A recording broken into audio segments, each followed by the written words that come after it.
It was not a commercial break. It was a temporary suspension. Honourable members, the Right Honourable Speaker will take the chair. Yes, Majority Leader.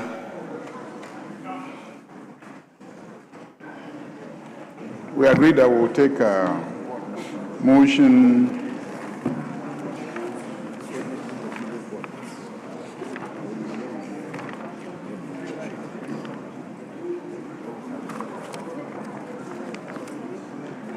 motion number 44.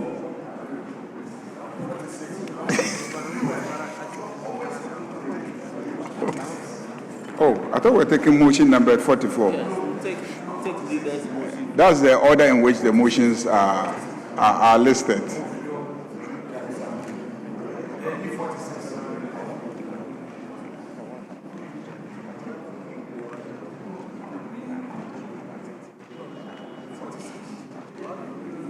Mr. Speaker, yes, Majority Leader. Mr. Speaker, we want to now take motion number 46. Private members' motion standing in the name of Mr. Kojo Opon Nkrumah,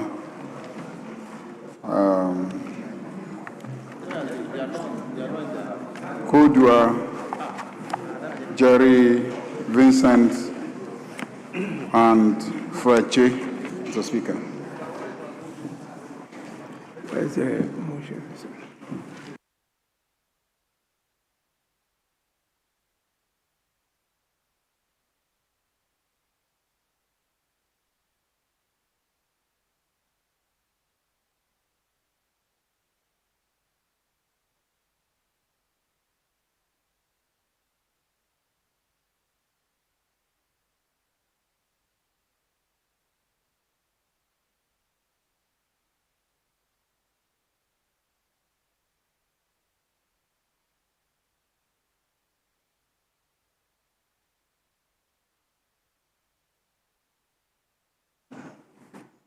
Yes, honorable members, actually motion number 46 was submitted to me by Honorable Kojo Opon Nkrumah, Honorable Jerry Ahmed Shaibu, Honorable Vincent Eko Asafwa, and Honorable Dr. Fred J. Asamoah. There was no Honorable Chinebua Kodua Fokuo among the sponsors of that motion. So this has just been inserted in the order paper. I did not admit his name as being one of the movers of the motion. So could we amend the records to reflect just that, those who submitted the motion? Then we can go on.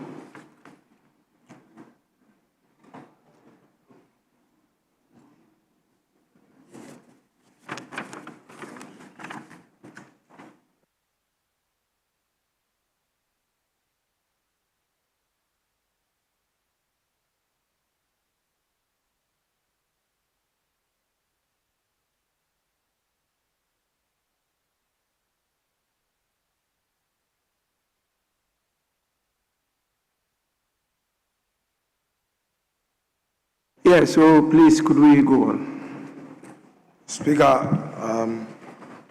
the records should reflect as such. Mr. Speaker, with your leave, I would like to move the motion for and on behalf of the applicants. Oh, so the minority leader wants to move it on behalf of the applicants? Yes, Mr. Speaker. So. Speaker, with respect. I think that's the understanding of leadership. They are moving. He wants to move it on behalf of the applicants. Mr. Speaker, I was conferring to find out whether we have a quorum to take decisions on the motion.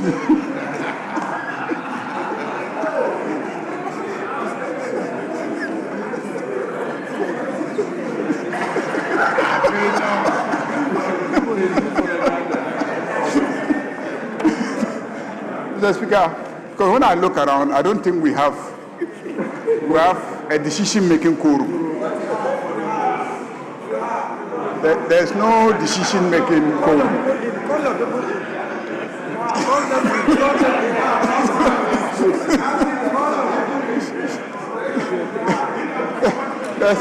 There's no quorum. There's no quorum. Even those listed as sponsoring the motion, they are even not there. That just exacerbates the quorum issue. There's no quorum to take a decision. No, there's no quorum. There's no quorum to take a decision.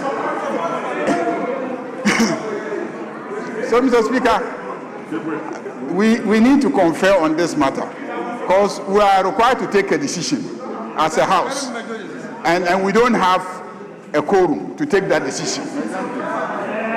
So, Mr. Speaker, I think this is a serious matter because we're about to debate and take a decision about the central bank.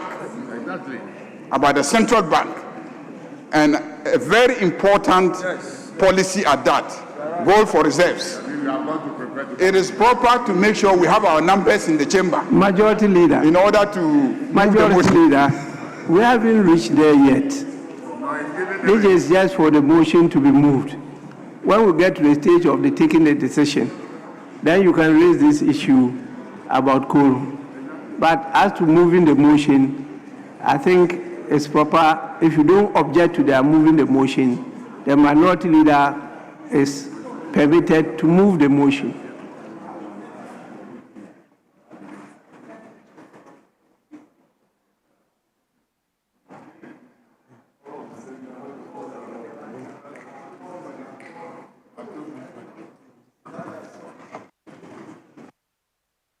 Mr. Speaker, it's not just a decision-making quorum that is absent. There's actually no quorum to even, proceed, to continue. That is how serious it is. There's quorum to adjourn. By our standing orders, I'll ask the clerk at table to draw our attention to the numbers so that officially we can take a decision on it. In the meantime, Minority Leader, may you move the motion?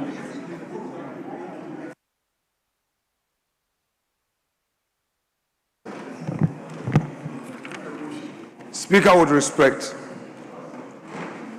I rise to move that this Honorable House, pursuant to Article 103 of the 1992 Constitution and Orders 204, 212, 213, 262, and 263 of the Standing Orders of Parliament, establish an ad hoc committee to investigate the Gold for Reserve scheme, including its design, implementation, governance, financial performance, environmental and public health implications, and any related matters. Mr. Speaker, in moving this motion, I do not do so lightly, rise under the weight of a duty that cannot be deferred. And I do so on behalf of every Ghanaian family whose hospital was never built, whose boreholes were never sunk, whose river was poisoned while the state stood by and counted its losses. I rise because, Mr. Speaker, within first 9 months of the operations of Gold Board, $214 million of the people's wealth has vanished, and this Parliament, the sovereign custodian of national interests, is entitled, indeed, obligated to know why. Mr. Speaker, it is my contention that this is a golden betrayal, and today, Mr. Speaker, we begin to demand. Honorable Minority Leader, just a minute. Very well, Mr. Your Speaker. colleague is on his feet. Yes, please. Mr. Speaker, Order 119 says that a member shall not read the member's speech to the largest extent possible, but may read extracts from written, printed, or electronic documents in support of the member's submission or may refresh the members' memory by reference to notes. Mr. Speaker, since he started, he has been reading copiously. Yes. Copiously. Yes. Copiously, word to word. Yes. Mr. Speaker, that's not what is supposed to happen. He's been asked to move a motion. You move the motion. But he's reading a speech in clear violation of the standing orders. So he must be called to order.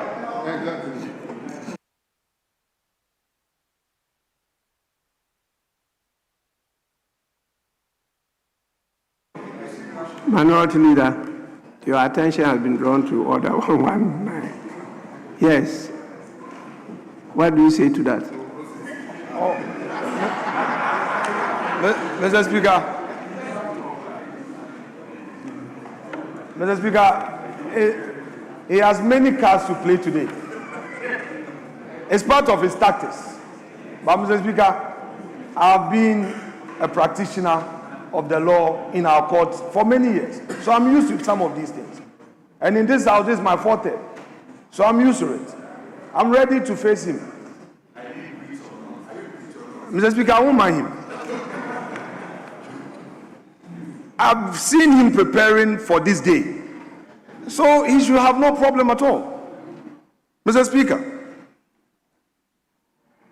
in establishing the committee to investigate this matter as contained in the motion paper. Honorable Member, I thought you have responded to the issue. Mr. Speaker. Don't ignore it because it's on the record. Very well, Mr. Speaker. And he said, Mr. Speaker, yes. he's completely out of order. He mounted his application in bad faith. I was not doing what he was claiming I was doing.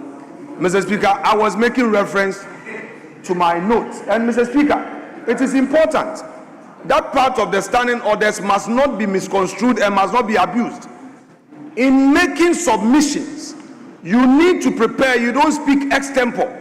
This is an important, Mr. Speaker, with respect, this is an important matter. A motion is being moved. I need to rely on my written submissions. Mr. Speaker, it is going into Hansard. So it's not a matter of seeing my head down. I am referring to my written submission. And Mr. Speaker, that is what I'm doing. I am not doing what he thinks I am doing. And Mr. Speaker, you are the presiding officer. If at any point it becomes so evident that I am not moving a motion and I'm not making a submission, you will know. So, Mr. Speaker, please rule him out of order. And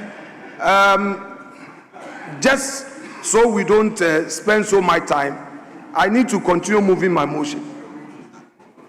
Honorable Minority Leader, what he says is that the order doesn't say you cannot read your speech. It says you shall not read the speech to the largest extent possible. And so what he says he's doing is that he's reading extracts of the speech, which is permitted by the standing orders. And so he's not out of order. Please, you may continue. Allow the Minority Leader to move his motion. Speaker, I heard him say that he intends to rely on his speech. And as a senior member of the House, he knows what to do if you want to rely on your speech. If you intend to rely on your notes, you get the Hansard to capture the entirety of the notes. That's what we do. You don't read it.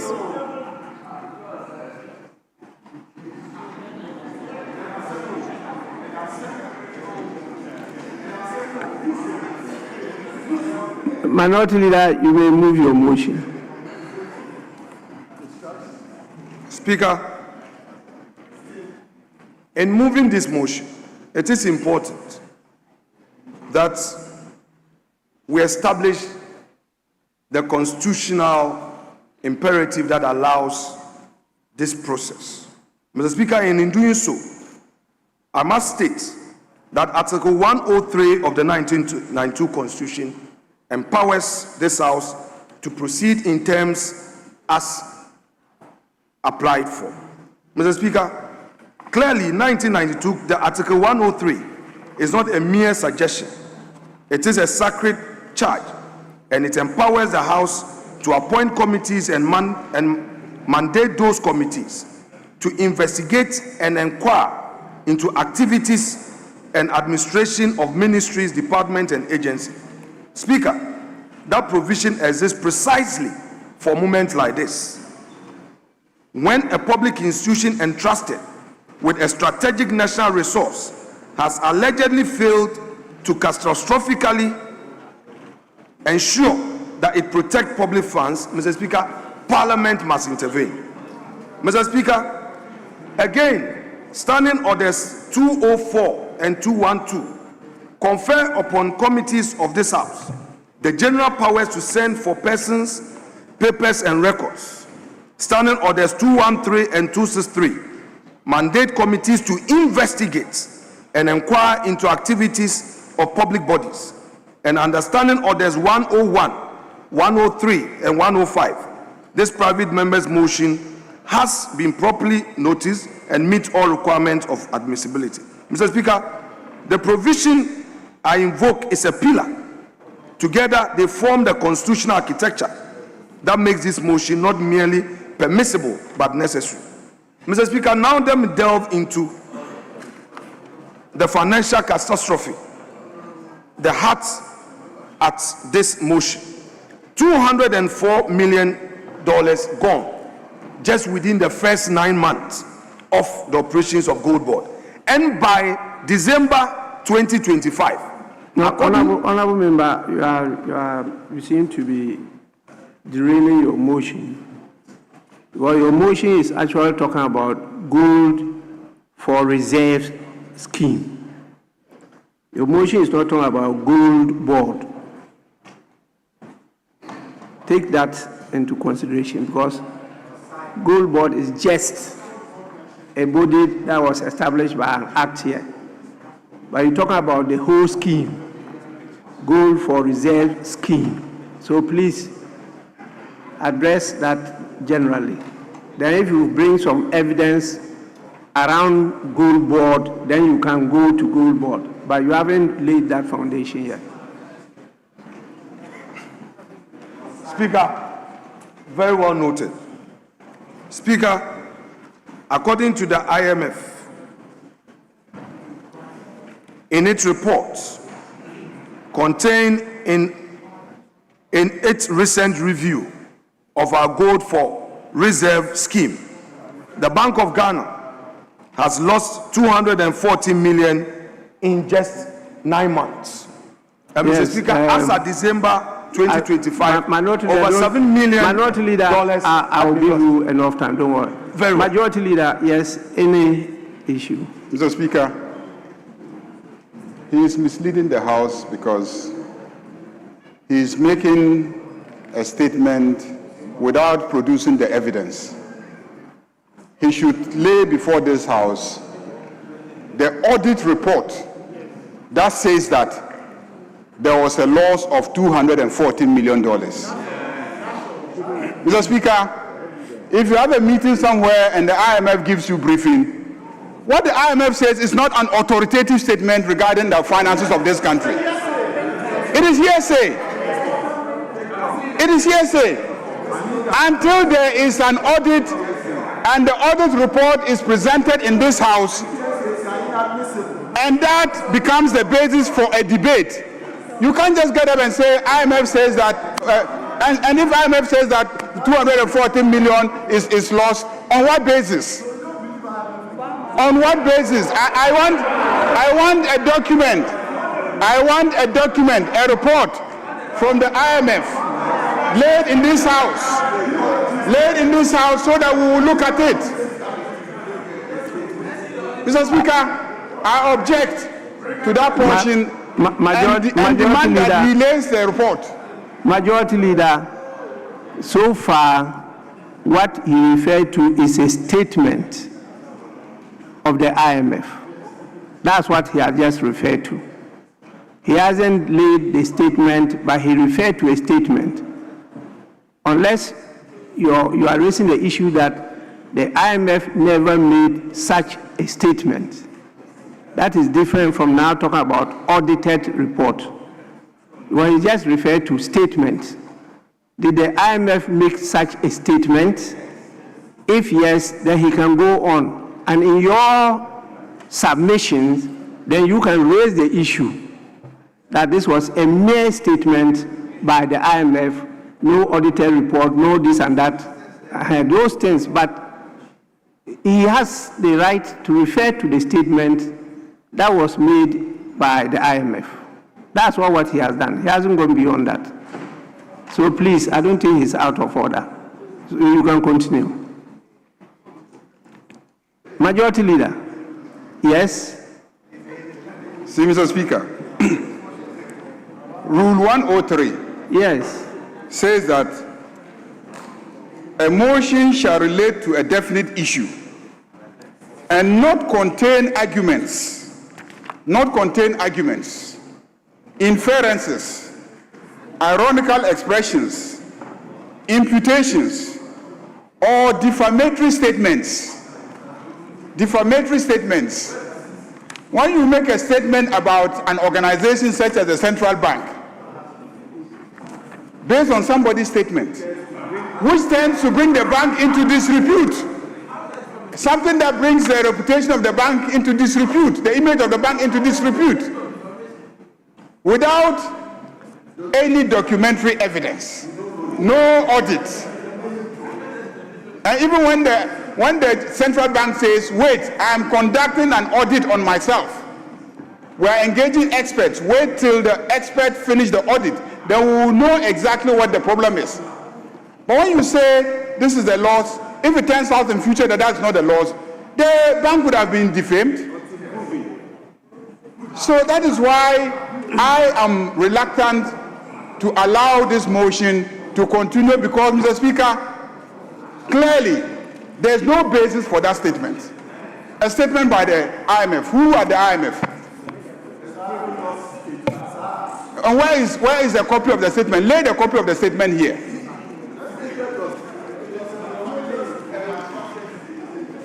Majority Leader, please, what you refer to in Order 103 talks about a motion. A motion shall relate to a definite issue. That's the first thing. And not. And so you are referring to the motion. Now, the motion we have, which is captured at page 11 of the order paper, says that this Honorable House, pursuant to Article 103 of the 1992 Constitution and Orders 204, 212, 213, 262, and 263 of the Standing Orders of Parliament, establish an ad hoc committee to investigate the goal for reserve scheme, including the design, implementation, governance, financial performance, environmental and public health implications, and any other related matters. That is the motion. So this motion does not mention arguments, inferences, ironic expression, imputations. It doesn't. That is the motion. What he's doing now, he's moving the motion and now arguing. He is arguing, not the motion. What is the motion supposed to do? So when you are drafting the motion, you should make sure that in the wording of the motion, you don't include what the Order 103 says and not include. You understand? So in the motion itself, these things are not there. So the motion is in order. Now, after the debate, these issues that you are raising are issues that you can counter when you are making your submissions. But you cannot prevent him from moving the motion and from debating and arguing along those lines. Please. So, Mr. Speaker, we want to know if he's moving the motion or he's reading a speech.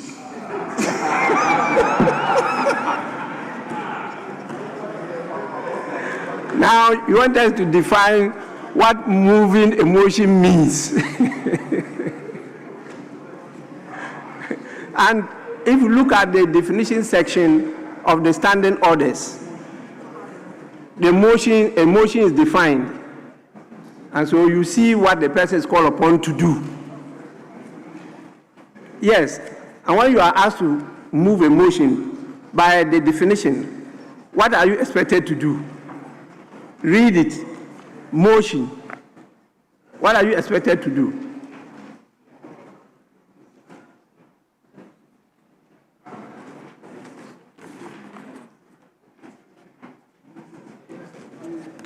Yes, motion means a request made by a member or a minister that Parliament or a committee of Parliament takes an action, orders something to be done, or expresses an opinion concerning a matter. So he should just move the motion. move the motion. The motion is captured here. The motion is captured here. So move the motion. Then we can start the debate. Mr. Speaker, he is not even listed as a sponsor of the motion. He is not listed as a sponsor of the motion. So Mr. Speaker, you were magnanimous to allow him to move the motion on behalf of other people. So let us hear him move the motion, after which we can then go into the debate. If he is one of the debaters, he can say so. Then when it is his turn to debate it, then he will debate it. But the dispensation granted by the Speaker is for you to move the motion. And the motion is very simple. Just move it and then we can go into the debate.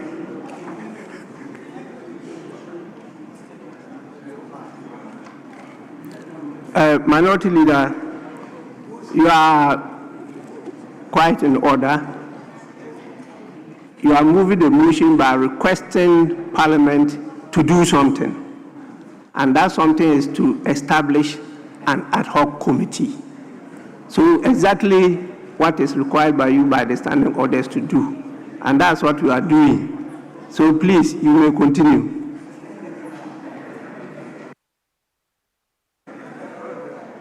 Speaker,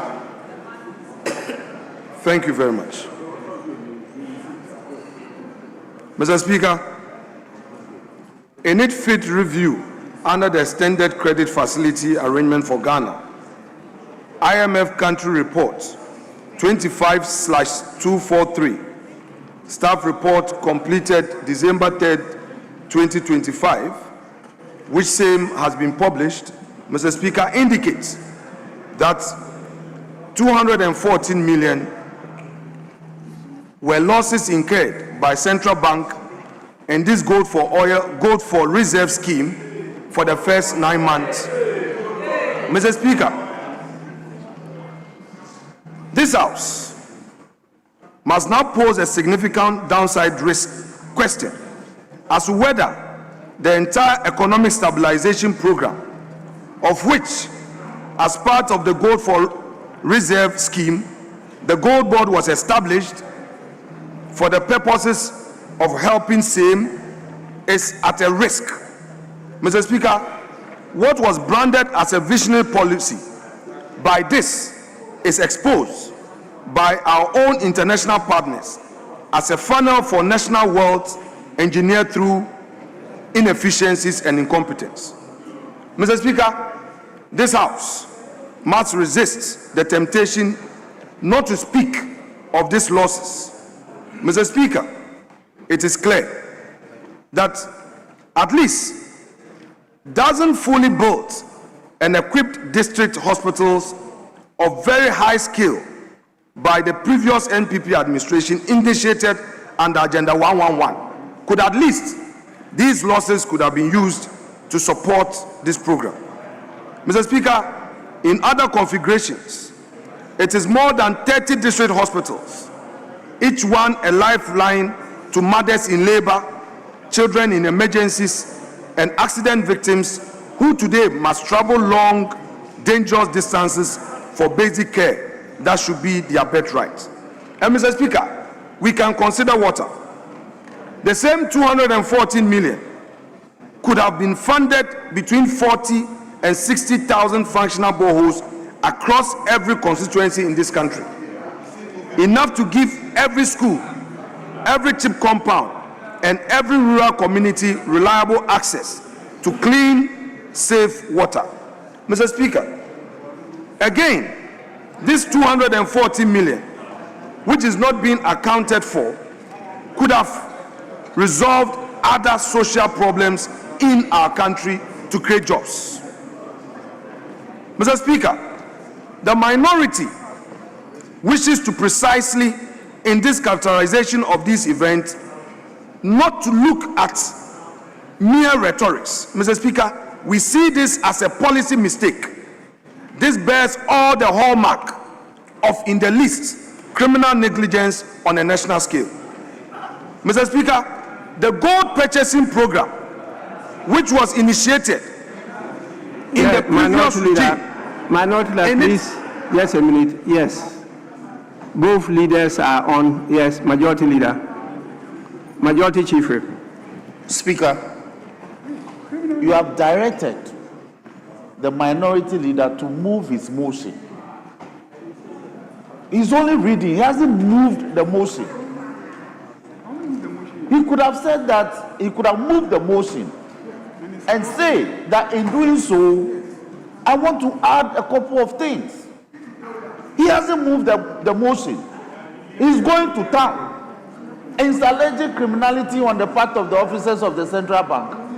Speaker, I have humbly in my hand the House of Commons Proceedings and Practice, 4th edition of the Canadian House of Parliament. Mr. Speaker, page 444, which is on motions. A motion is only a prayer to the House that a thing be done. You haven't asked that prayer. You haven't made that demand. And you have spent for the past 30 minutes making reference to documents that are not before the House, making allegations.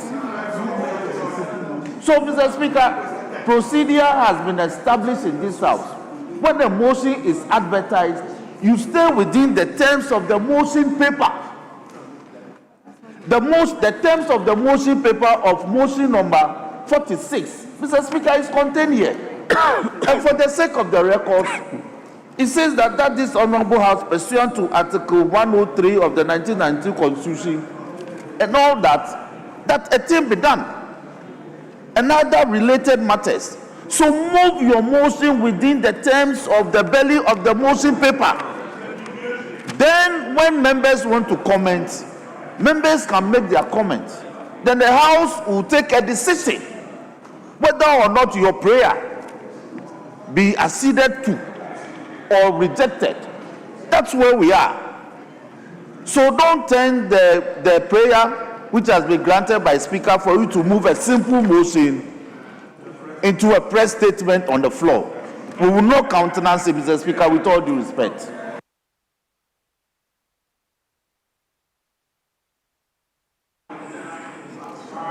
From the issues raised by the Majority Chief Whip, the only thing I can ask you to take on board is the choice of words.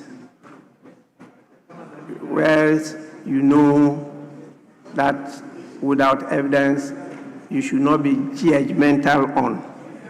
They can be made as allegations, but not presented as if you have made conclusive decisions on them.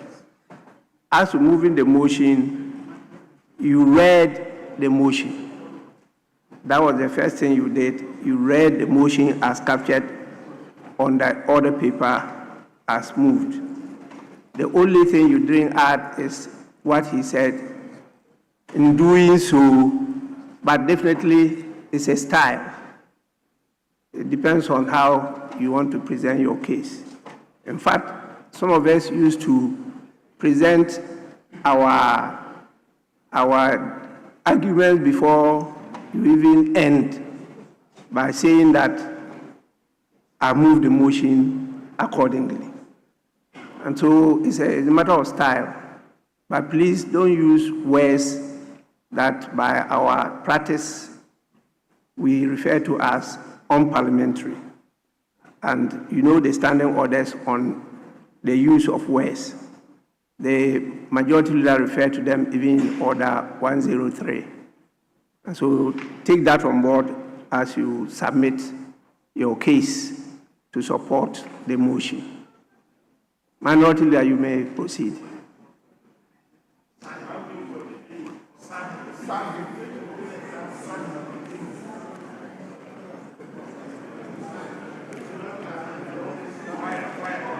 Mr. Speaker, I contend that this action has the hallmarks of negligence. Mr. Speaker, this gold purchasing program is supposed to bring relief to the people of Ghana. It is not a ticket for causing financial loss. Many Ghanaians suffer unemployment, while market women reel from the impact of tariff hikes, while public services collapse. A small and well-connected elite cannot participate in this program, which program will lead to wealth creation and losses to the state. Mr. Speaker, this cannot be acceptable. Mr. Speaker, we also believe that the environmental complicity must be looked at. And on this, Mr. Speaker, I submit that the issues of Galamsey that is unfolding in our country and linked directly to indiscriminate mining is causing our environment. Mr. Speaker, illegal mining has exploded to unprecedented levels, and we all know that as a country. Our rivers, the Pra, Birim, the Ankobra, are all contaminated with mercury and cyanide. Our forest reserves are being razed. Our cocoa farms, the backbone of rural livelihood, are being destroyed. Mr. Speaker, as global gold prices surged, this government responded not with enforcement and accountability, but with a buying scheme that has effectively legitimized destruction. I beg to submit. Mr. Speaker, under the gold for reserve scheme, we know that the main vehicle undertaking this enterprise is Gold Board. Mr. Speaker, its operations, in our view, does not distinguish between regularly mined gold and illicit gold. Mr. Speaker, that gap in regulation must be looked at. Mr. Speaker, mining experts and civil society organizations have raised serious and documented questions about Gold Board's supply chain.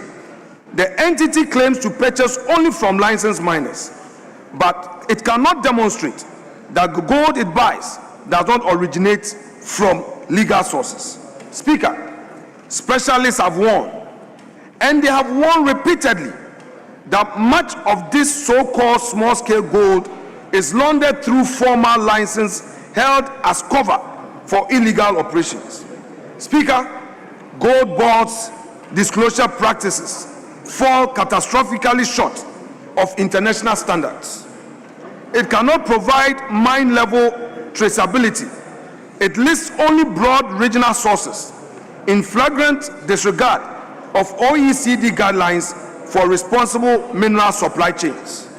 Mr. Speaker, I state this plainly. When an institution cannot prove it is not funding Galamsey, it has lost all moral credibility.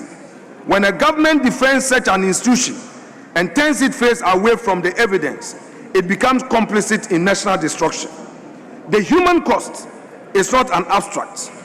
Communities along our degraded waterways report rising incidents of skin diseases, kidney failures, and mysterious ailments directly attributable to the exposure to mercury. Mr. Speaker, our children are being poisoned. Farmers have lost their land and their livelihoods to the advancing front of illegal mining.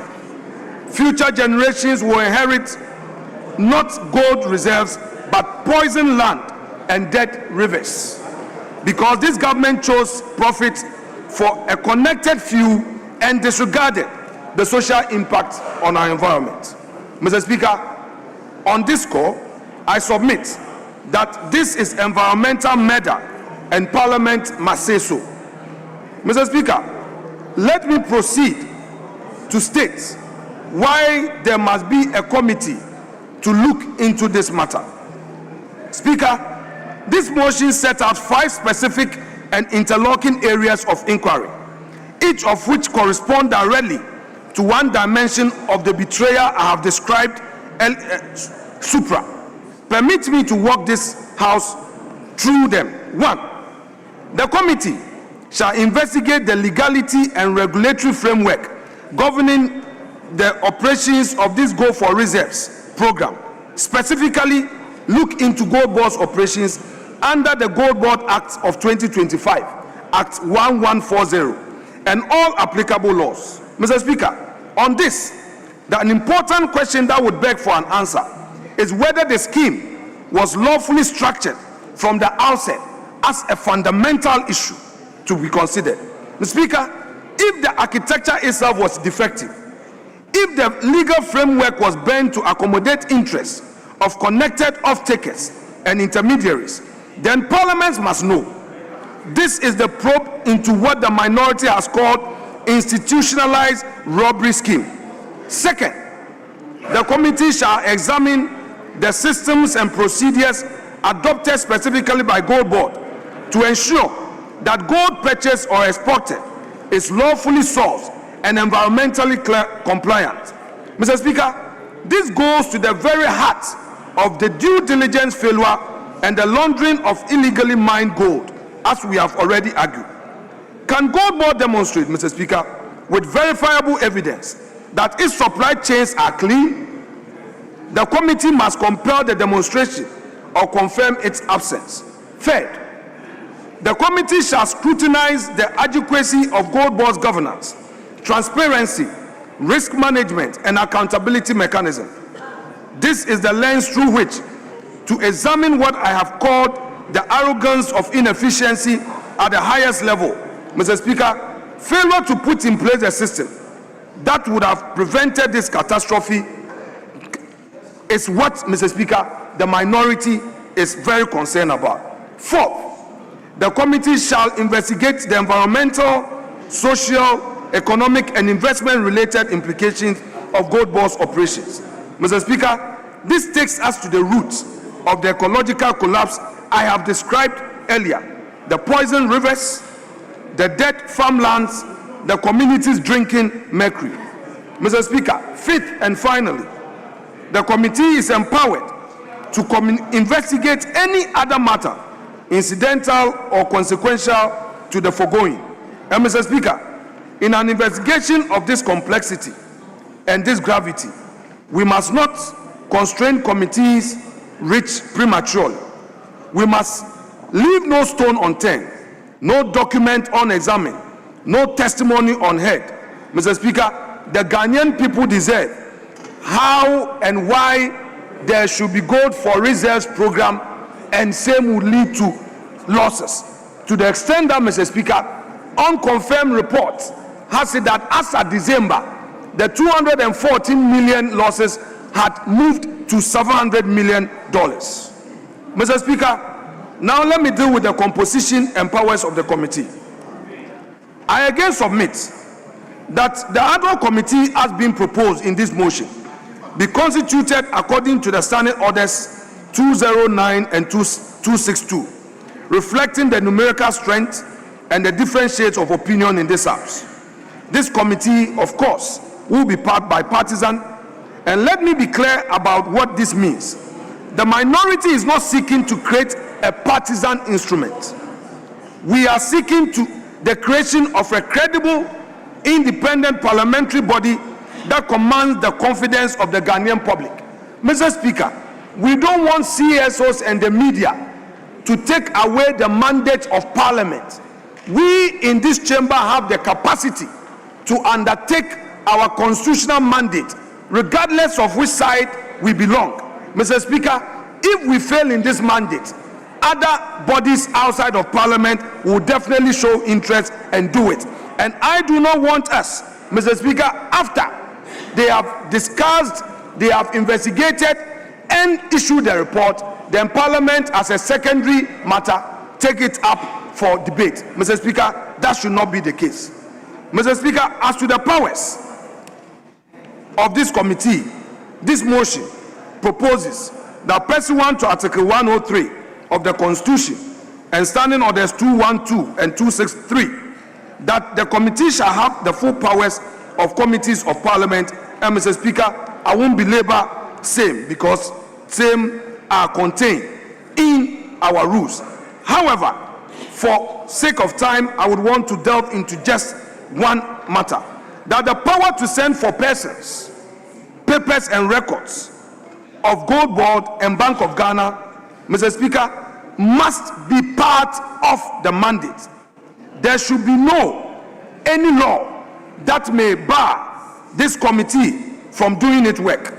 No institution under reference should hide behind institutional opacity and therefore claim that Parliament cannot look into its records. Bank of Ghana must avail itself. Gold Board must avail itself. Mr. Speaker, $204 million is so huge an amount. Mr. Speaker, again, the powers to summon officers of Gold Board, Bank of Ghana, and other public institutions, including Mineral Commission, to appear and give testimony must be part of its mandate. We don't need press releases. We don't need social media posts.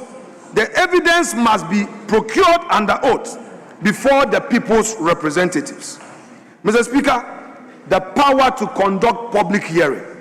It is again my submission that this committee must have all the powers to conduct public hearing. The human cause of this betrayal must be heard. Communities whose rivers are poisoned, farmers whose land has been destroyed, experts who have raised alarm. Mr. Speaker, their voices must be heard in public. Organized labor has raised an alarm. They must be heard. Mr. Speaker, the power to administer oaths and solemn affirmations to witnesses in accordance with Standing Orders 275 and 276 must be relied upon. The power to engage independent experts and consultants where necessary in accordance with Standing Order 274 must also be relied upon.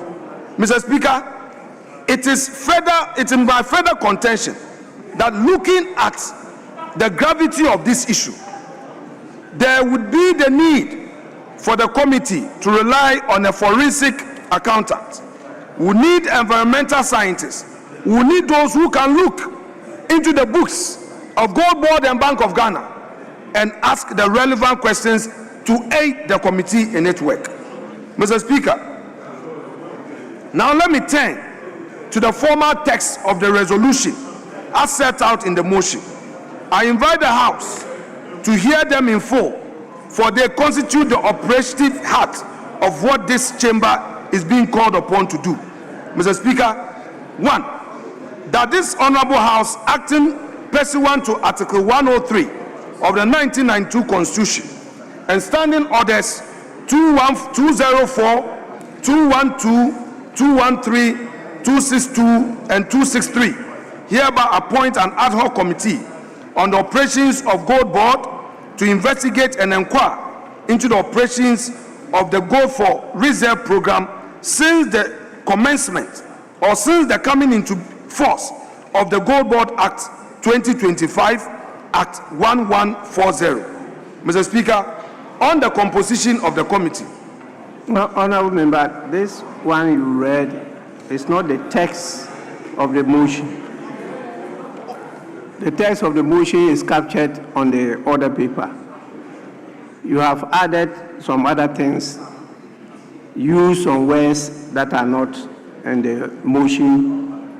I don't know which one you want us to take, what you are just concluding now or what you started with.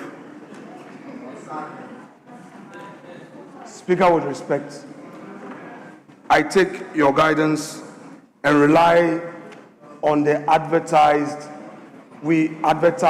motion, the text of the advertised motion, Yes. which I relied on supra. Thank you.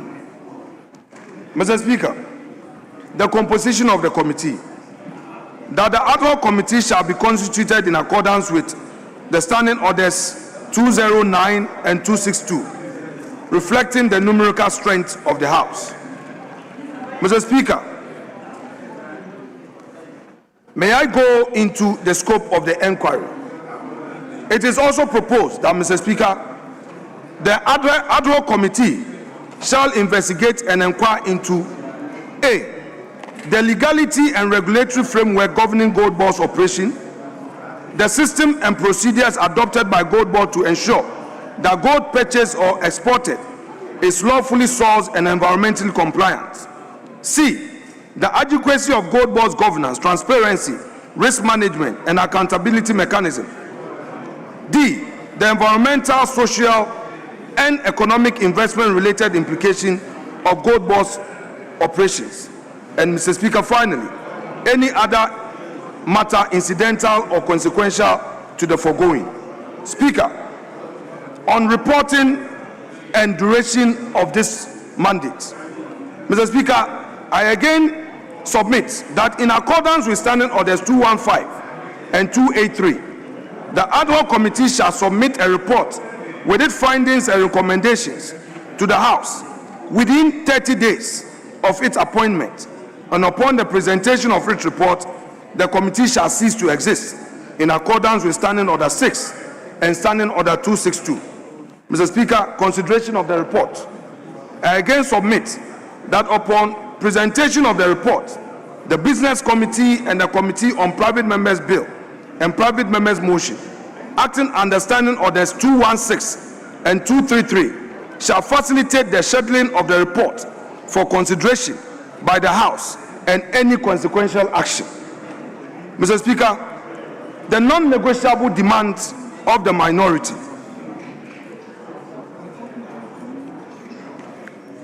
Mr. Speaker, we, in the circumstance here too, demand full and immediate disclosure that the Bank of Ghana, the Gold Board, the Minerals Commission, and all other regulatory institutions that worked on this Gold for Reserve program must publish without further delay all agreements, fee structure, pricing methodologies, and off-taker contracts. The era of secrecy is over. An independent cost-benefit analysis must be conducted. An independent cost-benefit analysis must be conducted to determine whether this scheme should be suspended forthwith, pending the committee's findings.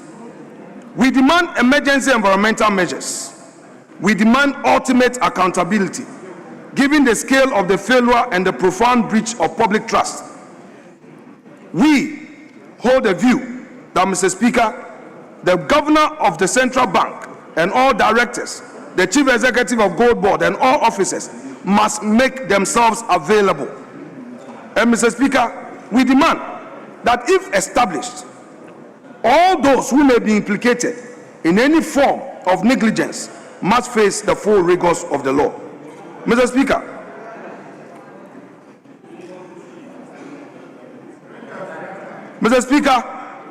this motion is not being pursued to witch hunt anybody. Mr. Speaker, it is being pursued in the national interest. We know that, Mr. Speaker, if indeed the government meant well in establishing this Gold for Reserve program, then at all material times, government was required to make provisions for all charges and same must come to Parliament for approval. Mr. Speaker, it is important to note that soon after filing this motion, an emergency board meeting was called, and the initial 15% fees that was being paid, the Gold Board and the Bank of Ghana reduced these charges to 9.75%. Mr. Speaker, this means that what the minority was seeking was on the right course. But for the alarm we raised, the charges would have remained at 15%. This must be celebrated by this House. And we believe that if this motion is carried, the nation stands to gain more by way of the charges that are going into individual pockets. You cannot sell gold and make losses.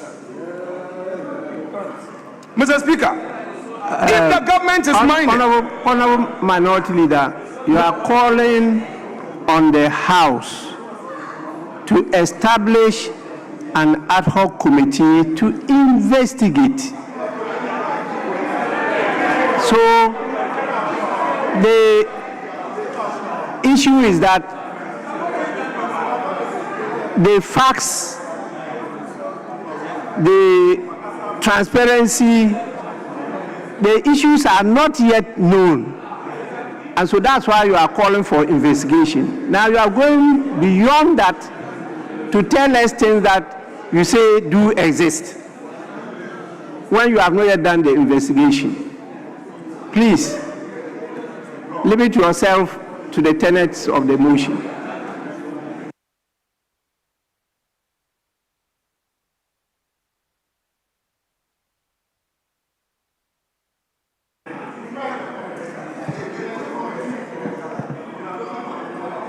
Mr. Speaker,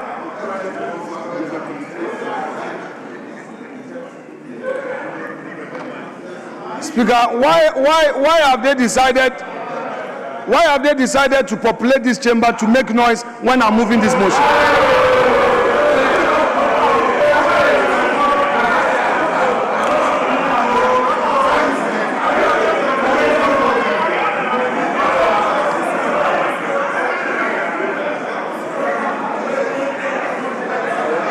Yes, honorable members, please, Deputy Majority Whip. Mr. Speaker, thank you very much. Mr. Speaker, it's about time we respect each other. Always the kind of vulgar language the minority use on us is not appropriate. To say that you've populated this chamber to make noise. How? We are colleagues. We represent constituencies. You and I came to this house together. And you can't refer to me that I'm making noise here.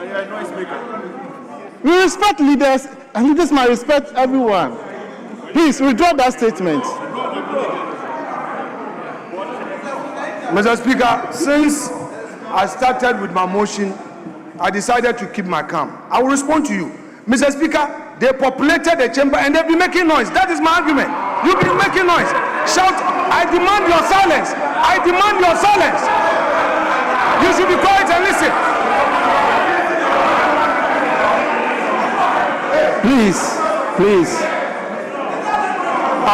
Please, Honorable Minority Leader, your choice of words were offensive. Please, honorable members, throughout your submissions, I did not hear noise in the House. Objections were raised, which are acknowledged and are overruled. But after I did that, the right side of the House were listening to you attentively. In fact, there are occasions that really, if people were very focused on your choice of words, they will raise objections. But I saw the majority leader bent on preparing himself to respond. And so the House was really not noisy. And so for you to say the populated the house to make noise definitely is below the belt. And I think that you should withdraw it and apologize.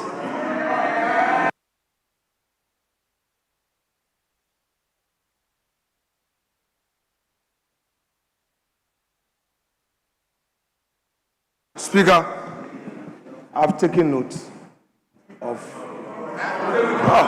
Please.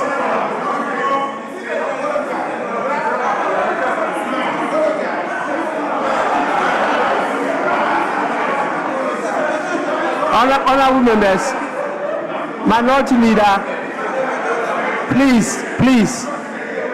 I didn't tell you to take note. I said you should withdraw and apologize.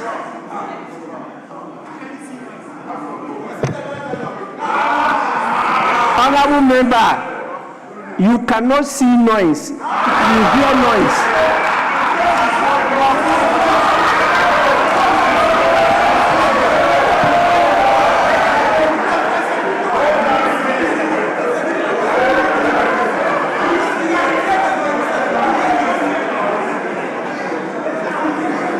Honorable members, please, now the House is descending into a state of noise.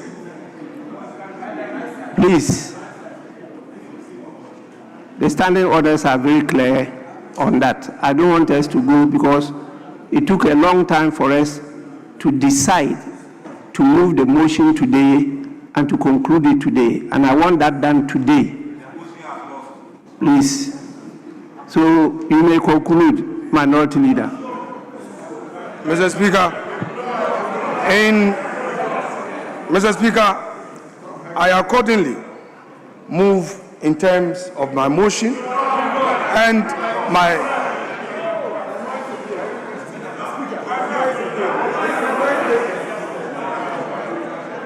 and submissions thereto, Mr. Speaker, so move.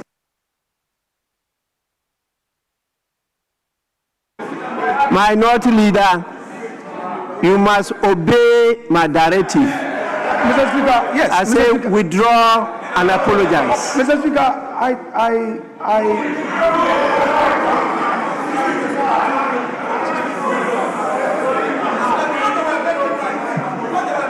Mr. Speaker, you had directed that the concerns raised must be so considered, and I did so. But Mr. Speaker, for the avoidance of doubt, those concerns, I've taken them back. And Mr. Speaker, I tell them as colleagues, they should let it slide. This is a very good day for all of us. Thank you, Mr. Speaker.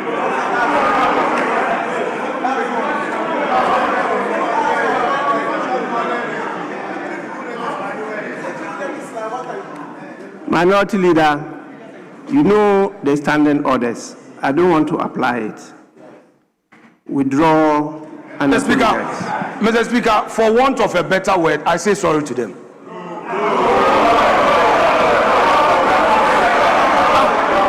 You want the apology? Mr. Speaker, they should accept my apology. Mr. Speaker, they should accept my apology.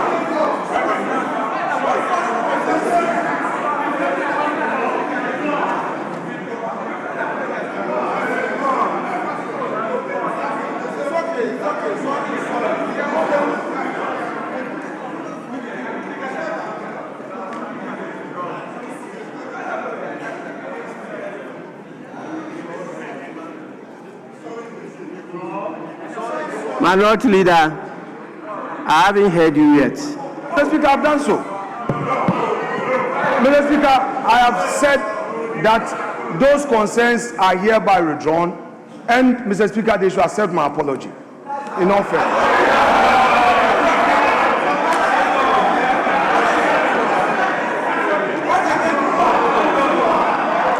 Honorable members, the Minority Leader has withdrawn and apologized and is so accepted. Now he has concluded moving the motion and I'll ask for a seconder. Yes, please. Thank you, Mr. Speaker. Mr. Speaker, I rise to second the motion on the floor. So will you stop the noise? Honorable members, please. Let there be silence. Yes, Majority Chief Whip. She hasn't seconded the motion yet. Yes, please. Thank you, Mr. Speaker. Mr. Speaker, I rise to second the motion on the floor. And in doing so, I'd like to thank you for the opportunity. Mr. Speaker, the issue of the Gold for Reserve program. Mr. Speaker, Majority Leader, just a minute. Yes, Majority Leader. No, I have no intention to obstruct you, but we just wanted to get some clarity on timing. He spoke for about an hour. That's the majority.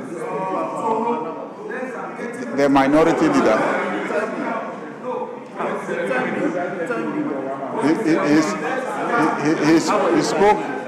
He spoke for about an hour, Mr. Speaker, and the person seconding, and those who are going to participate in the debate. I just thought you should give some directions regarding timing.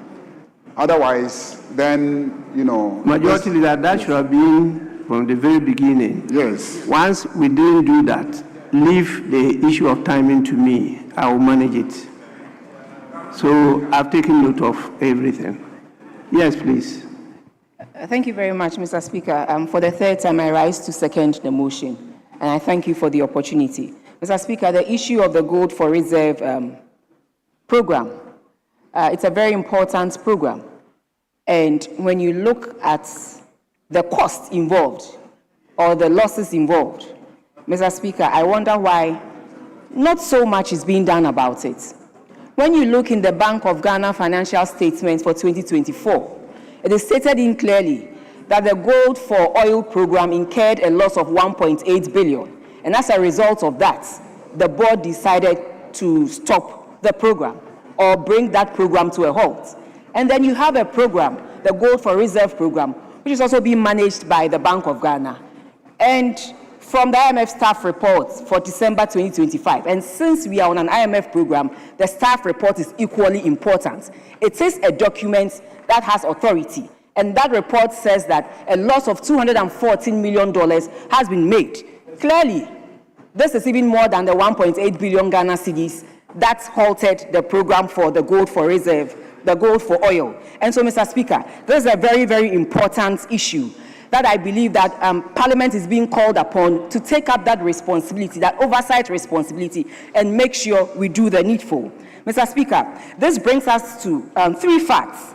The first, like I mentioned, is the fact that the IMF has mentioned already in the staff reports that $214 million costs or losses have been made by Bank of Ghana. Mr. Speaker, that $240 million is equivalent to 0.2% of our national GDP. It's equivalent to 0.2%, Mr. Speaker, of our national GDP. So it tells you the quantum of costs or losses that we have incurred on this program alone. Mr. Speaker, it will also interest you to know that the gold board, that is the sole aggregator, seller, or whatever, trader for the gold, and Bank of Ghana are shifting blame. Gold board is saying that they are not losses. BOG is also saying you cannot term them as losses. And so I remember on the 12th of January 2026, the governor said that they can no longer bear the costs involved in the Gold for Reserve program, and so there should be burden sharing between Bank of Ghana and Ministry of Finance. Then the IMF came back to tell them that. The IMF came back on the 15th of January through the Director of Communications to tell them that this is something that could have been avoided. Clearly, the cost involved is something that could have been avoided, because as they said, the program was never meant to make profits. But if they had put the requisite safeguards, they would have prevented the losses or the huge costs that we have incurred. Mr. Speaker, this is a real loss to the people of Ghana. I say so because the $240 million is equivalent to 29 times the allocation that this House approved for their cherished and most prized policy, the 24-hour economy. It is 29 times the cost of the amount of money that we approved for the 24-hour economy. I thought this was a cherished and a prized policy, and so you rather focus on putting in more money, but yet you've gone ahead to make a loss that is 29 times more than what you put in, the 110 million you put in for the 2020, for your 24-hour economy policy. Mr. Speaker, till date, we are yet to see the one job, 3 people, 3 shifts for the Ghanaian youth. Till date, we are yet to see, but yet we are able to incur a cost that is 29 times the allocation of the budget that you put in. Mr. Speaker, my leader also mentioned that truly this huge cost or loss is costing us about 30 new hospitals or the completion of 50 of the Agenda 111 hospitals. And I believe that this would have gone a long way. This would have gone a long way to address the no-bed syndrome that is killing a lot of people unnecessarily. Maybe you haven't lost a relative through that, so you can sit here and say what you are saying. But if these losses had been channeled into some of these things, we could have prevented the issue of the no-bed syndrome that we are facing as Ghanaians today. Mr. Speaker, to add to the loss, I would also like to remind this House that in 2025, we approved $279 million for the gold board. In 2025, we approved $279 million for the gold board. Mr. Speaker, in the 2026 budget report that was presented to us, for the first 9 months, they hadn't touched it. But then we were told that they were going to utilize it in the last quarter.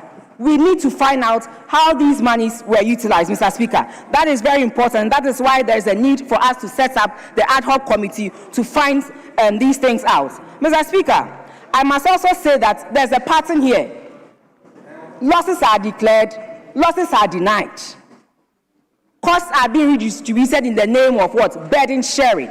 Mr. Speaker, this is not transparency. This is contradiction. And that is why there is a need to set up the ad hoc committee to address some of these things. We were also told that this policy was used to stabilize the cedi. Surprisingly, it was able to stabilize the cedi, but it wasn't able to sustain the costs involved. How is that possible, Mr. Speaker? How is that possible? And that is why there's a need for us to set up the ad hoc committee to look at some of these things. Mr. Speaker, there was also another thing that the IMF flagged, and that was the significant downside risk, Mr. Speaker, arising from the program, including 1, the losses from failed trades, 2, elevated fees, elevated off-taker fees, and high operational costs. Mr. Speaker, in plain language, this is it. They are selling at a very low price, they are buying at a high price, and in between that, there's a lot of costs going on. But Mr. Speaker, trading in something as gold shouldn't incur the huge costs that we are seeing.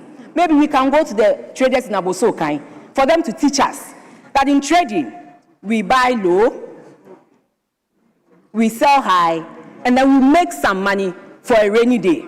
That is what it is. We buy low, we sell high, and make some money for a rainy day so that we don't get to incur the huge cost that we are incurring. That is costing us so much in terms of money. So, Mr. Speaker, that is why there is a need to set up this ad hoc committee to go into this and look into how all these things occurred. Again, Mr. Speaker, there is also a serious allocation with the supply chain integrity. Mr. Speaker, questions are being asked about traceability, the due diligence, and whether illegally sourced gold is entering a state-backed program. Mr. Speaker, This is very, very important.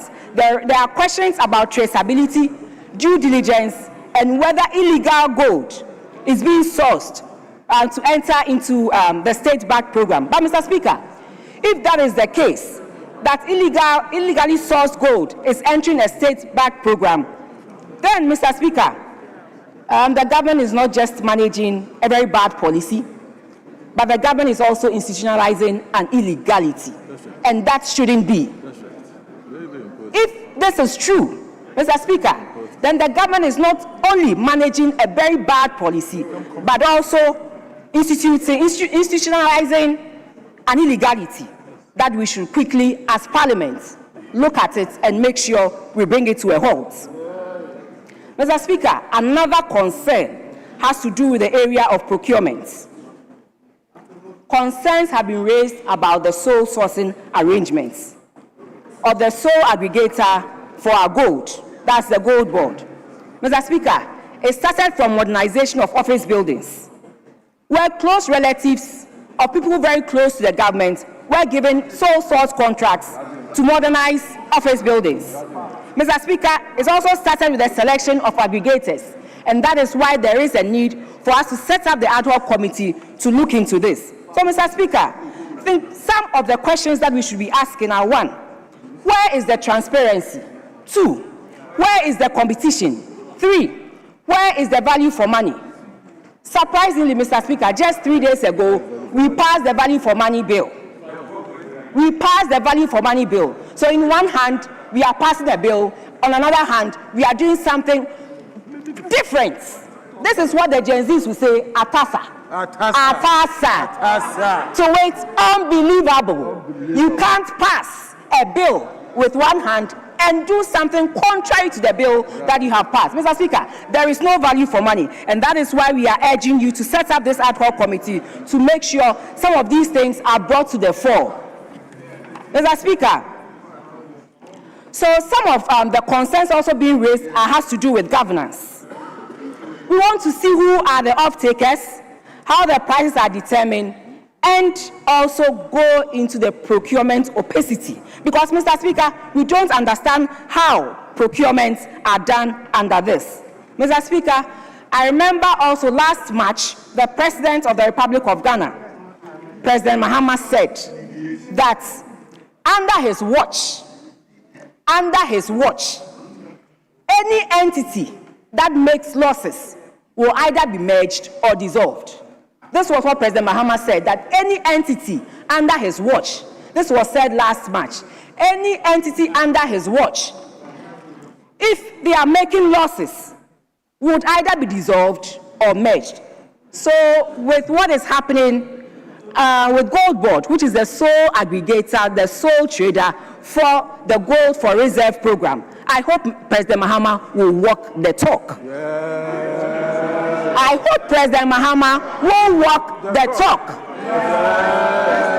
Mr. Speaker, this was also confirmed just recently by our Deputy Minister for Finance when he met SIGA with the other stakeholders, with the entities. He also confirmed same that this is the position of President Mahama. And so, like I'm saying, I hope President Mahama walks the talk.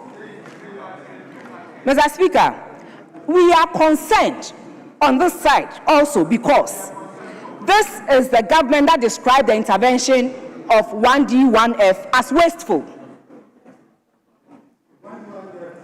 This government described the intervention of 1D, 1F as wasteful. But this intervention provided over 200,000 direct jobs and over 400,000 indirect jobs to Ghanaian citizens. But here we are seeing a loss of $214 million, which is equivalent to 0.2% of our national GDP. And that is why, Mr. Speaker, we are impressing upon you to set up the ad hoc committee to make sure we go into this and see how best we can salvage the situation.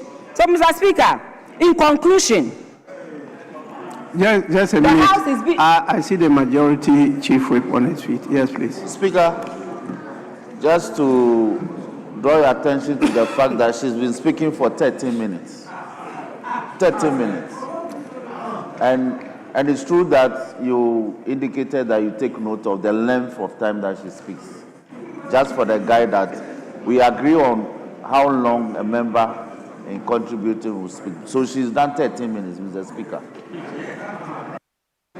Majority Chief Whip, my attention has now been drawn to the fact that you've agreed on timelines.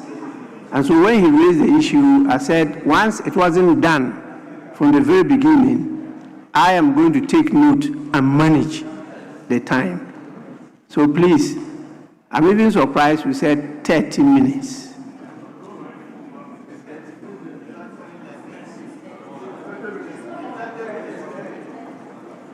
Now, who is keeping the time? Yes, so please, leave it to me.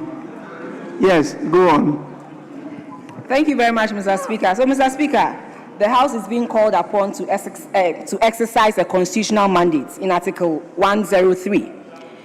And so we cannot, this House cannot outsource accountability. This House cannot postpone responsibility. And that is why there's a need for us to interrogate this. 1, look at the pricing structure. 2, look at the off-taker arrangements. 3, look at the controls to ensure traceability. And 4, Mr. Speaker, account for the cost or the loss of $240 million. Mr. Speaker, this is why the call for an ad hoc committee is urgent and necessary. This House must not become a clearinghouse for contradiction. Mr. Speaker, let the committee be established, let the work of the committee be done, and let the truth come out. Mr. Speaker, with these few words, I accordingly second the motion. Thank you very much. Yes, honorable members, motion has been moved and seconded. It's now for the consideration of the House. But before we do so, let me draw your attention to the presence of visitors from 2 institutions. We have the Fan Society Network.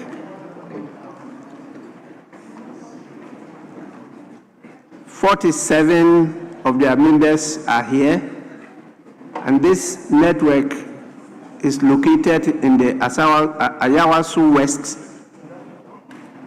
I thought it's Wagon, but they wrote Wagon constituency. It's led by the president of the University of Ghana chapter, Sotia Oscar. So they are here to observe proceedings, and they are attentively, I believe, listening to you, even though I can't locate them on they are gone. The next group is from the Lord Boam Independence Quiz finalists, and they are 70 in number. They are from the Pru East constituency.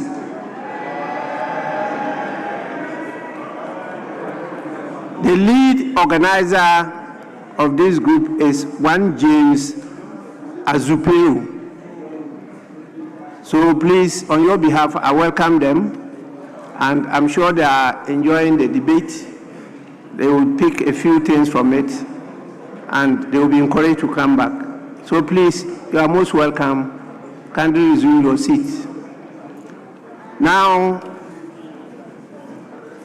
any person that is ready and willing to contribute to the debate. Yes, Honorable Zibafo. Eric Afo. Eric Afo, Mr. Speaker. Oh, today you look too young. Maybe it's the outfit, you know. Yes. Honorable, you may. Thank you, go Mr. on. Speaker, for the great opportunity given me this evening to contribute to the motion under Constitution this evening. The House is very quiet because this has been a motion. Every Ghanaian, the whole world, is ready to see the finality to the matter. Mr. Speaker, the matter is like this, that Parliament establish an ad hoc committee to investigate the Gold for Reserve schemes, including its design, implementation, governance, financial performance, environmental and public health implications, and any other related matter raised by the minority.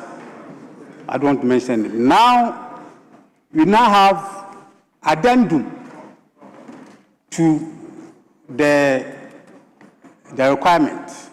We now have $214 million as a loss made by the Gold Board as of September, and as of December, $700 million being alleged by the minority. Mr. Speaker, let me start by saying that Gold for Reserve scheme or program is not a new program. It is like it is the NDC that has established this program. You started this program, you intensified it in 2022. And let me say that because of mismanagement of the program, that program was not popular. The reason for setting up the program or the scheme did not realize because of mismanagement of the program. Honorable member, just a minute. The minority leader is on his feet. Yes. Mr. Speaker, you may recall that when I was moving my motion and I made reference to the published losses by the IMF and attempted submitting that same amounted to some level of criminal negligence, the chief whip of the majority side raised an objection to that and you ruled accordingly. Mr. Speaker, I oblige. The member who is on his feet is arguing that there was mismanagement of a program under MPP administration. Mr. Speaker, what is good for the goose is good for the gander. Can he, Mr. Speaker, can he provide any report to substantiate? Mr. Speaker, it would be, Mr. Speaker, he also says that there is some addendum. There is some addendum to the motion. Mr. Speaker, there is no such thing as addendum to the motion. We have not published any addendum to the motion. So I want the honorable member to take note. Honorable Minority Leader, the seconder of the motion referred to the fact that this gold for reserve scheme was started by the former regime and stated clearly that it led to a loss of 1.8 billion cedis. As a result of that, it was stopped. That came from the seconder of the motion. So that has already been provided for as part of the recourse of the House. Now, from there, she moved on to say that when the NDC took over and the IMF came up with a report of a loss or cost, as the two words she was using, of $412 million. $214 million. She was expecting that the NDC should have learned a lesson from it and to stop, but they are continuing, and that as at another month, December, it has moved on to about 700. Yes, and so calculated that into a GDP of 2%, that amounted to that. I didn't hear points, I heard 2%, 0.2%. So that the basis have already been laid for the statement mismanagement.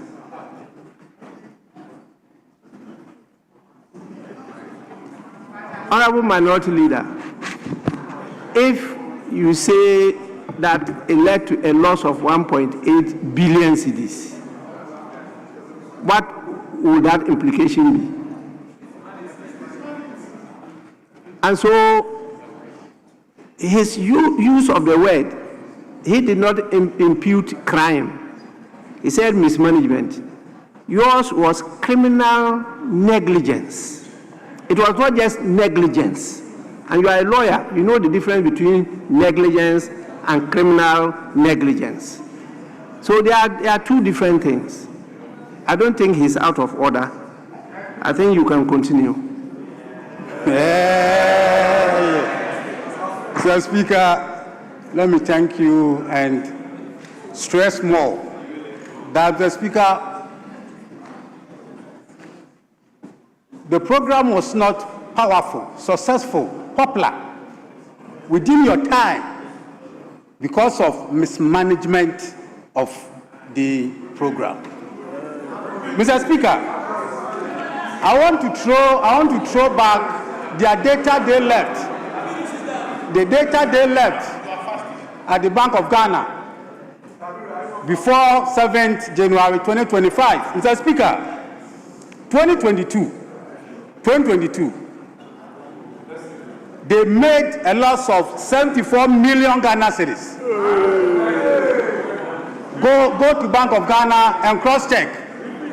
I've given you the source. Mr. Speaker, 2023, they made a loss of 2.15 billion Ghana cedis. Mr. Speaker, equivalent to $185 million. Mr. Speaker, 2024, before they left, it was worse. They made a loss of 4.84 billion Ghana cedis. Go to Bank of Ghana, it is there waiting for you. Equivalent to $320 million. Go for reserve program. Mr. Speaker, aside these losses, the impact, the benefits, economic benefits of the program was insignificant, was minimal. Mr. Speaker, inflation reached 54.3% in 2022. 2022, that was one of the economic impacts of the program. Mr. Speaker, going forward, they were borrowing $2 billion from the Eurobond market every year to supplement the forex. Honourable member, the seconder of the motion is up. So please let me listen to her. Yes, please. Thank you very much, Mr. Speaker. Mr. Speaker, this house is a house of records. My brother on the other side said that for the gold for reserve program for 2024, Bank of Ghana said a loss of 4.8 billion. Respectfully, the amount was 3.8 billion, which the governor, Mr. Speaker,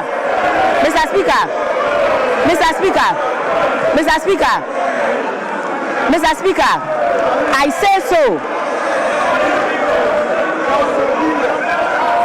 Mr. Speaker. Honourable members, please. Mr. Honourable Speaker. members, let's listen to her. Mr. Speaker, I remember that at a public account sitting. Honourable members, please. Mr. Yes. Speaker, I remember that at a public account sitting, the governor mentioned that there was a 3.8 billion loss, and I asked him to show it to me in the financial statements, which he said he couldn't show to me at that very moment, and that they were going to send it to us. So they never mentioned 4.8.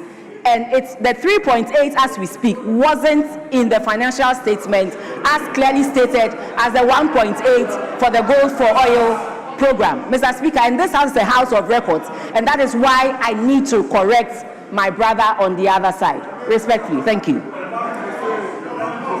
Yes, Majority Leader. Mr. Speaker,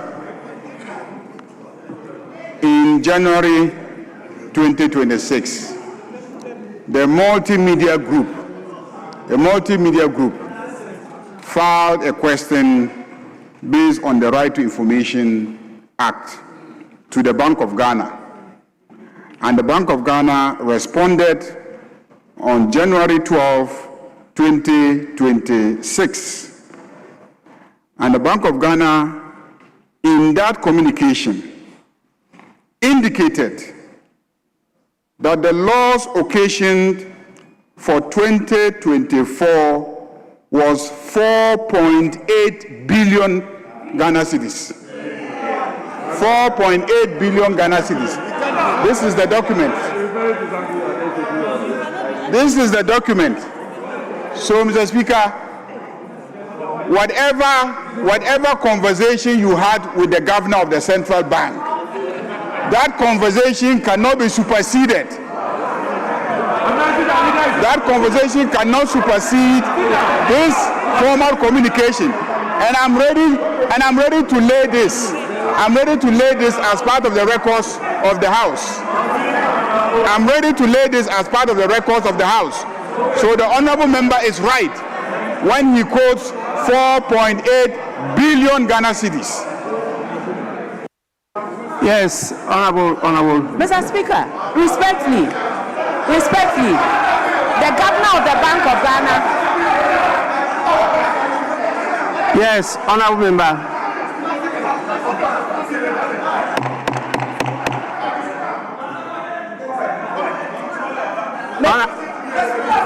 Mr. Speaker. Honorable members, I manage the House. I've given her the opportunity to respond. Thank you very much, Mr. Speaker. Mr. Speaker, the figure I'm mentioning was said under oath by the governor of the Bank of Ghana. So that if you are a public account setting, Mr. Speaker, honorable members, on the same day that this letter was issued. Yes. Please. I don't know why you are splitting hairs over this. If at the end of the day this House decides to establish the ad hoc committee, it will investigate all these things so that we can get to know the facts. So please, let's move on.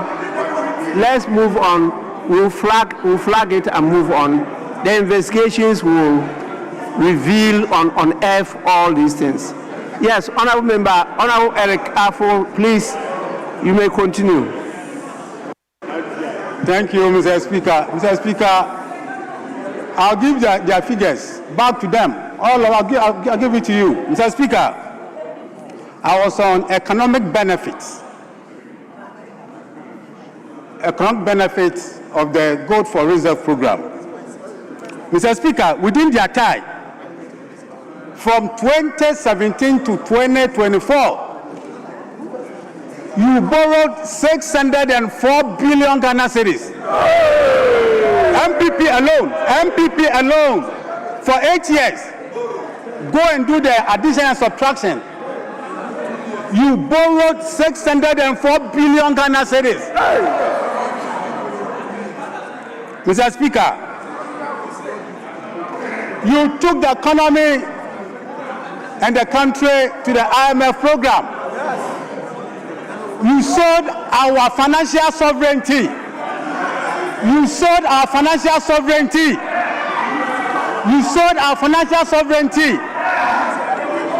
Mr. Speaker, Bank of Ghana at your time was in a huge distress. Needed about 53 billion to restore its equity. Bank of Ghana, the lender of last resort to commercial banks. Mr. Speaker, it was worse in your time. NIB and the ADB NIB and ADB. They were on the edge of collapse. The main director is sitting there. He's there. He's sitting there. He's there.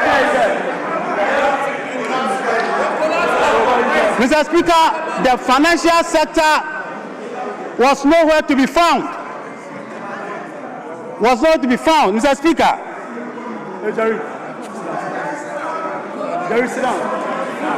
Mr. Speaker, let me say that within our time, from March 2025 to December. Just a minute. The minority whip is on. Yes, please.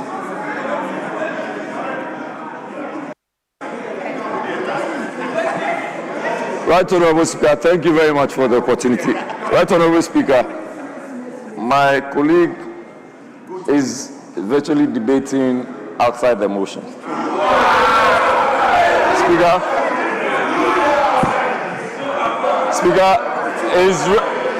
Speaker, and I'm making reference to Order 103A to the effect that, Speaker, his imputations and expressions, Speaker, are all defamatory, and they don't even fall within the kind of motion we are debating on today. Speaker, that is my prayer, that it should debate in line with the kind of motion that is tabled before you, respectfully. Thank you, Mr. Speaker.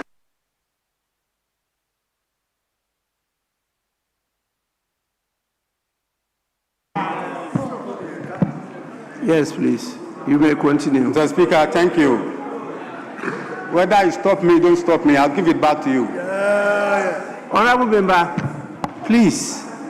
We are not here to be giving it back to the people. It's not a personal Mr. Speaker, I'm guided. duel. I'm guided. Please. I'm guided, Mr. Speaker. Mr. Speaker, when NDC took power in 2025, when we brought in the gold board, which is being discussed today, Mr. Speaker, gold board and the program. Minority Leader, is there any issue? Mr. Speaker, respectfully, I am on my feet in respect of the inference made against Honorable Foucault. Mr. Speaker, when I was on my feet, I said something on a lighter note, but my friend said, no, they took offense, and per your order, I did withdraw and went on to do what you asked me to do. Mr. Speaker, the member debating is saying that a member of parliament, Mr. Speaker, let's be fair. Honorable Deputy Minister, please allow me to make my point. He now refers to a colleague that he has collapsed NIB. Mr. Speaker, no, Mr. Speaker, exactly, Mr. Speaker, our colleagues must be fair. Mr. Speaker, I want our colleagues must be fair. When sometimes statements are made, even on a lighter note, they take offense. And, Mr. Speaker, if that is how they want things to be, then they must equally be fair in dealing with others. Honorable member who was previously the MD of NIB is here. You can't say, colleague, Mr. Speaker,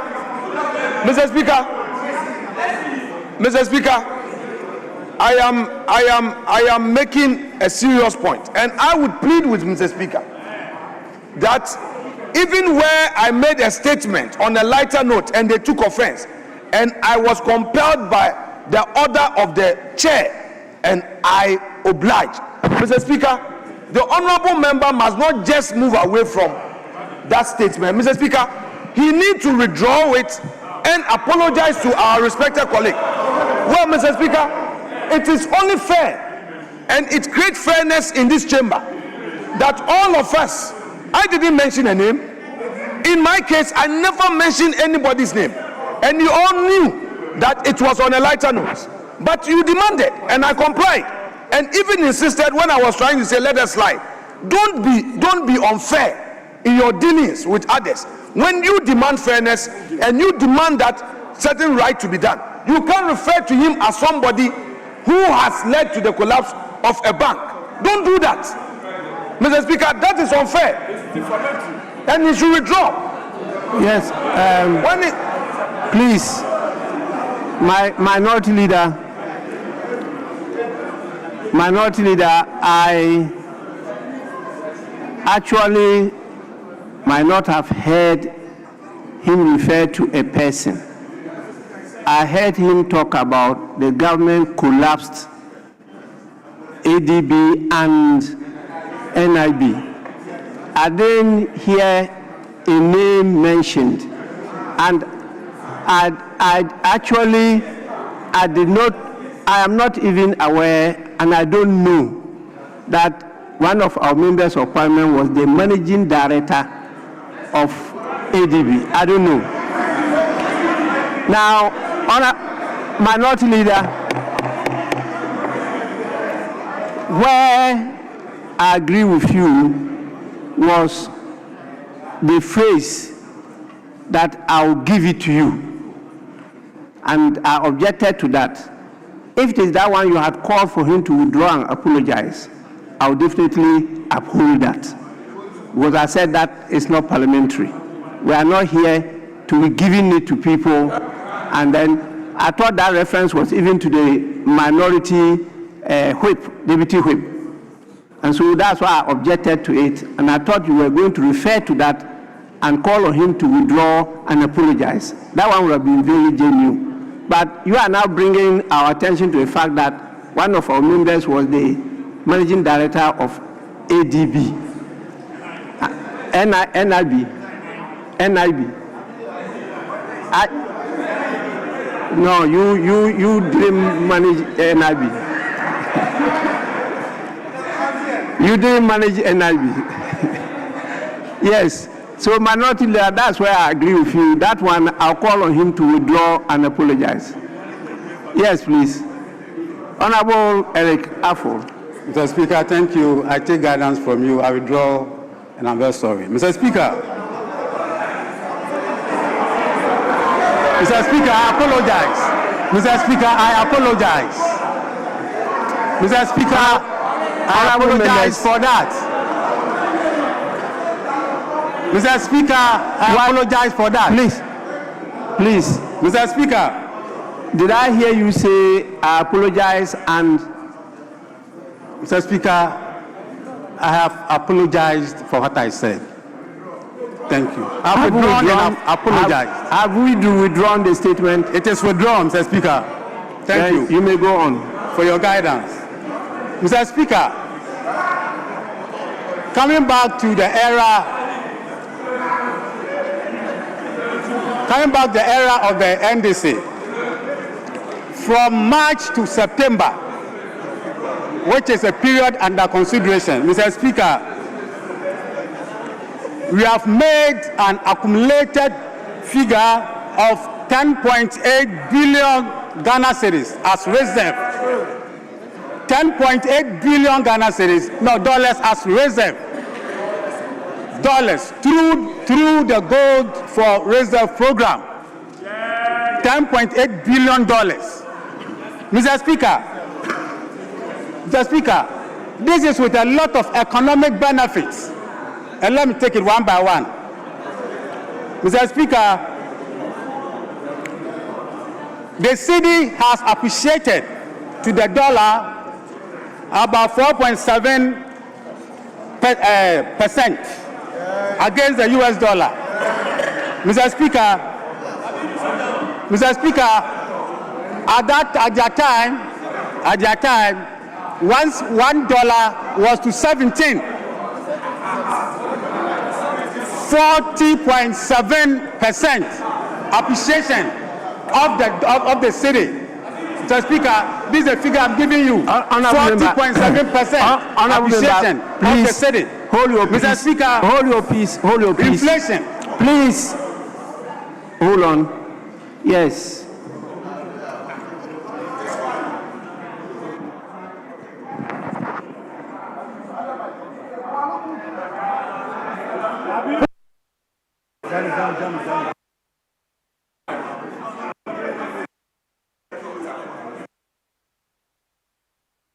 Mr. Speaker, thank you so much, Mr. Speaker. Mr. Speaker, I rise on point of order reluctantly, Mr. Speaker, and I do so mindful of the fact that this House is a House of records. Mr. Speaker, I know your fidelity to the facts, and I know that you would not allow a statement that is not born out of the facts to get into Hansard. And it's for that reason that I am drawing your Honorable Chair to that particular issue that has been raised by my colleague. My colleague in his submission stated unequivocally that there was 10 billion earnings for the Gold for Reserve program. 10 billion. He mentioned over $10 billion. Mr. Speaker, that is not true. Mr. Speaker, let us not conflate the gold trading program with the domestic Gold for Reserve program. They are two separate things. What is on record?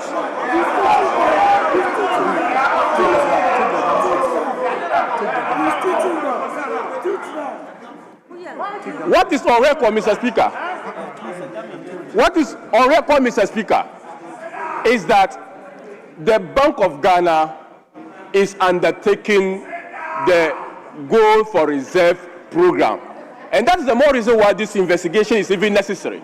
That we have not come to the determination of how much of the Gold for Reserve has accumulated. What we know is that they have sold half of our gold reserves, which is a fact, Mr. Speaker. But as to how much the Gold for Reserve has introduced into our foreign exchange holdings, we don't know as of now.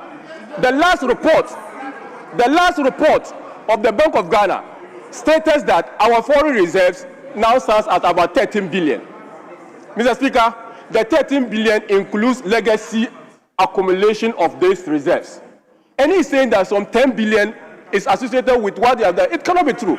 What is a fact is that the Bank of Ghana, together with the Gold Board, has reported that their gold trading program has produced some $10.8 billion. That is different from the Gold for Reserve program, and I want that Hansa to capture that. And what he's saying is not a fact, Mr. Speaker. Thank you very much. Yes, Majority Chief Whip. Mr. Speaker, there are procedural ways of interrupting debate. In pursuance of Order 122, when you get up to indicate that you are on a point of order, you must indicate whether you are doing so by way of a privilege suddenly arising or a point of information, elucidation, or clarification. What the Honorable Kabiru got up to do was simply to get up to interrupt the Honorable member without any basis. So, Mr. Speaker, he was completely out of order. Yes, he was out of order. Yes, Majority Chief Whip, you are right. He was actually out of order because all these figures that are being churned out are things to be investigated. So at the end of the day, the facts will be determined after the investigation. So when you get up and you mention a figure, it's difficult for me to say that that figure is incorrect or is not factual. So you have also mentioned some figures. Now, you have also drawn my attention to the fact that there is a vast difference between gold for reserves and then gold reserves in the bank. You are trying to show the difference. That will be part of the investigations for us to see the differences. Some of you are using it as a program, and some of you are using the word a scheme. Now, there's a difference between a program and a scheme. But these are the submissions we are making now, and that underscores the need for us to establish the committee to investigate. So you don't start raising these things unless at the end of the day, the House raises some other fundamental issue to show that there is no need for us to establish the ad hoc committee. But you are laying the grounds for us to go further into this matter because doubts in many areas are being raised, which need to be clarified. So I'm taking note of all these points. It's too early in the day for me without any basis to come out to say what he said is not factual. So you are completely out of order. Yes, Honorable Eric Afful may continue. Thank you, Mr. Speaker. Mr. Speaker, one of the benefits, economic benefits, is that the rate of inflation has dropped from 23.8% in December 2024 to 3.3% in February 2025. This is one of the economic benefits. Mr. Speaker, the banks, the commercial banks, are now chasing investors to come for loans at the negotiated interest rate, some below 15%. This is what is happening in Ghana here. Mr. Speaker, this is very important. The chief motive of Gold for Reserve scheme or program is to raise our gross international reserves. Gross international reserves in Ghana. Mr. Speaker, as speak now, our gross international reserves stand at $14.8 billion. $14.8 billion. Mr. Speaker, it is equivalent to 5.8 months of import cover. Mr. Speaker, through this program, we have also arranged that by 2026, end of 26, gross national reserves will hit at 8.6 months of import cover. Mr. Speaker, by 2027, it will hit at 11.8 months of import cover. Mr. Speaker, finally, 2028, it will hit at 15 months of import cover. Mr. Speaker, this is done under the Ghana as a related national reserve accumulation policy, which we have just said. Mr. Speaker, this is what I want my honorable members to know, that you cannot make a financial declaration of a loss without picking it from an audited account of that organization. You cannot pick it that this is a loss. No. Where did you get it? Where did you see it? Where did you find it? Mr. Speaker, let me quote Act 1140, 23:1. The Gold Board shall keep books, records, returns of accounts, and other documents relevant to the accounts in the form approved by the Auditor General. 2, the Board of Directors shall submit the accounts of Gold Board to the Auditor General for audit at the end of financial year. 3, the Auditor General shall within 6 months after the end of the immediately preceding financial year, audit the accounts of the Gold Board and forward a copy of the report to the Minister and the Board of Directors. 4, the financial year of the Gold Board shall be the same as the financial year of the government. Mr. Speaker, the reason I'm referring the House to this is that Gold Board issue, Gold Board finances are now being audited. So where are you getting our figures from? People are saying $214 million as of September, $700 million as of December. Where did you pick these figures from? I'm surprised. So we reject your figures. We reject your figures. It's never true. We reject your motion. The motion rejected. It's never true. Mr. Speaker, a lot has been said. I call upon my friends, even them, when you look at their faces, it's not even fine. Let the House join me to reject the motion. Reject the motion.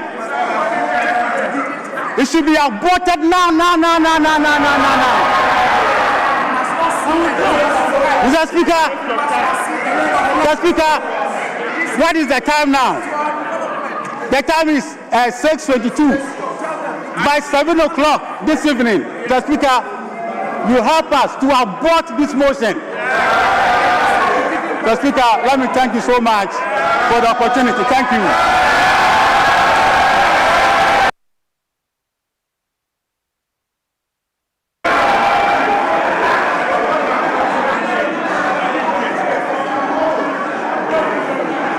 Yes,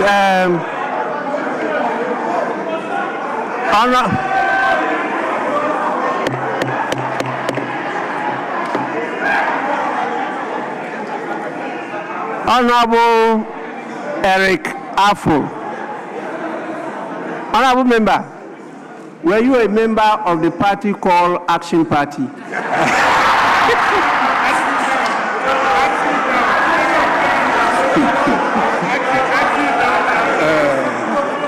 Mr. Speaker, thank you so much. I'm not part of them. Thank you. Because that used to be the party led by Colonel Benasco, and that was their slogan: action, action, now. Yes, honorable member. Thank you, Mr. Speaker, for... I am informed that you agreed on some numbers. No, it was not 7-7. Speaker, Yes. we agreed to take 3-3, and then the leaders will conclude. Thank you. You agreed on... Mr. Speaker, Yes. Mr. Speaker, with respect. Mr. Speaker, with respect. Mr. Speaker, with respect. You asked a specific question of whether there was any agreement. Mr. Speaker, I plead with the majority chief whip. He shouldn't let certain things get into the hands out when he knows that that is not the case. We proposed 13 on each side. Mr. Speaker,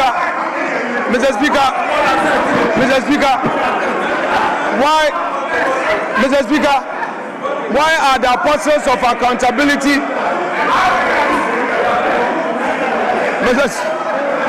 Mr. Speaker, the apostles of accountability and probity are afraid of debate, Mr. Speaker, and then, Honorable Mr. members, Speaker, please, you are taking more time. He simply said they proposed 13. Mr. Yes. Speaker, and then they that's had, what he said. Let him conclude. I'll come to you. Yes, Mr. Speaker, you proposed 13. Mr. Speaker, I'm not done. Majority leader, Yes, let me so finish. you go on. Yeah, Go on. Yes, Mr. Speaker, Majority leader, please. Mr. Speaker, I propose 13 on each side. And then, Mr. Speaker, they said, oh, they want a reduced number. And I said, no, this is an important motion. Mr. Speaker, this is an important motion that must be taken. Mr. Speaker, there was a deadlock as to the number that we were to take. Mr. Speaker, we are ready to reduce it to 10-10. We are ready to take 10-10.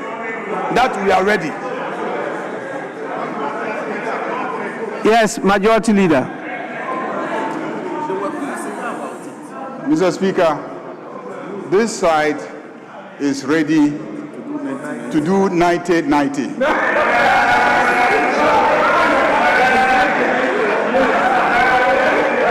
So mobilize 90 on your side, and then we will have 90 people here argue. 90-90, Mr. Speaker. Mr. Speaker, I am proposing 90-90 because we are ready to debate till tomorrow morning. We are ready to debate till tomorrow morning. But Mr. Speaker, if you listen to the debates, it is a repetition of what others have already said. What he said is what Honorable Abina repeated, and I'm sure when the next speaker gets up, he's going to repeat the same thing. These arguments have been made on radio already. They have been made on television already. No new argument is being made. So, Mr. Speaker, on this rare occasion when you have graciously granted us all your time and attention to come and preside over this debate, we cannot drag the debate ad infinitum. 10-10, what are you going to say? Mr. Speaker, this side would have just said that after Honorable Aful, we should put the matter to a vote. Because Honorable Aful alone has demolished all of you. And not just that.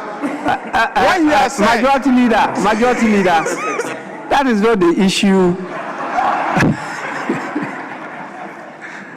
We want to know how many contributors from each side of the House. Please, Speaker, honorable let the members, record reflect. honorable members, Speaker, it's let the record important. reflect It's that- important. Okay. I draw your attention to the fact that there will be a state-assisted funeral here in the forecourt of the State House for the two brothers who lost their lives in the aircraft crash in Tema recently. And it is scheduled as follows. Tomorrow, Saturday, that is 28th March, and is commencing at 9 a.m. And this is in the forecourt of the State House, state-assisted funeral. And you know why? Because patriotic Ghanaians decided to sacrifice their lives to save lives in this country.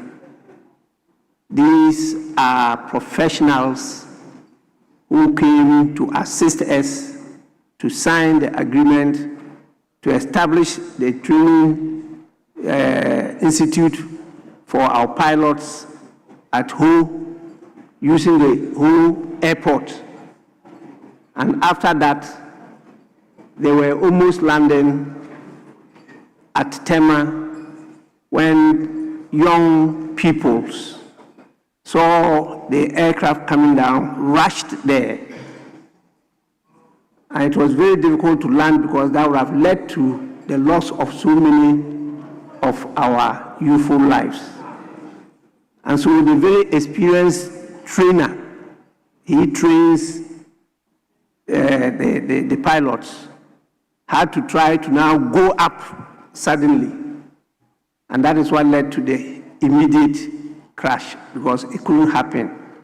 And that's one of the reasons when you are entering into Air Force, you have to sign a death warrant that in a situation like that, lose your life than do something to lead to the loss of life of other people. This is what happened. And so this is a very important national funeral. And we are to be seen to be very concerned and to be supportive and to be present tomorrow. I'm aware that we are plagued with so many funerals. And so we have to share while others go to the others, because some of you, not many of you, are bereaved, and you will be at those funerals. You need support of your colleagues, but we also need to be present, and I have to be there tomorrow morning by 9 a.m. So please take that into consideration, and let's agree on the numbers. Mr. Speaker, at conclave, they proposed 15, 30, 10. They were whimsical about it. So when the decision was confirmed, that what word did you use? Mr. Speaker, I withdraw that. Mr. Speaker, I withdraw. I apologize to him. Yes. You have to withdraw and apologize. Yes. Mr. Speaker, I withdraw. I apologize. To you, I apologize. So, Mr. Speaker, so it was not even a proposal of 13. But they proposed 15. Habib proposed 15. He proposed 13. And Anna proposed 10. So we said it cannot be done. So this afternoon, when we agreed that the motion will be taken, then we agreed that we'll do 3-3. Then the leaders will conclude.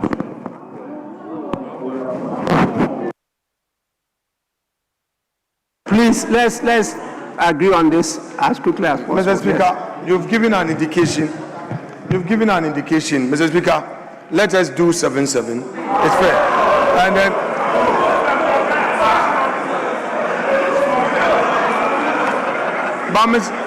but Mr. Speaker, Honorable Chief Whip, not long ago, he was calling for the right use of words. Mr. Speaker, if you want to refer to your respected colleague, the minority leader, say so.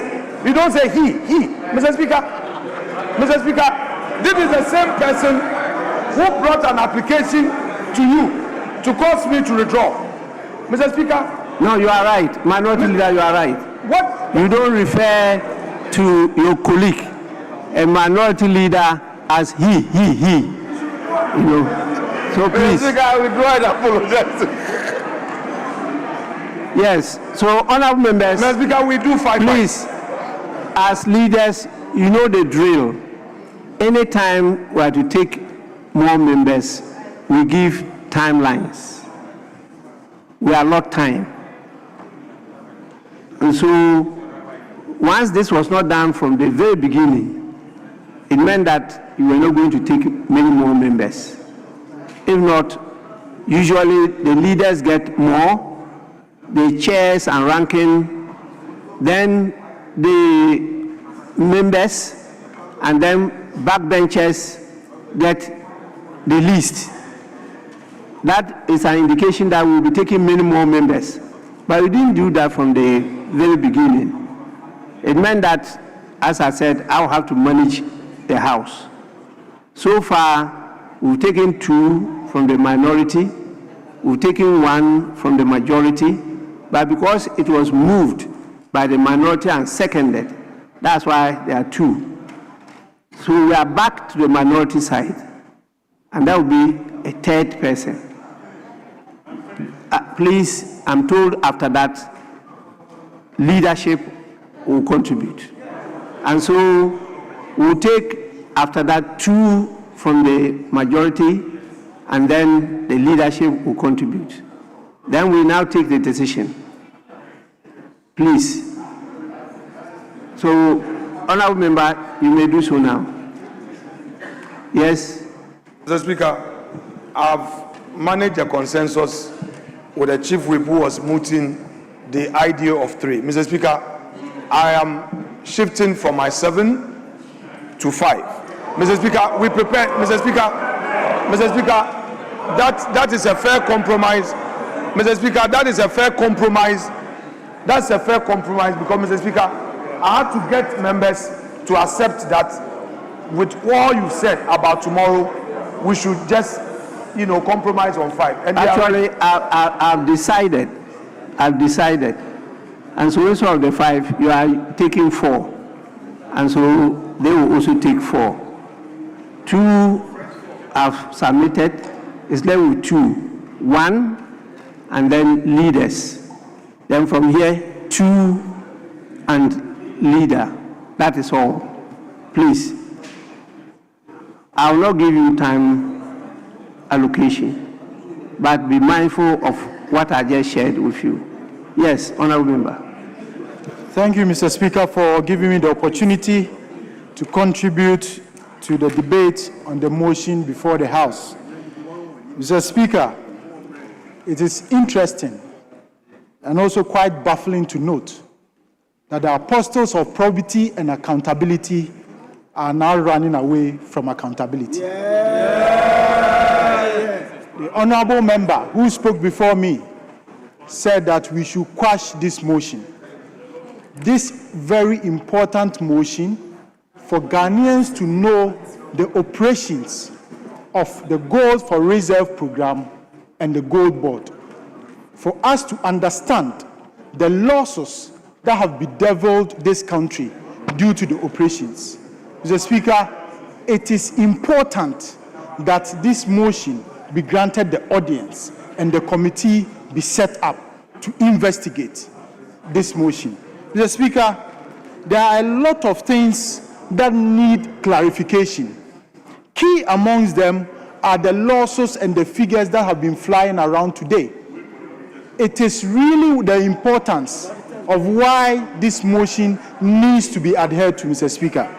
Mr. Speaker, also among them are certain things that are not clarified. For example, Mr. Speaker, the operations of Gold Board, which has operationalized this Gold for Reserve program, has been shrouded in secrecy. For example, Mr. Speaker, what is the margin structure of Gold Board? We don't know. We don't know. How are these margins applied? We don't know. Who benefits from what? We don't know. What percentage goes to the aggregator as margin? We don't know. So if all these things we don't know, what is shrouded in secrecy, and Parliament is supposed to know, which is why we need this ad hoc committee to do this all-important investigation. Mr. Speaker, the people want to know. Number 2, Mr. Speaker, for any pre-finance architecture, there's always an inherent pre-finance risk, which is why we need to investigate as to what caused the supposed loss of $214 million. What is the breakdown of this loss? This pre-finance architecture, we need to go into it. How is it being managed? Are there any cushioning for this government? Are there any cushioning for this nation in terms of pre-finance risk? What happens if the sole aggregator decides to default on the pre-finance that has been allocated to him? What is the cushioning? We don't know all these things, which is why, Mr. Speaker, it is important that, Mr. Speaker, you grant this and set up this committee for us to investigate. Mr. Speaker, what Gold Board has done... Honorable Member, it's not for Speaker to grant it to. It's a decision to be taken by the House. I don't have that power. Mr. Speaker, the House is important. The House grants this request. Mr. Speaker, you are our father, and I know that your intelligence and your experience in this House, if you put it to bear, will guide us into a solid decision making in this House and on this matter. Member, in this matter, I don't even have a vote. Mr. Speaker, thank you, Mr. Speaker. You people decided that the Speaker should not even have original vote, and he should not also have casting vote. And so you have deprived us of our political power. Thank you, Mr. Speaker. Mr. Speaker, the third reason why the House needs to take this motion seriously is the fact that we only have a sole aggregator in the name of Barrock. Mr. Speaker, why do a country as big as this, and for a program that is earning, it's a big foreign exchange earner for the country, why should we place all our eggs in one basket? Why should we just get only one aggregator? Tomorrow, if we stand up, if we wake up, and the sole aggregator tells us that the margin that Gold Board is giving to it, he is not happy with it and is requesting for an increase in the margin. What is Gold Board going to do, and what is the country going to do? Are we risking putting all our eggs in our basket? Are we risking one person or one company holding the whole country into ransom? Mr. Speaker, if you look at the Gold Board, how it's structured in the make and form of Cocoa Board. Cocoa Board has over 39 active LBCs. And so the risk is shared, and so no one LBC can hold Cocoa Board to ransom. We need to go back to the basis of this and ensure that we get more aggregators, which is why we need to interrogate this and find out, is it prudent on our behalf as a country to have only one aggregator sourcing the whole gold for our country? Mr. Speaker, it is important that we get this. Mr. Speaker, the next point is that what due diligence did we conduct before we selected Bower Rock as the sole aggregator? All these things need to come to the fore.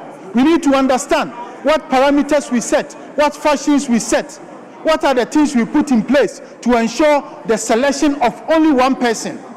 Is he the only one who was capable of doing the job? Why did we give the job to that person, that sole aggregator? We need to get all these things to the fore. The Speaker, then comes to the modus operandi of Gold Board. The Speaker, Gold Board says that it is buying from only legitimate aggregators and legitimate sources. We cannot bury our head in the sand and pretend to be the proverbial ostrich. Why? Because, Mr. Speaker, the law of Gold Board says that all gold in this country are supposed to be bought by Gold Board through its aggregators. So I ask, the President has himself admitted that some of his functionaries are neck deep into the Galamsey menace.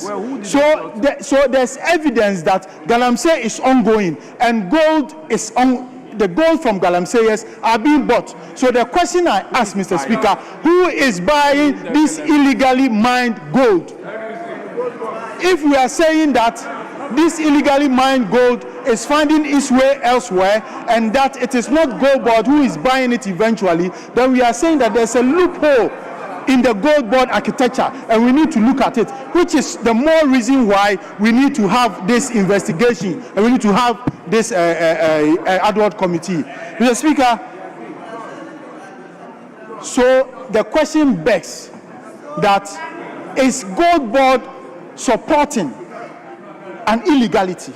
Is Gold Board sanctioning an inherent illegality in their value chain? Because this value chain has illegally mined gold and Galamseyers. And someone is definitely buying from these Galamseyers. And the fact is that no gold can be sold outside the shores of this country. So therefore, whatever is being mined illegally is finding its way somewhere into our gold coffers. So why are we kidding ourselves, Mr. Speaker? We need to find this. We need to get to the bottom of this with this ad hoc committee. Mr. Speaker, my last point will be, what are some of the restoration mechanisms that is being put in place to ensure that our river bodies that are being contaminated and our forests that are being depleted are going to be restored? We don't know. All these things we don't know. We have absolutely no idea of these operations. And there has to be some form of restitution in this matter. Mr. Speaker, Ghanaians, we are losing lives.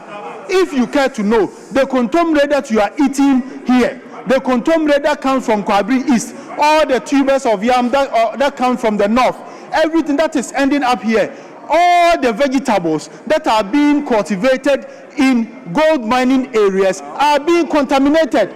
So if you sit in Accra and you think that you are free, Mr. Speaker, it is very important for us to know that what is causing all these menace. Mr. Speaker, so I pray this House that we should tread cautiously into how we treat this thing and the partisan nature and the partisan eyes with which we look at this. Because, Mr. Speaker, posterity will judge us, and posterity will not be kind to us if we gloss over it and turn a blind eye to this menace that is ongoing. Thank you, Mr. Speaker, for giving me the opportunity.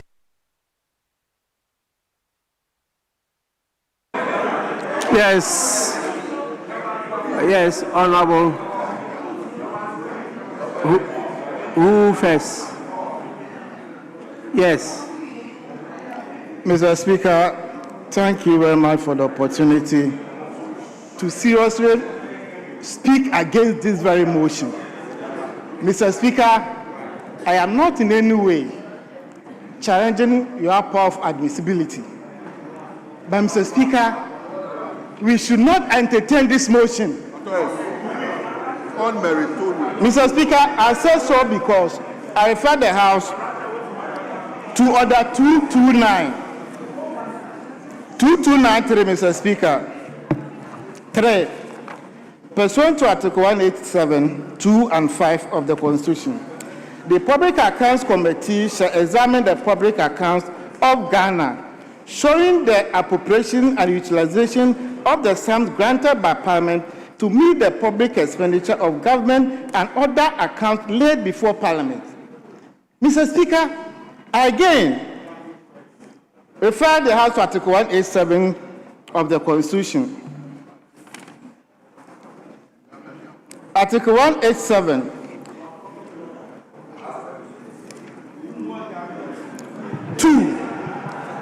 Mr. Speaker, the public accounts of Ghana and of all public office, including the courts, the central and local government administration of the university and public institutions of like nature of any public corporation or other body or organization established by an act of Parliament shall be audited and reported on by the Auditor General. Mr. Speaker, what is before us? Premature ejaculation. Are we operating by hearsay or what? Why are you running ahead of ourselves? By the end of the day, those accounts will be audited and same will be presented to this House and referred to the Public Accounts Committee. All the infractions identified, if any, they will invite those people involved, the institutions, to come and speak to those matters. You are here telling us that there's a law. Who published that law? Who published it? What if the audited account is presented and there's no law? We have, even if we are to accept this, we have existing committees in place. Just 2 weeks ago, the minority leader was here when we wanted to set up another committee to investigate the matter. He said no, we should use the existing committee. We are changing goalposts now. We will not set any committee today, we will not set any committee tomorrow.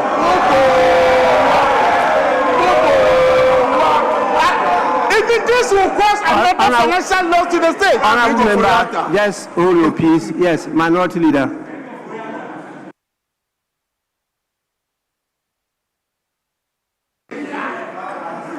Speaker, with respect, because this is a House of Records, I don't want my colleague to misquote me and in the process mislead the House. Mr. Speaker, the Auditor General published a report of some special audits, and same was attached to a ministerial statement which was read on behalf of the Finance Minister by the Deputy Minister of Finance.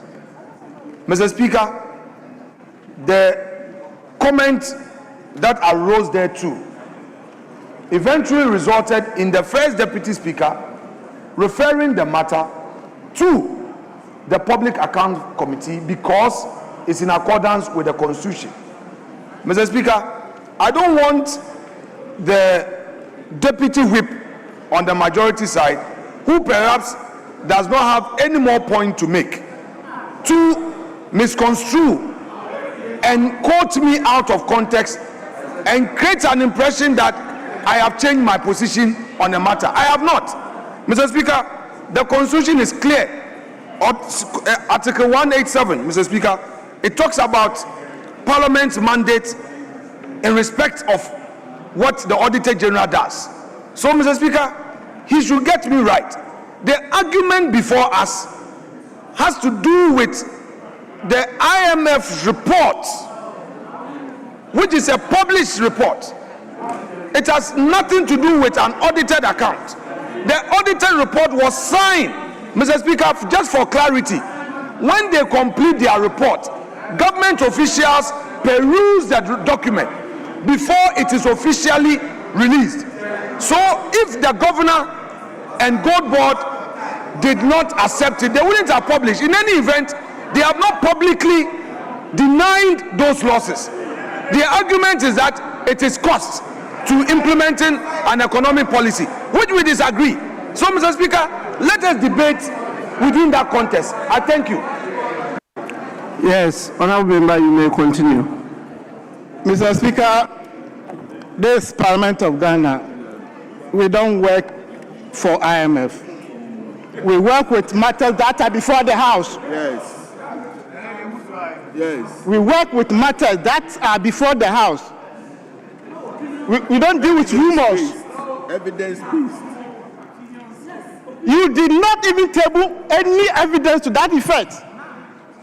Keep your information. There's nothing before us. So we will not set any committee today. We will not set any committee tomorrow. Mr. Speaker, I refer the House to Article 184(2). The Bank of Ghana shall, not later than 3 months after the end of the first 6 months of its financial year, and after the end of its financial year, submit to the Auditor General for audit a statement of its foreign exchange receipts and payment or transfers in and outside Ghana. This matter will come to this House. Yes. So what is the point? And I refer the House to Mr. Speaker, Order 125. The head note, anticipation.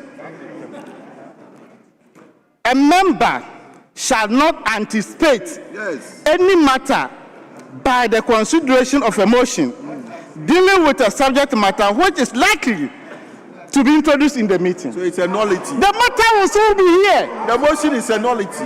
And you are anticipating what something that will come to this House. Mr. Speaker, it's almost 7 o'clock. We are here debating this motion. Mr. Speaker, respectfully, I will not speak too much to this matter. It's stillborn.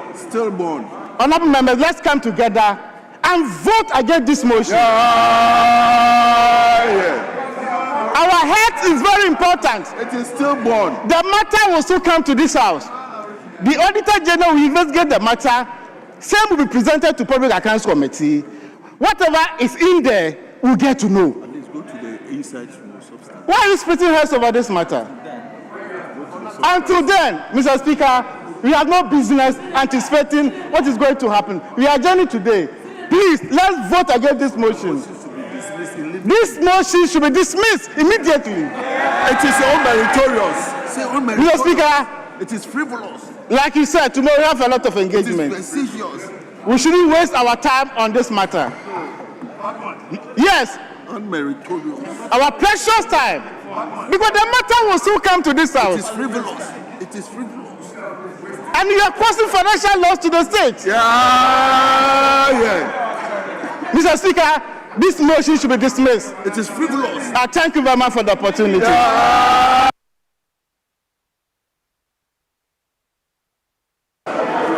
Yes.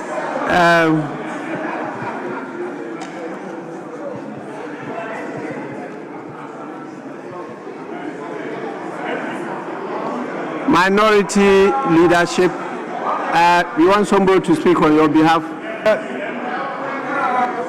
Yes, okay. Speaker, with respect, I'll recognize him. Mr. Speaker, we are yielding to our respective. You are yielding to him, yes.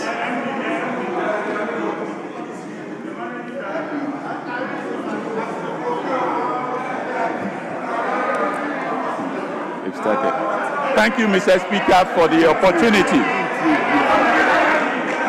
Are you serious?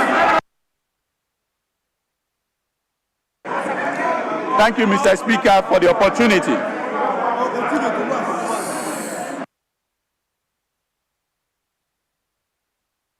Honorable members, please. Honorable members, let's listen to him.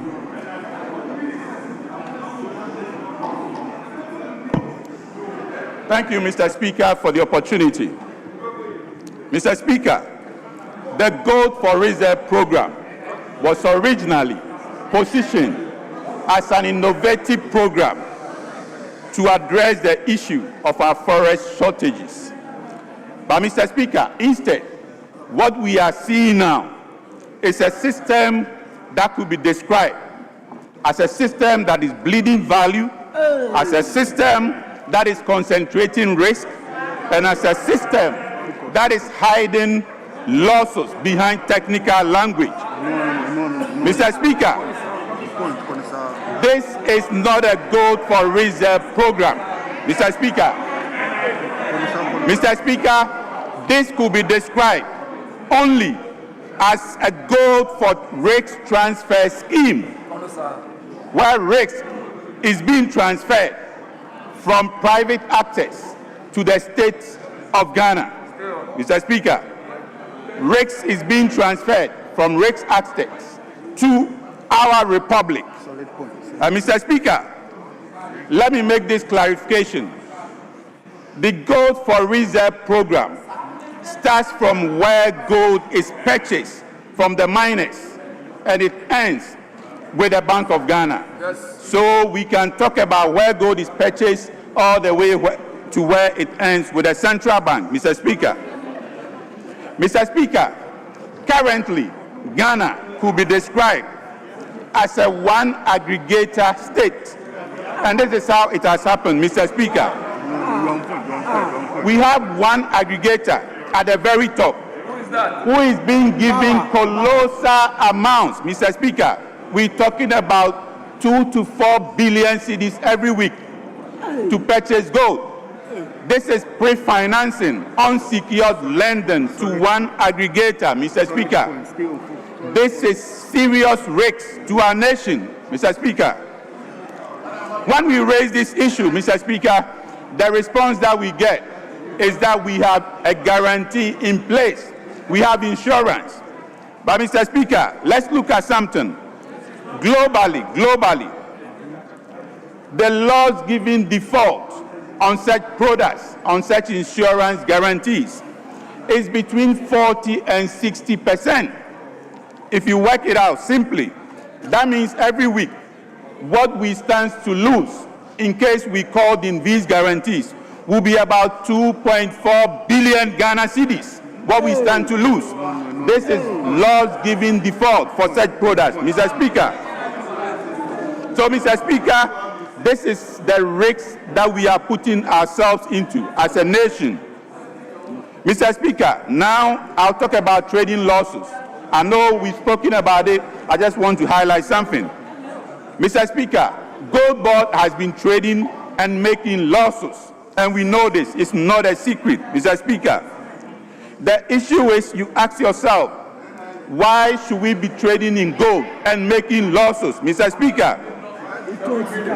We know that we've made a loss for the records of 214 million US dollars, and this continues to grow, Mr. Speaker. I hear people talking about NIB, Mr. Speaker.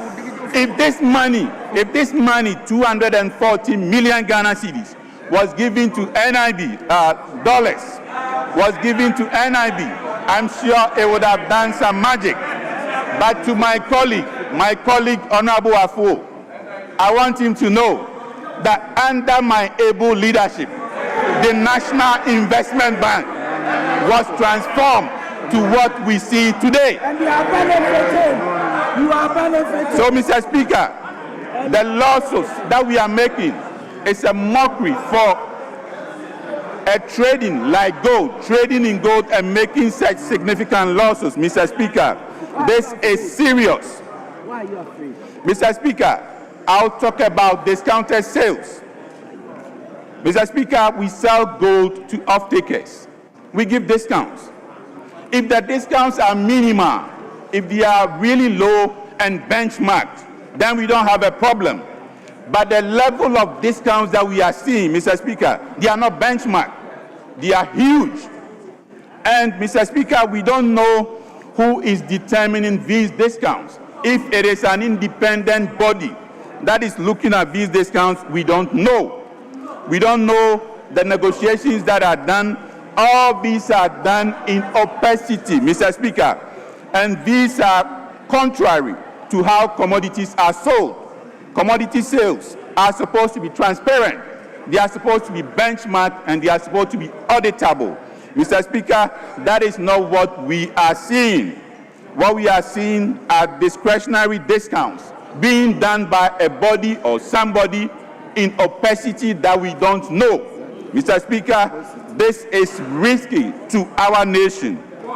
Mr. Speaker, now FX sales, Gold Board buys gold and sells this gold to Bank of Ghana. Mr. Speaker, you ask yourself, yes, Gold Board tells us that they buy the gold at market rates to the FX. Then you sell this to Bank of Ghana and make a loss. Mr. Speaker, this does not make business sense. It doesn't make sense. It doesn't make business sense, Mr. Speaker, that you sell FX and make losses. It doesn't make sense. Mr. Speaker, you ask yourself, at what rate are these FX being sold? Is it a market rate? Is it interbank? Or is it some negotiated rate in opacity that nobody knows? Mr. Speaker, any sale that is below the market rate, Mr. Speaker, any sale below the market rate is just hidden subsidy. We're giving subsidy in a hidden way, Mr. Speaker, and that should not be allowed. The IMF is clear on this, that no quasi-hidden fiscal operations is not allowed. Reserve accumulation should be clear, should be plain, should be transparent, Mr. Speaker. When we talk about the losses, what we hear is that, look, we are building reserves, and the reserves that we are building is going to support our CD. We are building it to 15 months of import cover, and so on and so forth. But, Mr. Speaker, if you are building reserves, and at the same time, the transactions that are leading to the building of these reserves is leading to losses, Mr. Speaker, then where are we getting to? Where are we getting to? It means you can compare this, you can liken it to, Mr. Speaker, you fill a bucket with water, and at the same time you are drilling holes under. Where would we get to, Mr. Speaker? This is cost 90. We are building reserves and creating losses, Mr. Speaker. This should not be allowed. Mr. Speaker, the other issue is governance. Governance has broken down completely, Mr. Speaker. There's no governance at all. Mr. Speaker, we are dealing with large financial flows in these transactions. Large financial flows. We are dealing with commodity trading, and we are dealing with foreign exchange operations, Mr. Speaker. These trade transactions or operations are highly risky, Mr. Speaker. For that reason, we need to have high level of governance to manage these transactions. But what we see, no real-time disclosures, no independent audit trails, no parliamentary visibility. Parliament has no visibility at all, Mr. Speaker. This is dangerous, no parliament visibility. And this fails, Mr. Speaker. This fails the IMF's Fiscal Transparency Code, which requires for accountability, risk control, and transparency. Failed completely when it comes to governance. Mr. Speaker, the other contradiction is that we are told that these transactions are driven by market forces. But, Mr. Speaker, driven by market forces, and we have these concentration risks, and we have this pricing mechanism which is opaque, which is hidden, and we have losses that we are socializing to other institutions, undermining the credibility of the central bank. Mr. Speaker, the real risks that we stand as a nation now, it's like we risk large counterparty failure. If this account that we are giving close to 4 billion cedis every week, if that account fails, Mr. Speaker, like I said, globally, the loss giving default, if you had to call in, you are looking at a loss of up to 60%, which is about 2.4 billion cedis. That is what we stand to lose on a weekly basis. We are undermining the central bank, the credibility of the central bank, and we are hiding losses, Mr. Speaker. This is not good for our nation. So, Mr. Speaker, we are asking if we are a parliament that scrutinizes or a parliament that rubber stamps. Yes.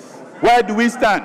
Are we going to scrutinize, or we are just going to rubber stamp what exists, the status quo, which is leading to lawsuits, Mr. Speaker?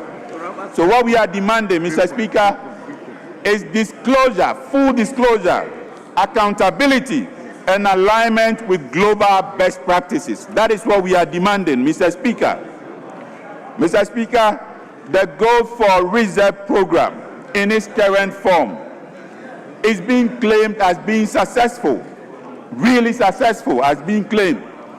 But indeed, if this has been successful, Mr. Speaker, then there should be nothing really to hide. There should be nothing really to hide. And I'm referencing my colleague Champon, as he said, we won't do this. Mr. Speaker, there should be nothing to hide.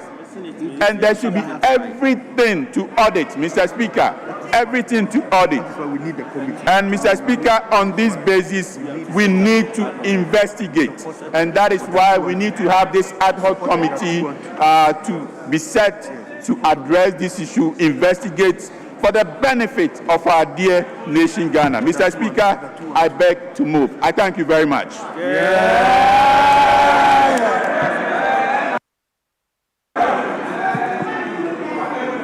Majority leadership, or there's one more before.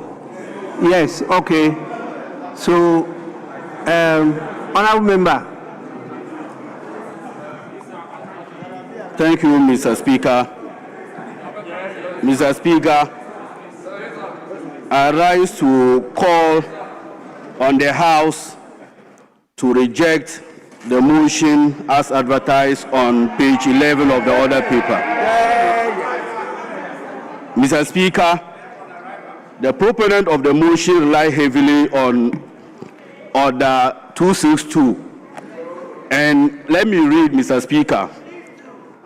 2621 states the House may by motion appoint a special or an ad hoc committee to investigate any matter of public importance, and the conjunction consider any bill or matter that is not within the jurisdiction of any of the standing committee or select committees.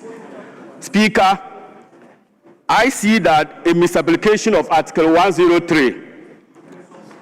Yes, it is important to acknowledge that Article 103 empowers Parliament to establish committees when necessary, but it does not mandate Parliament to consider ad hoc committees where standing committees already exist.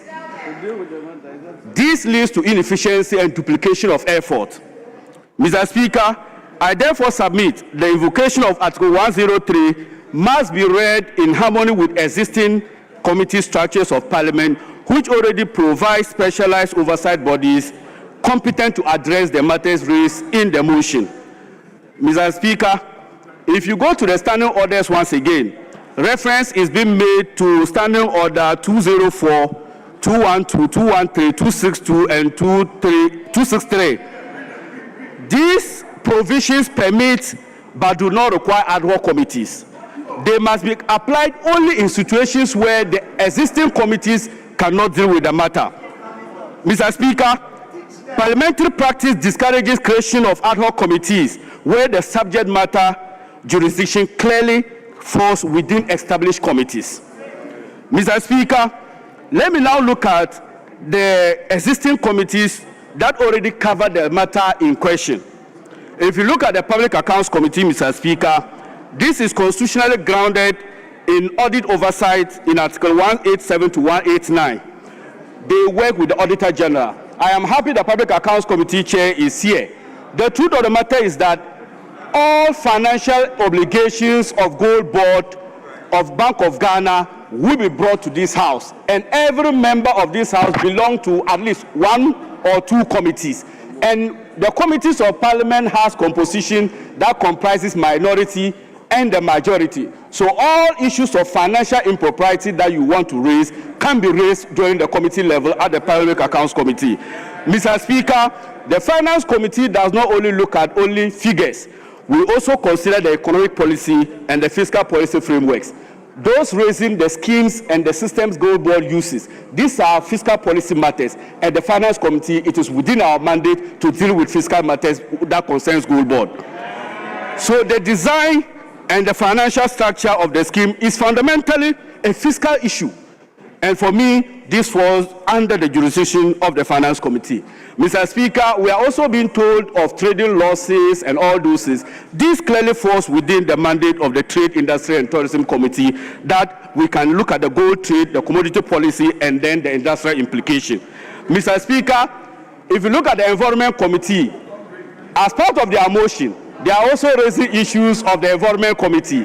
And I think that we already have a standing committee on environment that can deal with the environmental degradation, if any, arising from the gold purchase program. Mr. Speaker, I know the speaker we have, he wants to promote an efficient parliament. We must at all times try to avoid duplication and waste. Mr. Speaker, a strong parliamentary principle envisages that parliaments must avoid redundancy, resource waste, and overlapping mandates, Mr. Speaker.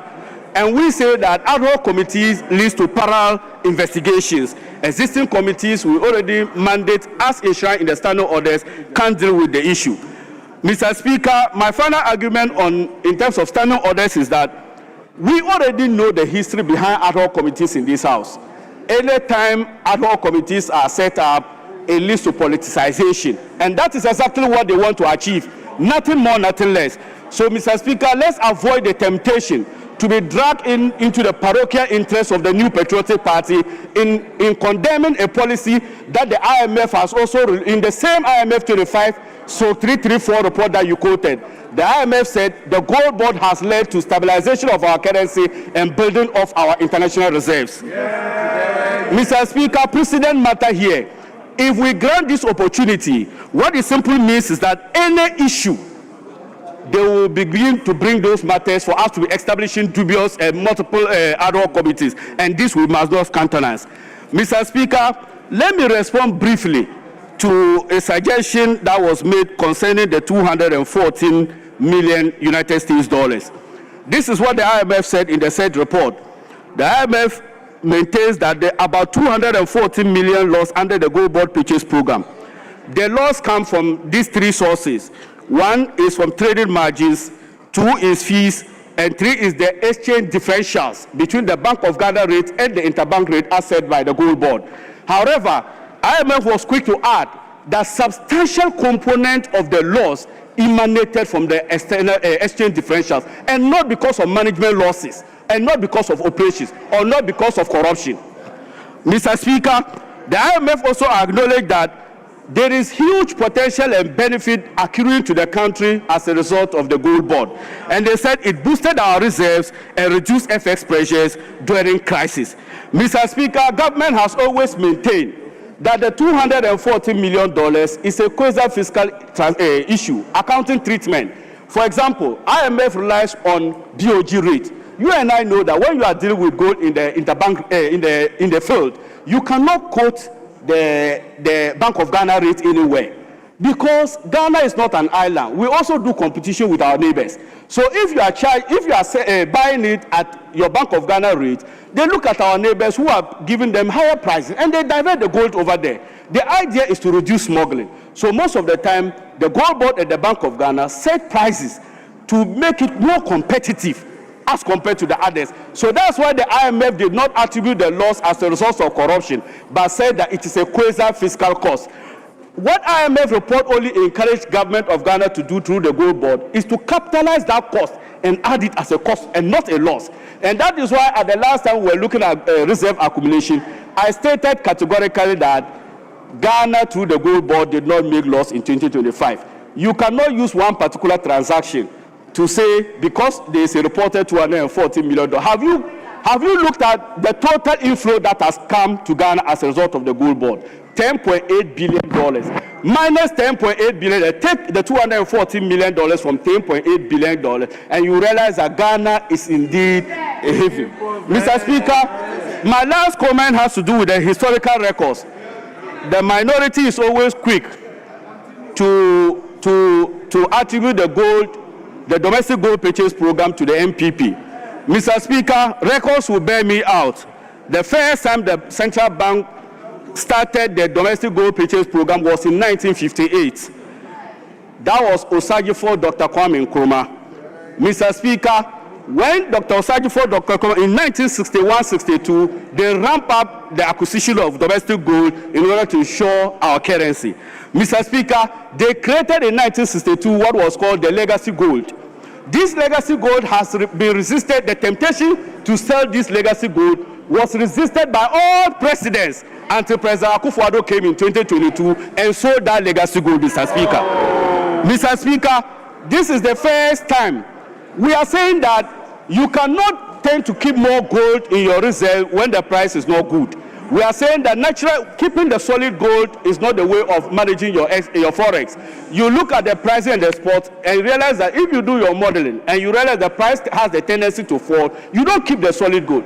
Come to think of this. Imagine today, gold price fall below 2,000. You were the same person saying that cocoa board lost because of trading option difficulties. We are saying that make sure that you keep your reserve and monitor the prices. When the price is good, then you sell and get the reserve. When the price is lower, you buy to keep for future again. That is the simple tricks of maintaining gold. In fact, Mr. Speaker, in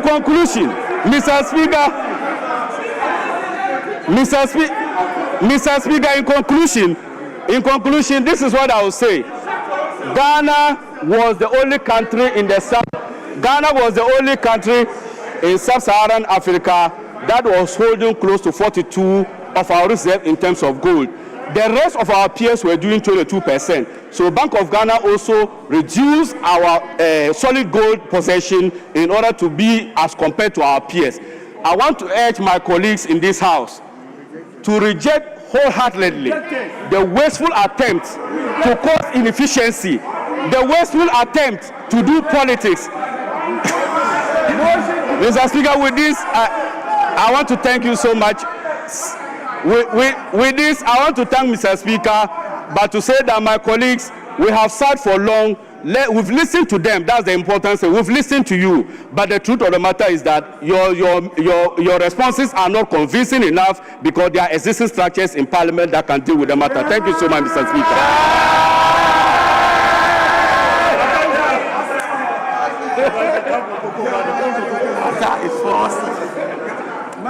Yes, majority leadership now. You are time out. It's now the time for your leaders. Yes, please.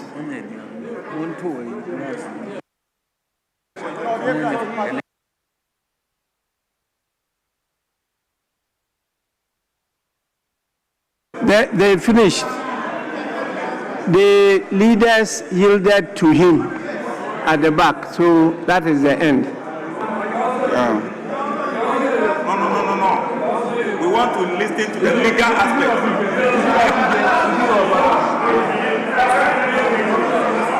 We want the legal aspect.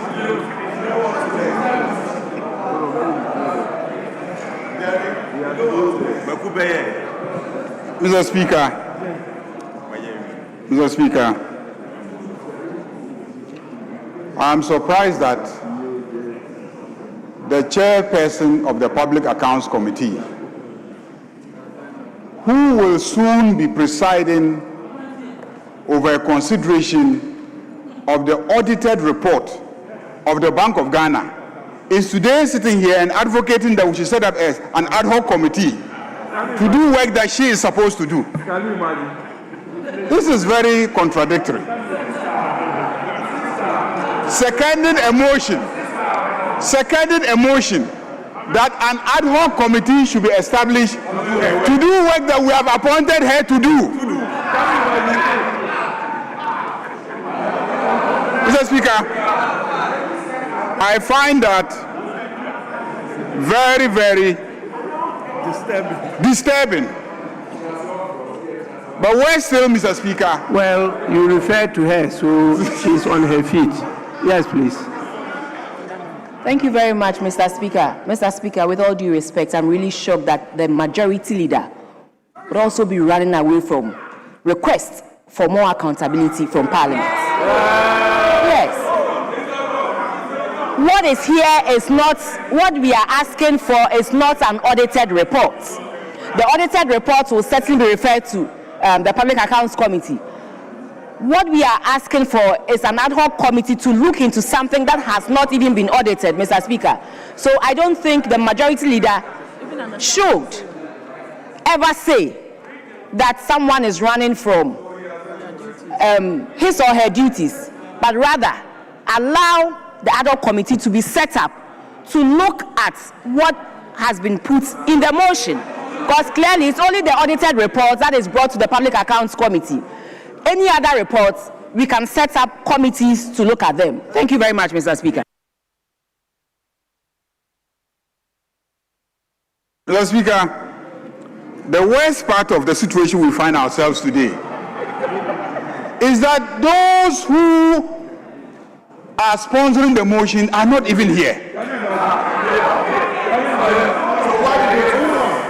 Mr. Speaker, where is Kojo Opon Nkrumah? Where is Kojo Opon Nkrumah?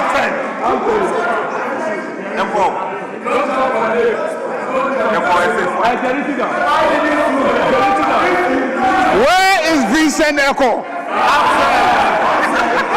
Mr. Speaker, where are these people who sponsored the bill, the motion? Why would you sponsor a motion and run away and leave the motion?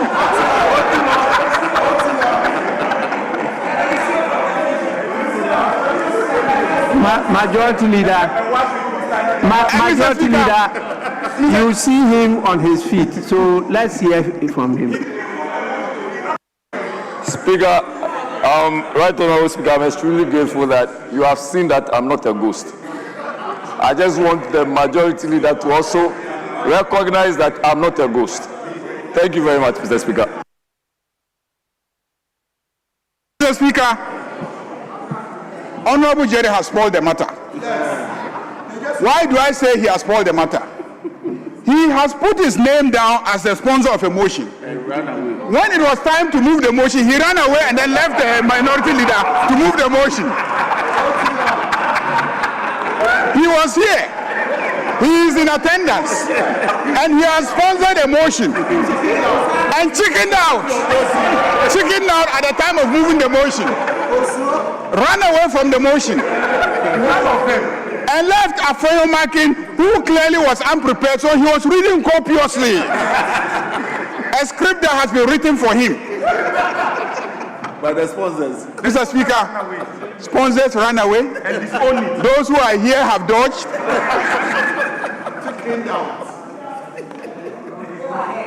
And sponsors refuse to debate and allow the former Deputy Minister for Finance to be seconding the motion. This is clearly a motion that has been abandoned by those who have sponsored it. So it is clear that they themselves are not convinced about what they are asking this House to do. That is the reason why this side is going to vote against the motion. You haven't demonstrated sufficient conviction or commitment to your own motion. Yes.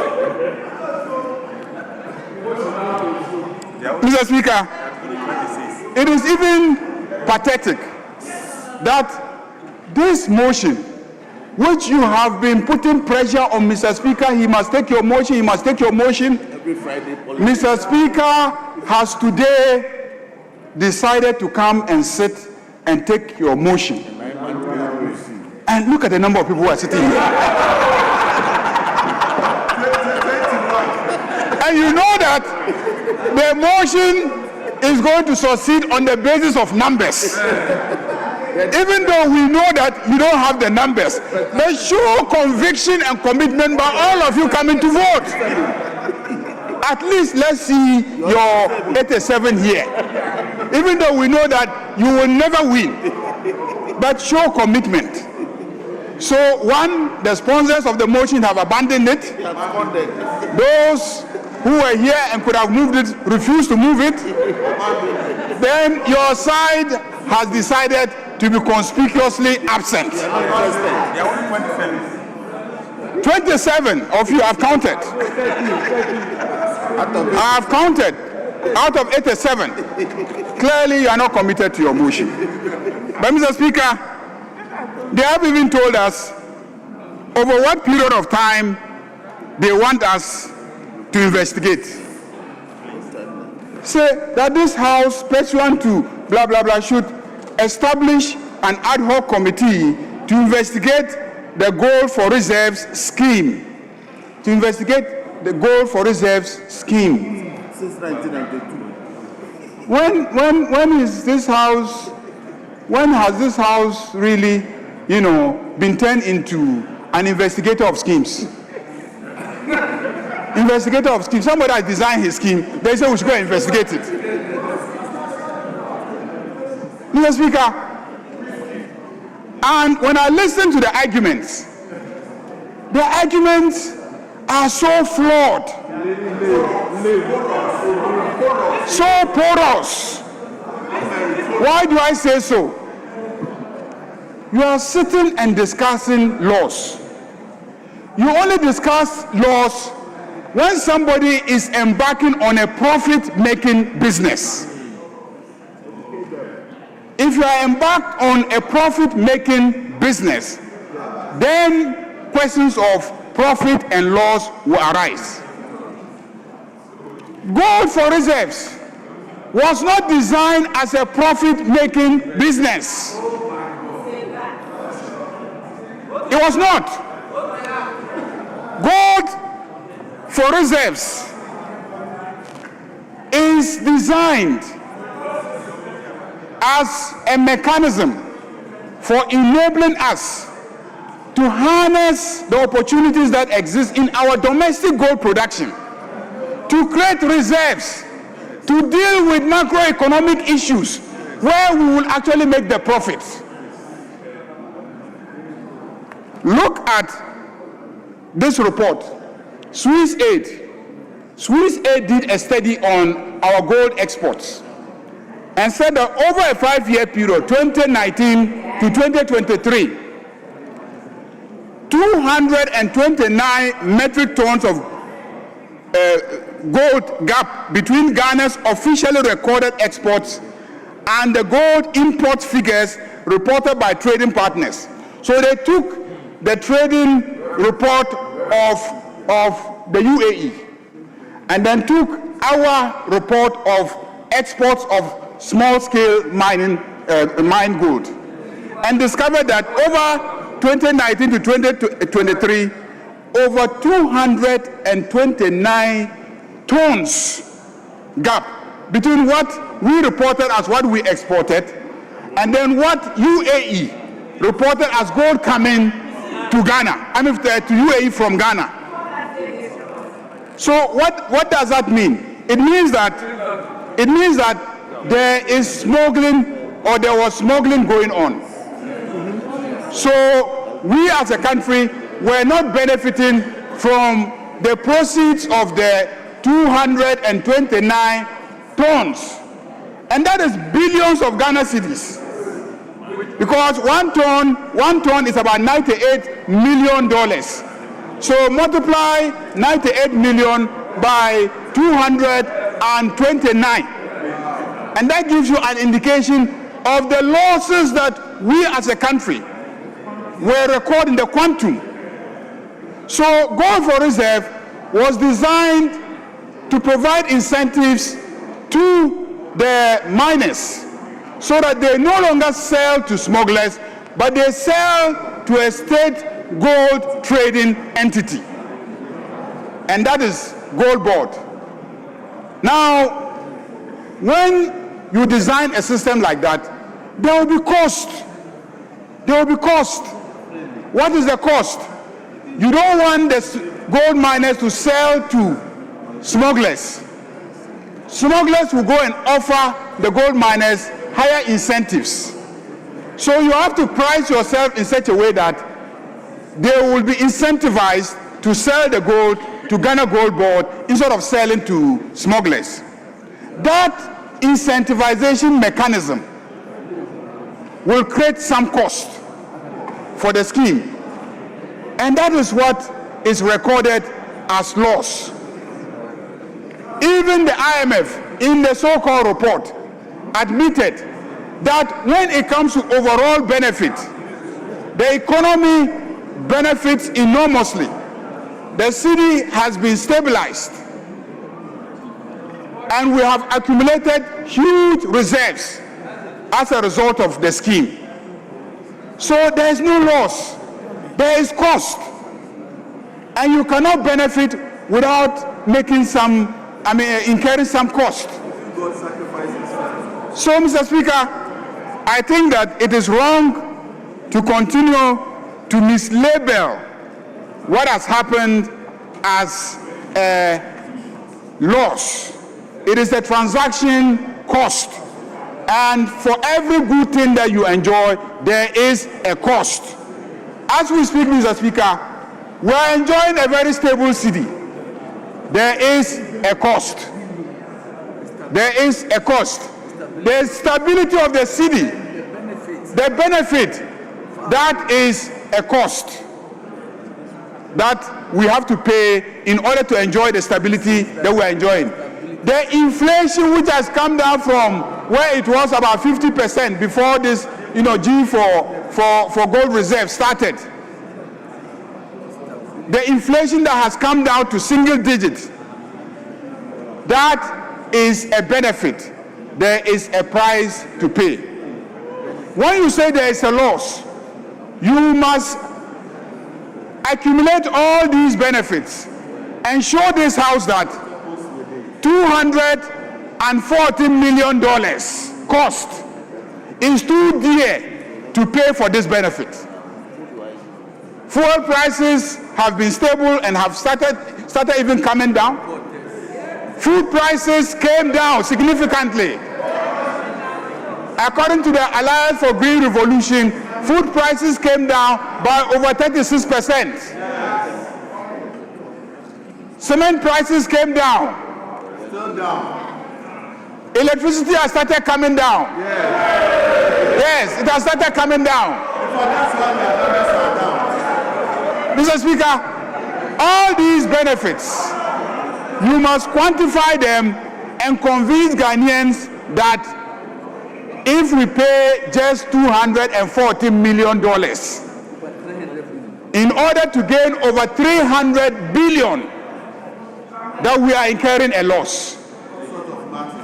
And Mr. Speaker, I am shocked that you will say we should investigate this matter as if this cost started yesterday morning. This is a cost that started as far back as 2021. And that is what my colleague, Honorable Afo, was trying to show. That this is not a cost that started yesterday. This is not a cost that is not known to the scheme, the system. The problem the IMF has, is that they are not convinced that this cost should be sitting in the books of the central bank. That's their problem. The problem the IMF has is that there are some risks involved. Yes, nobody is saying there are no risks. There are risks. There are risks. And they're saying that they don't think that those risks should be sitting at the central bank. The risk should be externalized. And that is why the gold board scheme was designed so that the entire transaction of going to the field to buy the gold the appointment of aggregators and etc. should be taken out of the Bank of Ghana and then warehoused in some other state entity. So we transformed the Precious Minerals Marketing Corporation into a gold board and then asked gold board to house the entire arrangement. That's all that has happened. So, Mr. Speaker, these laws, improperly so-called, is a cost that we have been paying since 2021. And cumulatively, when you take 2021 up to 2024, the loss amounted to over $672 million.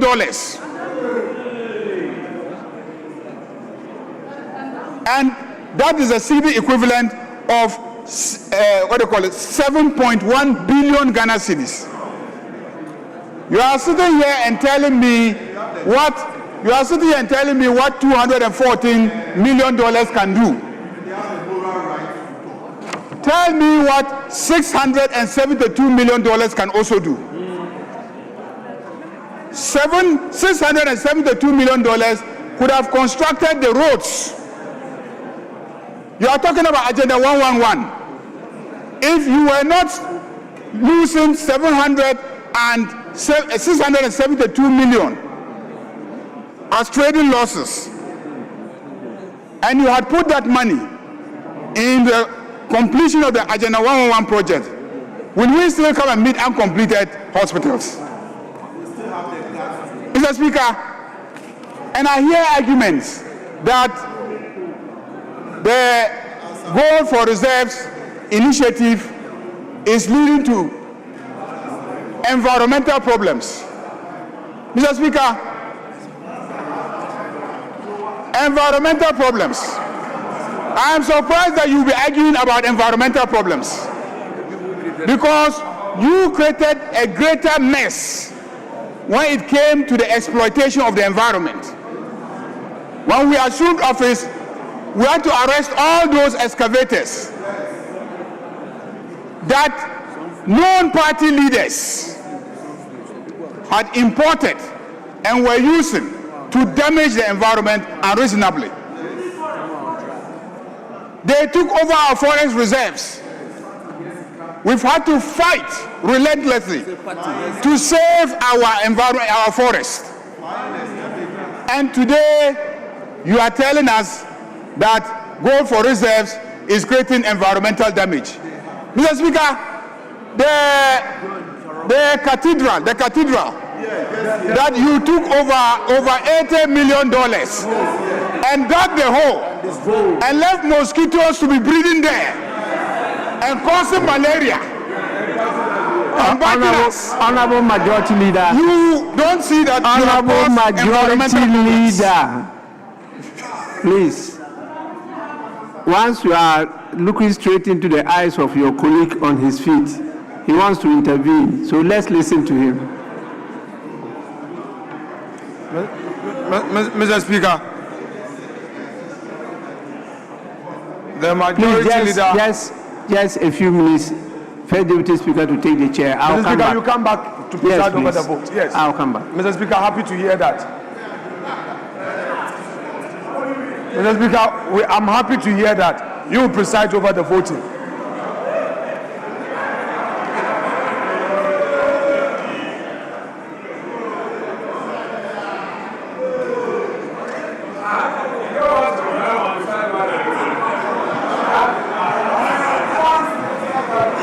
Honorable Osahin Alexander Aponyo Martins, you have the floor.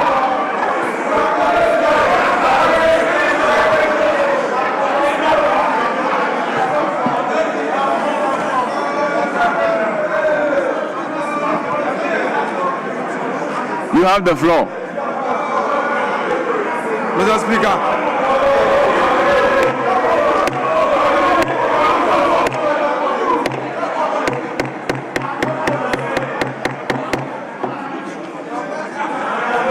Mr. Speaker, a moment ago, the respected leader of the House well composed with his left hand in his pocket, in his well-suited attire and a tie, argued among others that some party people, Mr. Speaker, this is a house of records. And the majority leader should be mindful of the fact that he's in government. Lately, when issues are being raised, the impression is as though somebody is going personal. Mr. Speaker, that is a very dangerous territory he's entering. And I urge upon the majority leader to land safely. I realize that he's about to land. He should land safely. Mr. Speaker, he should land safely. Because, Mr. Speaker, all his argument that yesterday something happened, Mr. Speaker, is the reason why you have your 189. Is the reason why the mistakes of yesterday benefited you. Ghanaians don't expect you to repeat the same mistakes. So when we are talking, when we raise issues, don't say that it was worse yesterday. You are admitting that the same thing is happening. You are still doing soul sourcing. You are still destroying the environment. You mean, Mr. Speaker, you are also doing family and friends. Is that what you are doing? So, Mr. Speaker, he shouldn't argue that the scale is lower. What we expect from you is that under your reset, you would be 100% clean. Because that is the promise. One job, 3 shifts. Meanwhile, you have increased electricity tariffs by over 28%. Those are matters that you should pay attention to. Leader, so, Mr. Speaker, I will what conclude. is the point of order? Yes, Mr. Speaker. What order has been breached by the majority leader? Mr. Speaker, respectfully, I listened to the majority leader. He was grossly misleading the House. Mr. Speaker, the motion has to do with grossly misleading, which will be a subject matter of privileges. Oh, Mr. Speaker, I will refer him to the privileges committee. Mr. Speaker, I will not refer him to the privileges committee. But if you say the person or a member is grossly misleading, it's a subject matter of Mr. privileges. Speaker, he is misleading and misinforming the House. If you make an unsubstantiated allegation on the House floor, it is misleading. And Mr. Speaker, he spoke for about 35 minutes.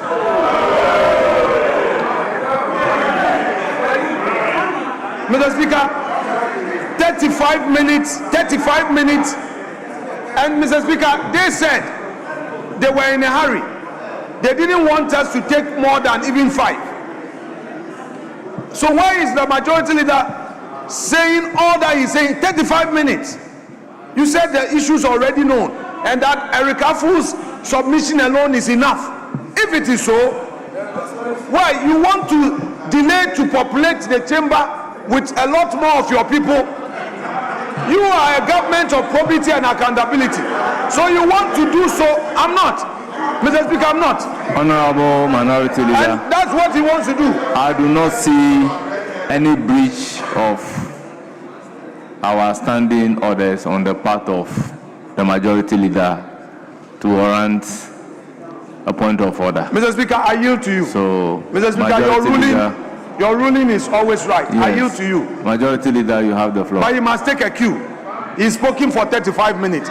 He should begin to wrap up. Mr. Speaker, there's nothing new. He said all that he has to say. He has rehearsed his notes. He has repeated himself. It is enough. Mr. Speaker, the Honorable Ama Kofi Bua, if he wants to debate, he should debate. This thing that he's coaching the majority leader, he must stop. Yes, if you want to object, can then you say it in the allow the Majority Leader to have his turn? Yes, Majority Leader, you have your turn. Mr. Speaker, I think both sides have made out all the points that need to be made in this debate. I want to conclude on the note that your claim that for $214 million is too dear to pay in exchange for over 300 billion is difficult to understand. Because if you look at the economy, you look at all the issues and the benefits to the economy, $214 million as transaction cost is not too dear. And Mr. Speaker, when you say that this House should investigate something, you must make out a case. You must establish some wrongdoing which will move us to want to cause an investigation. So far, I have not seen or heard any argument that establishes that some wrongdoing has occurred. Secondly, if the Constitution and the law makes provision for dealing with a matter, it calls for serious exceptional circumstances for you to deviate from the constitutional arrangement in place. That is why the argument has been made that the Bank of Ghana annually conducts an audit of its affairs. And under the Constitution, it is supposed to report to Parliament. And when the IMF made the statement and there was public discussion, the bank issued a statement and said, hold on, we will conduct a special audit. Perhaps the transaction cost might even be more than 214 million. It might also be less than 214 million. You are rushing. Whatever it is, when we conduct our own audit, we will report exactly what the transaction cost is. That report will come to this House. So a report that will come to this House, on what basis are you asking us to set up a committee, an ad hoc committee, to look into it? There's no basis. You're asking us to deviate from an existing constitutionally prescribed mechanism for dealing with the situation when you have not established any special circumstance. Just a World Bank concern that the central bank being exposed to 214 million transaction costs for the gold for reserve Right, Speaker, I will exercise. take the chair back. Majority Leader, you can continue. Yeah. The gold for reserve scheme is the gold for reserve scheme, so we should go and investigate. Mr. Speaker, they were at great pains to show us what $240 million can do. Mr. Speaker, I know that $240 million can do a lot. But I also know that the $98 million that you spend on the cathedral can also do a lot. It can build 700 6-unit classroom blocks. It can build 700 CHIPS compounds. And the 400 million that you put in Agenda 111 and you haven't completed a single hospital could have paid for 1,700,000 bags of cocoa. So if you are concerned about the welfare of cocoa farmers, you should not have wasted $400 million given to people who took it and did not construct hospitals. If we had preserved that money, today cocoa farmers, in spite of the collapse of the world market price, could have been walking home and smiling because we could have paid for 1.7 million bags of cocoa. Mr. Speaker, I heard the Member of Parliament for Wale making arguments about what that money could have done for us. The $29 million, which was paid as mobilization for the road to Wale, which was not done. I know what that money could have done. I know what that $29 million, which went in as mobilization money, but was never utilized for mobilization, could have constructed a lot of cheap compounds. Mr. Speaker, the money that was taken for the construction of Palugu Dam, and the dam was not constructed.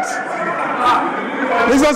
Speaker, we know what that money could have done.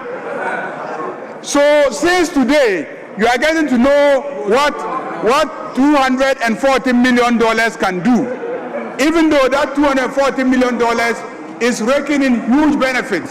Gold reserves alone that we purchased under the small-scale mining scheme this year was over $10 billion. Yes, Majority Leader, your colleague is on his feet, yes. Yes, please.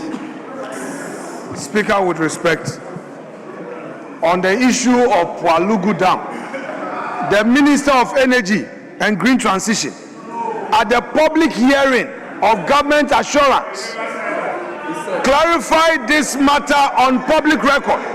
Mr.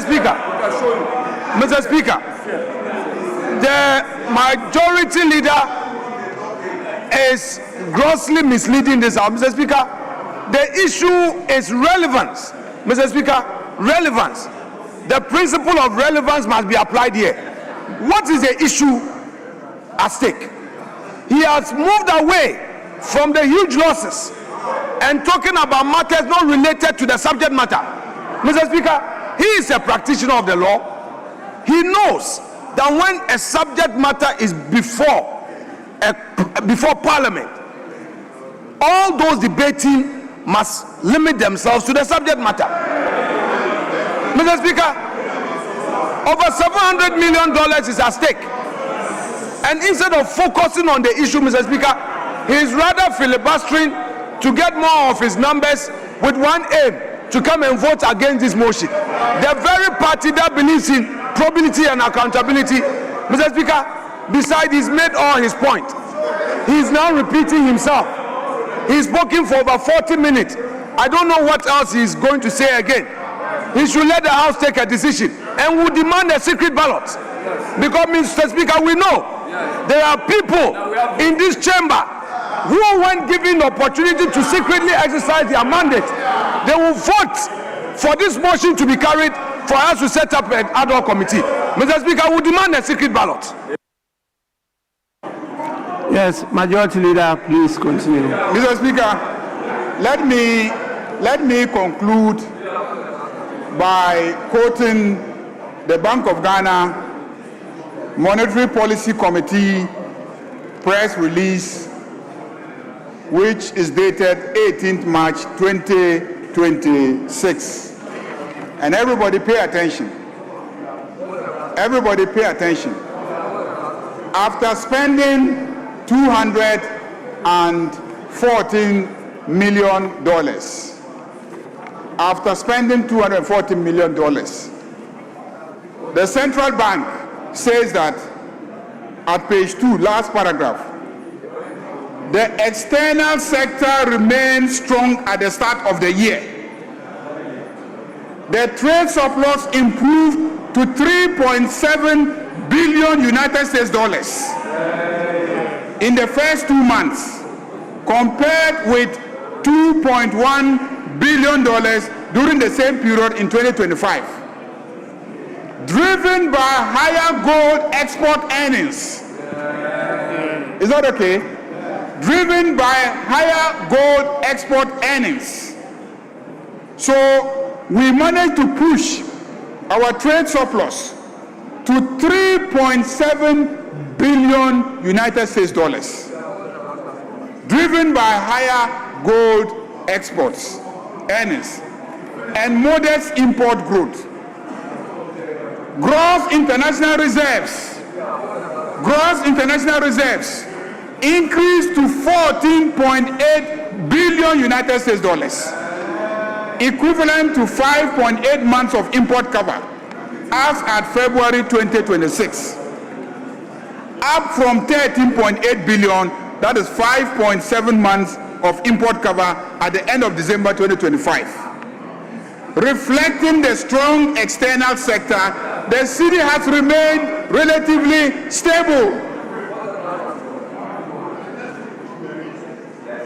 Looking ahead, reserve accumulation is expected to strengthen further under the Ghana Accelerated National Reserve Accumulation Program, which aims to increase the import cover to 15 months by 2028. Mr. Speaker, in the light of this benefit to the economy, I urge members not to allow them to distract the central bank, not to allow them to distract gold board, but to vote massively against that motion so that the central bank can continue working. Thank you, Mr. Speaker.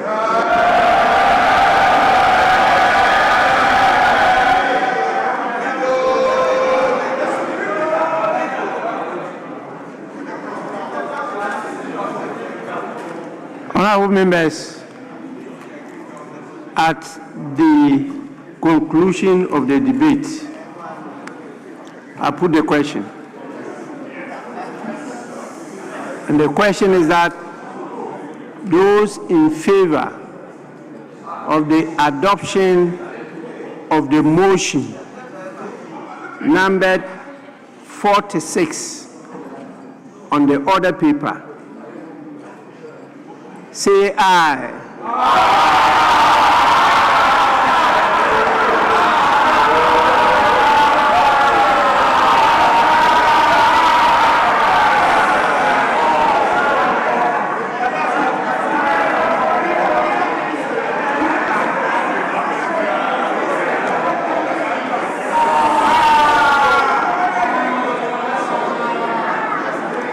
Honorable members, those against the motion, say no.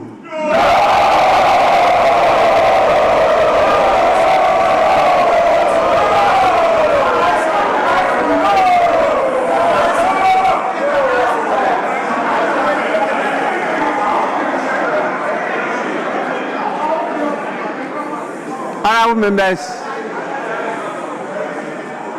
I think the noes have it.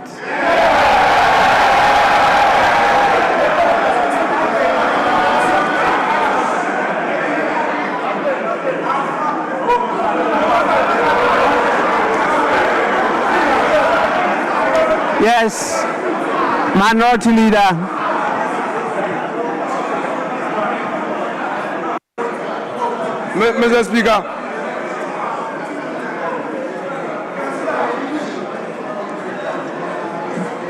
Mr. Speaker, we had some good assurances from members of this House that they are in full support of this motion. Mr. Speaker, accordingly, Mr. Speaker, I would want to invoke your inherent mandate, Mr. Speaker, in the public interest. Mr. Speaker, I'm invoking your inherent mandate in the public interest to, Mr. Speaker, for the purposes of prudence, Mr. Speaker, move this House to go into secret ballots. Mr. Speaker, there comes a time that for the sake of public good, we suspend procedure and rely on prudence for public good. And Mr. Speaker, the moment is now where, Mr. Speaker, we believe that all assurances given by Mr. Speaker will best be expressed when we go into secret ballot. Mr. Speaker, that is my humble application. Let's go into secret ballot, and that is when we will see the true votes that will be required to carry this motion. But Mr. Speaker, it is very rich. It is very rich that our friends who call for probity and accountability are today running away from probity and accountability. Mr. Speaker, posterity will be the judge. Yes, Majority Leader. Mr. Speaker, the minority side just completed an argument in favor of transparency. They said there should be transparency. We should conduct an investigation. It should be in the full glare of the public. And yet when it comes to voting, they say we should hide and vote. That we should hide and vote. This is very, very contradictory. You just argue for transparency, now you're saying let's hide and vote. The world is moving away from secret balloting. The world is in favor of everybody voting in good conscience and letting everyone know. In some jurisdictions, they will insist that we all vote individually so that our vote is recorded and it is known on every subject matter. So that in future, when you are discussing a matter, they can say, but you don't believe in this, you voted against it. So I am surprised that he thinks that it is a secret ballot that will save him. It will not save you. Mr. Speaker, I was watching him. When you called for the vote, he deliberately turned and faced this side, and he didn't vote. I called for the cameras to be brought so that we will investigate the conduct of the minority leader. After spending this Parliament's time the way he has today, he ended up not voting. I can testify because I was watching him. And there are many on this side who saw him. He didn't vote. So, Mr. Speaker, I think we can move on to the next stage of the business. Honorable members, two things should be made clear. When you talk about secret votes, it's covered under Order 140. Order 140. And it says, there shall be secret voting in the House in respect of A bill to amend any provision of the Constitution, and B, the election or removal of a person holding office under the Constitution or under any other law. That is the only time you can call for secret voting.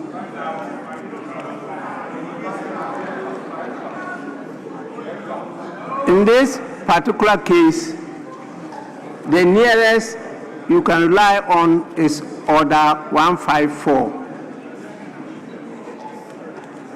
Order 154, even though it's headed division unnecessarily claimed, says that despite Order 153, the Constitution the Speaker may, if in the opinion of the Speaker, a division has been unnecessarily claimed, take the vote of the House by calling upon the members who support or who oppose the decision of the Speaker to rise and be counted, upon which the Speaker shall declare the decision of the House or direct that a division be held. So, in both instances, they are not applicable to this particular situation. And so, honorable members, my clear decision is that the noes have it.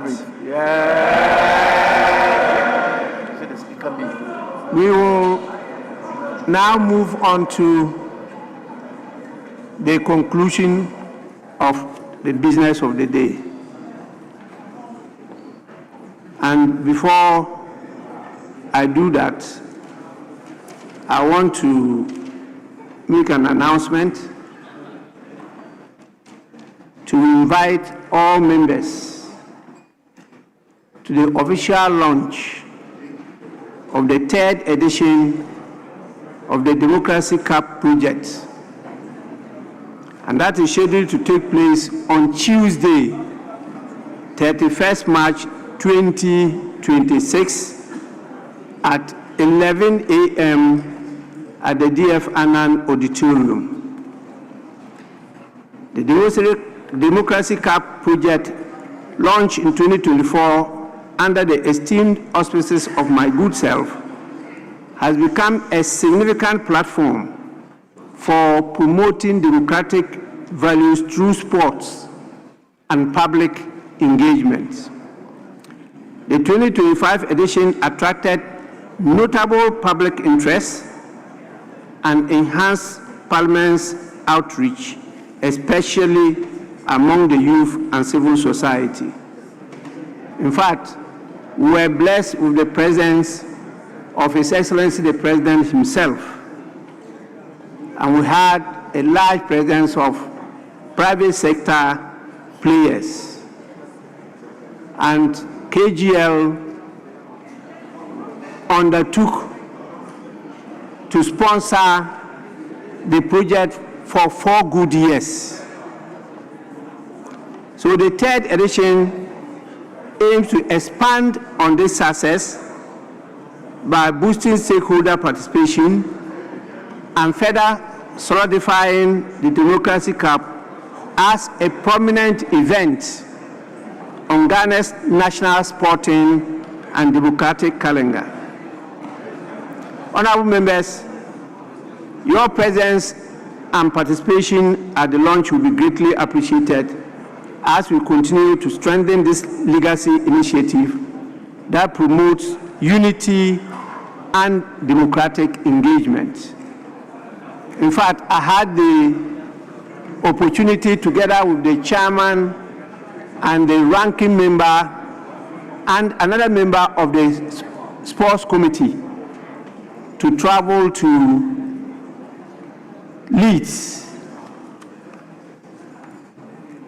to try and make additional arrangements for the winner of the Democracy Cup to go and engage in a football competition with Sunderland Football Club. It was a very successful trip, and in fact, those of you who are football lovers, you can recall that Baby Jet, our Asamoah Gyan, undercut his teeth at the Sunderland Sports Academy. The same for John Mensah, and the same for Sule Muntari. So Ghana is well known there, and they are prepared to come down to do further business with us in this call. So please, honorable members, we need you, we need your presence, we need your participation, and particularly those who can come and run all over the field without touching the ball. It happened at the last edition. I will not name names, but they know themselves. Honorable members, I want to thank you for your patience, your tolerance, and for the lively debate that has taken place. Now, all the doubts, I believe, have been cleared, and Ghanaians are better off as to what is being done with regard to the gold for reserve.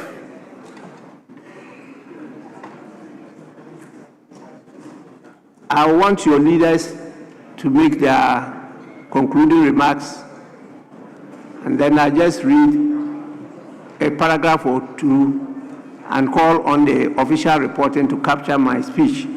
I will not be reading the whole speech because we are all tired. Yes, so Minority Leader.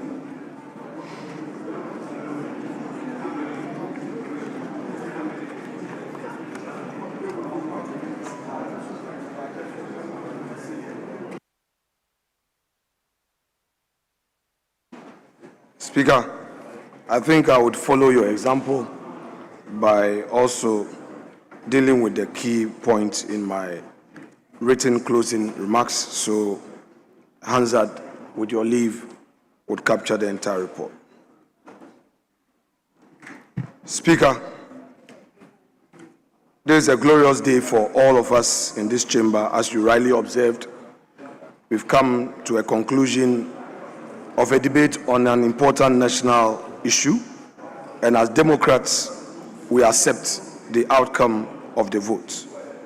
Speaker, Harry S. Truman, the 33rd President of the United States, delivered a message to Congress on the 8th of August, 1950, at a moment when his own government was under pressure to silence political opponents in the name of national security.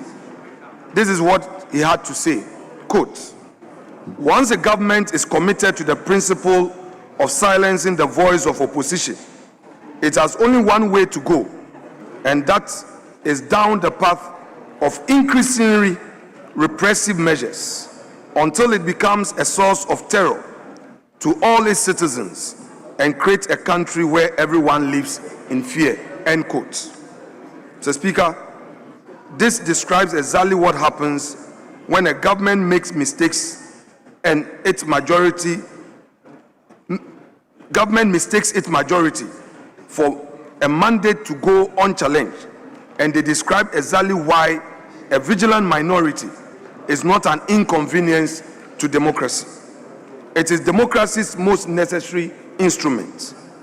We, the minority, are not here to be managed or suppressed or intimidated into silence. We are here because the people of Ghana sent us here with a mandate that does not expire, simply because we are 87 against 189. Indeed, we concede that numbers determine outcomes in this chamber, like it happened a moment ago. But numbers do not undermine the truth. And truth, Mr. Speaker, is what this minority has guarded, protected, and proclaimed since the 9th Parliament was constituted. As we close this first meeting of the second session, we do not close with relief. We close with reckoning. We close with the weight of what has gone wrong in Ghana on our shoulders, not because we cause it, but because it falls on us to name it, to document it, and to ensure that pages of Hansard carry our dissent so that future generations know. In this time, in this chamber, at least one side of the aisle refused to look away. Mr. Speaker, this evening, the minority is not here to observe pleasantries, but to discharge the most solemn duty of an opposition, to speak truth to power without flinching, even as the maize is about to be laid to rest. The Ghanaian people did not send us here to adjourn. They sent us here to hold this government to account. And before we rise, this House and the NDC government must be put on notice that the minority will not be silenced, will not be subdued into acquiescence, and will not pretend that all is well. Mr. Speaker, let me touch on gold. Mr. Speaker, the institution of a gold for reserve program has become a monumental opacity and procurement recklessness. We have recently petitioned OSP, SHRAJ, and the CID over reported 11.9 million single source renovation contract awarded to a politically exposed person under the very CEO who was very hard on previous government appointees and held them to account. Mr. Speaker, the bigger headline is the reported 204 million in losses from the Gold for Reserves program, which vote we just lost. Majority calls them transaction costs. We call them unaccounted public funds, because not one disaggregated line item has been laid before this House. Gross inflows are not a measure of a program's integrity. Net accountability is the Governor of the Bank of Ghana and the Gold Boss CEO must fully explain such transactions to the people's representatives. Mr. Speaker, we, the minority, are not against the private sector. Indeed, our values are to promote the private sector. We support any policy by government as the enabler to support all Ghanaian businessmen, whether they are family and friends of the president, of the government, or from abroad. But, Mr. Speaker, we demand full transparency in all transactions, especially when this government in opposition was so critical on certain policies of the previous administration. They questioned publicly the conduct of family members of the then president. It is therefore important that even as they are now in office, they must check the conduct of those who are close and dear to His Excellency the President, especially his family members. We are not against the transactions in the Daman acquisition. What we call for is transparency in that transaction. Mr. Speaker, we also demand for a full disclosure of the cost of every flight taken on a family member's private jets by His Excellency the President. We believe that such transparent disclosure will help the cause of democracy. Mr. Speaker, let me touch on the Galamsey. We have become aware that organized labor has raised serious concern about what is happening to our environment. Indeed, recently, His Excellency himself indicated that Galamsey is getting out of hand, and certain individuals, even within his party, are involved in such acts. Mr. Speaker, we submit that this is not a president fighting Galamsey. That is rather a situation where the government is protecting Galamsey, because where the commander-in-chief himself is aware of illegal mining and we don't see serious action, then indeed they are not committed. The Pra, the Ofin, and the Ankobra rivers are dying, consumed by excavators operated by people who, by the president's own account, sit in councils of his party. We demand that they be named and prosecuted, that mining in forest reserve be immediately suspended, and that gold balls sourcing chain be independently audited to ensure not a single gram of illegally mined gold enters the reserves program under the cover of formalization. And Mr. Speaker, there is often this rhetoric that anytime the minority raise issues, we hear our friends opposite saying that similar thing happened when our party was in office. Mr. Speaker, this becomes rather repugnant to good conscience. It's as if there is business as usual. But Mr. Speaker, there's a good reason why our government lost power, because they promised a reset. They must live by that promise. Mr. Speaker, the big push, they promised roads. We are not against the construction of roads, but we have serious concerns about the recent publication by a civil society organization claiming that overwhelming number of contracts were so sourced. We are happy that the Minister of Roads took time to make a statement on the House floor. But Mr. Speaker, beyond the statement he made, we expect that a referral of his statement is forwarded to the Parliamentary Oversight Committee. You mentioned the Minister for Roads. No, very well, Mr. Speaker. Yes, if you grant a point of... Let me just listen to him. Yes, please. Mr. Speaker, we respect civil society and everything. But the fact that a civil society gets an information from us and misinterprets it does not make it a truth. What the civil society says about the level of the number of projects that were awarded on sole sourcing is a lie.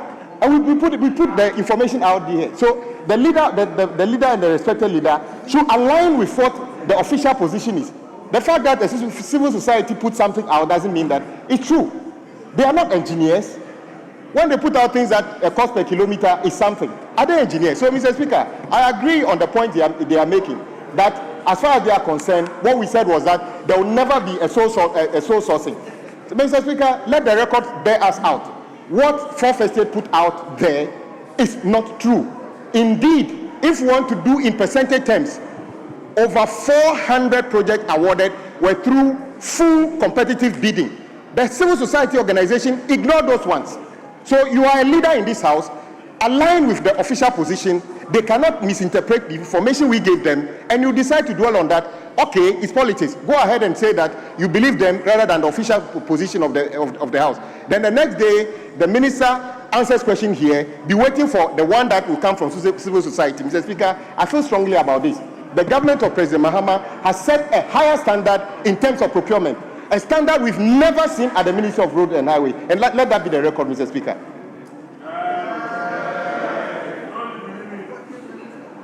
Mr. Speaker, the last time I checked at the dispatch box,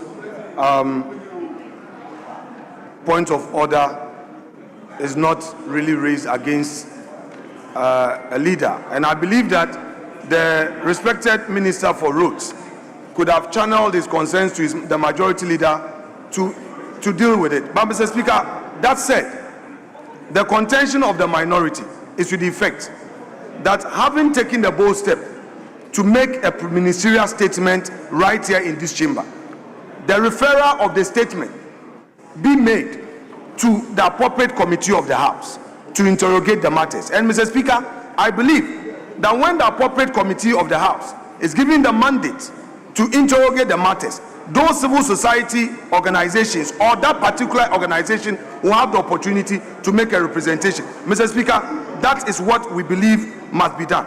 Mr. Speaker, we would also want to indicate that at our port, an AI system deployed to close a 1.6 billion customs gap have instead trapped traders between opaque algorithms and officers who say the machine says so, with no effective appeal. Although we are aware that an appeal process has been set up at the Ministry of Finance, traders who are affected have serious concerns. And, Mr. Speaker, this came to light when the minority met with Guta.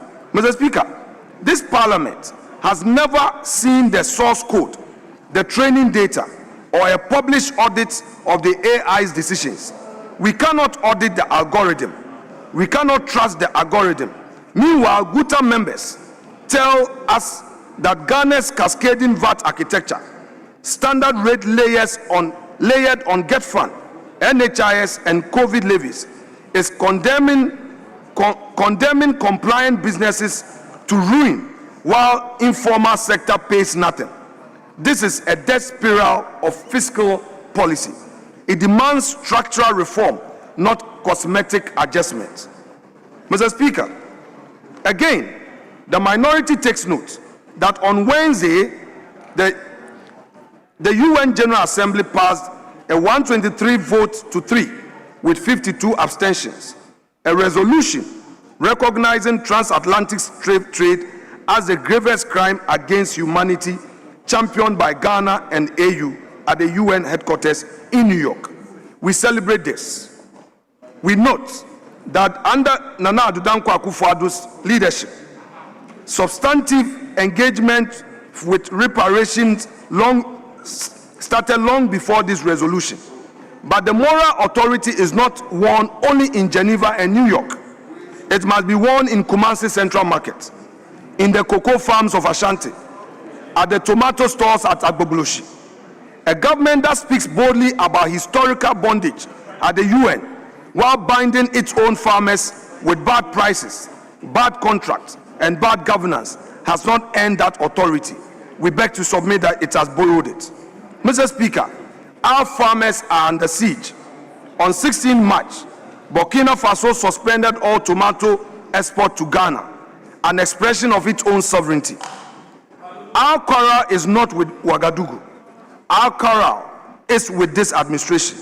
The NDC government inherited the Planting for Food and Jobs program, an MPP initiative that was directly reducing Ghana's food import dependency, and it killed it. Having killed it, they have done virtually nothing to replace it with any credible agricultural self-sufficiency strategy. The result? Ghana remains up to 75% dependent on Burkina Faso for dry season tomatoes, and one announcement from Ouagadougou sends our market into crisis. Mr. Speaker, I would pray that the minister responsible for food and agriculture should, at the earliest time, make a policy statement assuring our farmers of government interventions. Mr. Speaker, let me now turn to cocoa. The cocoa farm gate price, through a press conference at the ministry, has been slashed from 3,625 to 2,587 per bag. Over 1,000 cedis removed from farmers who budgeted, borrowed, and hired labor on the basis of a price that the state itself set.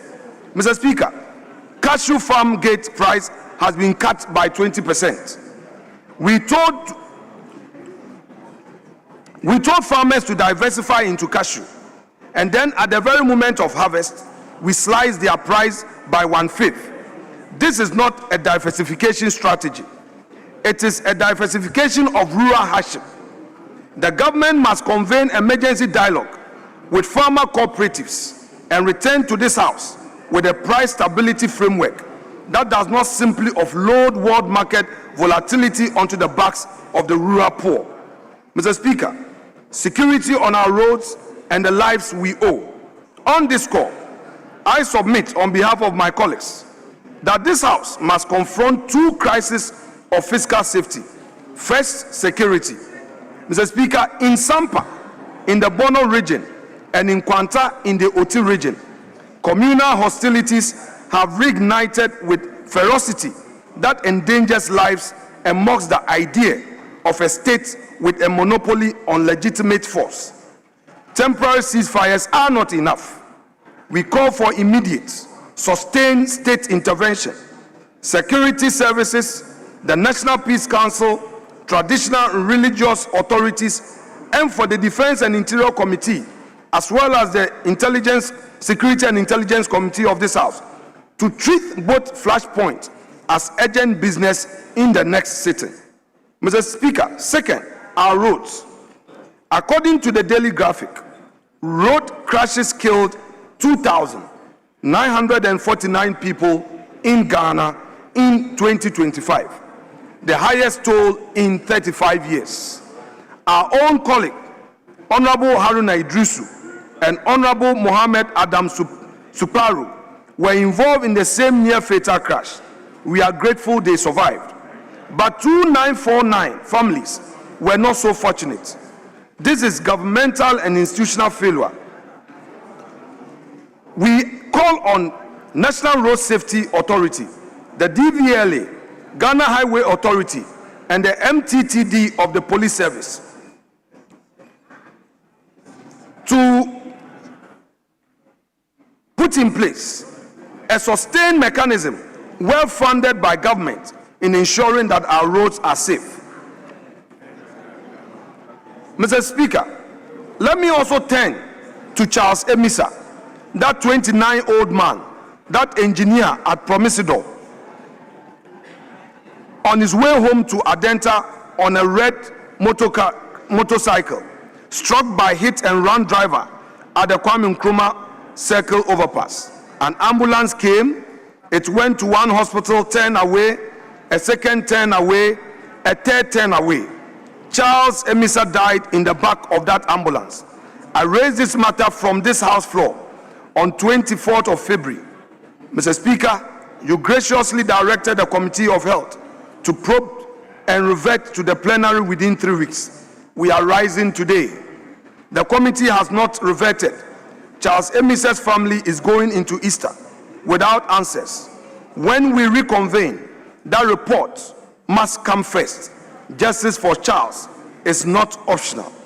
And Mr. Speaker, Parliament must take care of Ghana and of itself.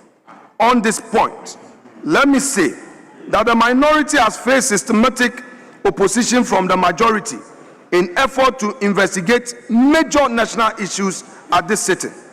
The Elwek stampede that killed 6 young women who inspired to serve in the army remains unresolved. The helicopter crash that killed 8 citizens of Ghana, including 2 serving ministers of state and 3 Ghana army personnel, remain unresolved. They can choose to dent their memory. We will not dent ours. Mr. Speaker, now, to all Christians in this house and across Ghana, a reflective and joyous Easter to all of you. May the season ahead remind all of us that after every Good Friday of hardship, there is a promise of Easter Sunday. Ghana too shall have its morning of renewal. We must simply be faithful to the work. Now to the clerk and parliamentary staff, in particular the table office, security services, the press, ushers, Hansard reporters. You are the unseen backbone of this institution. We see you and we honor you. To every member, go safely, rest, and return in good conscience. To the people of Efutu, my North Star, you would always be heard in this house while I draw breath.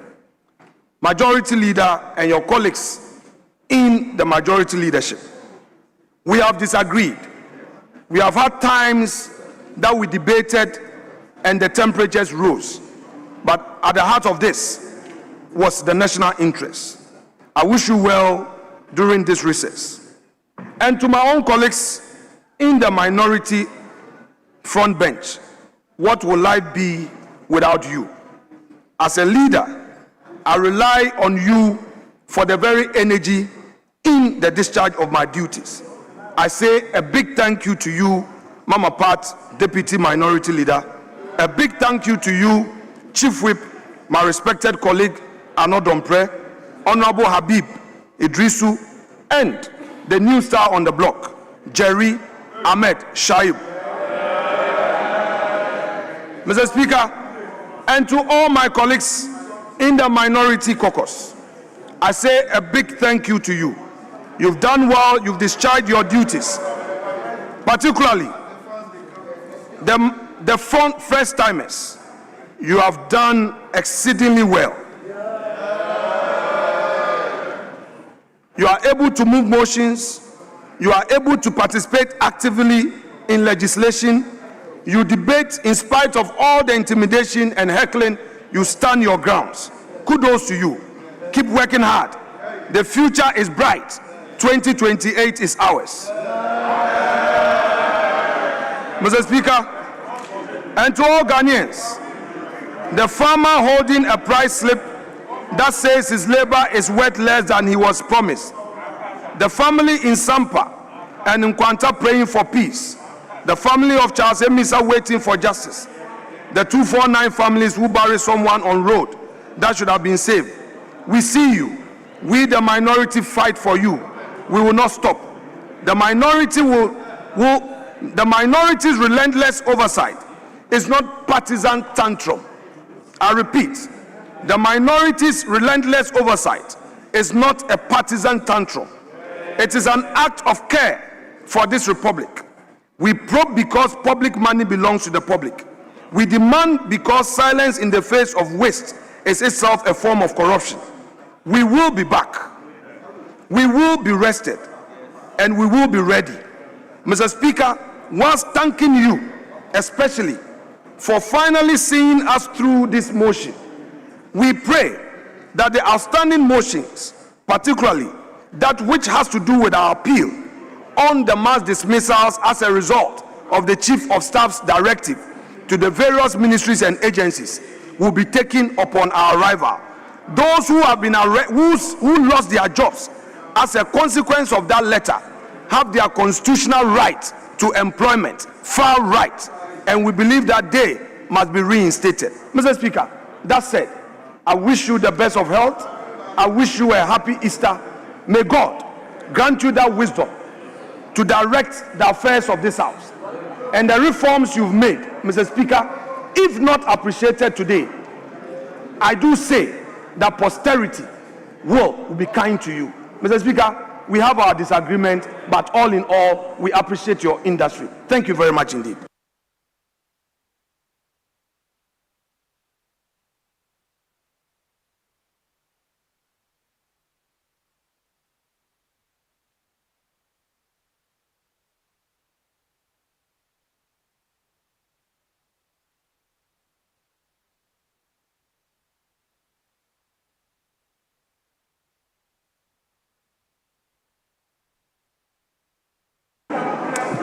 Majority Leader.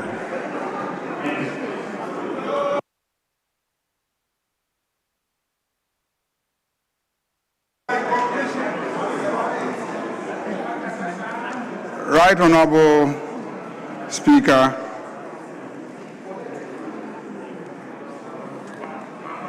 colleagues, we have listened to another State of the Nation address by the Minority Leader instead of a simple closing remark.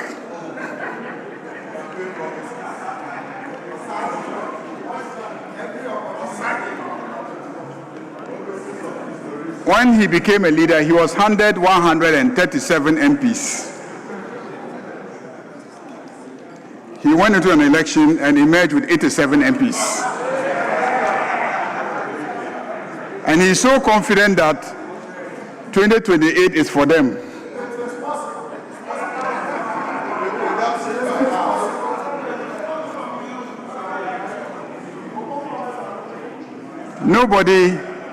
Nobody in this house has attempted to silence the minority.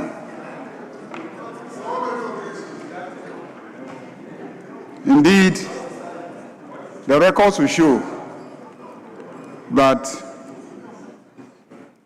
the minority speaks beyond what is necessary.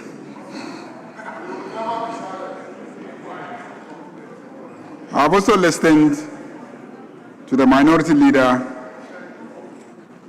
speak of the activities of Gold Board when you have just lost a motion to cause an investigation into those so-called improper activities. I think that is most unfair. And to also misrepresent the President as having admitted that Galamsey is getting out of hands is not a true reflection of the records. Whatever it is, it is not true to say that the President said Galamsey is getting out of hands. That's not true. That's not true. The President was asked whether he knew that members of his party were also involved in Galamsey. He did not say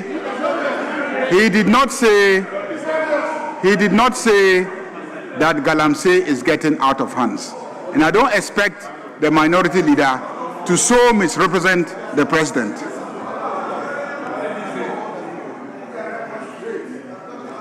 And Mr. Speaker, when the Minority Leader says anytime that he has raised an issue,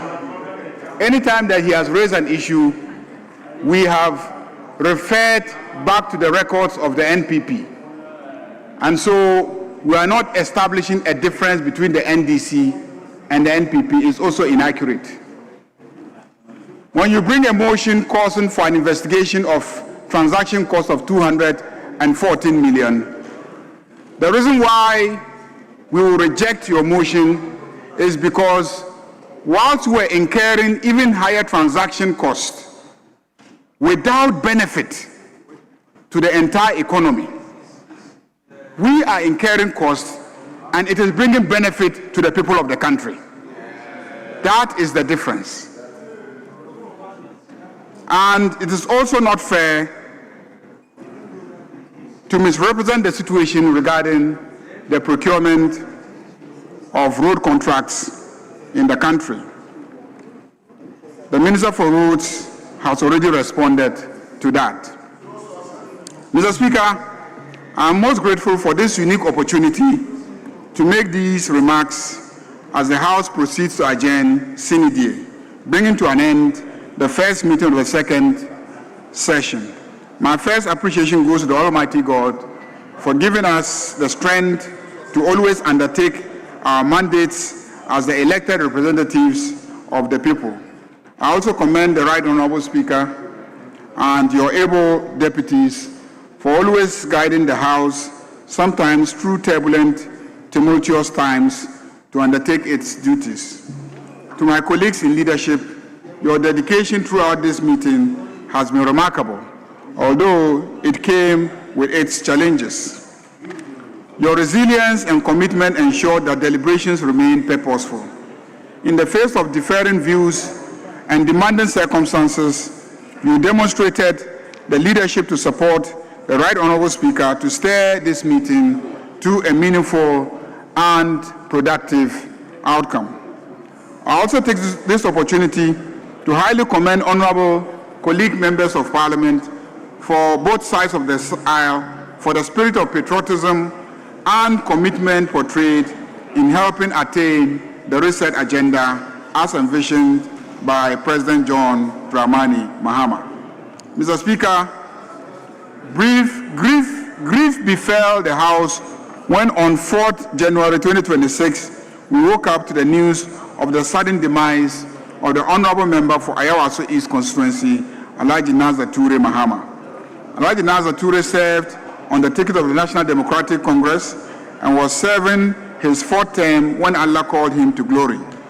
During his tenure, he served on several committees, including Energy, Roads and Transport, House Committee, and Private Members' Bill and Motions Committee.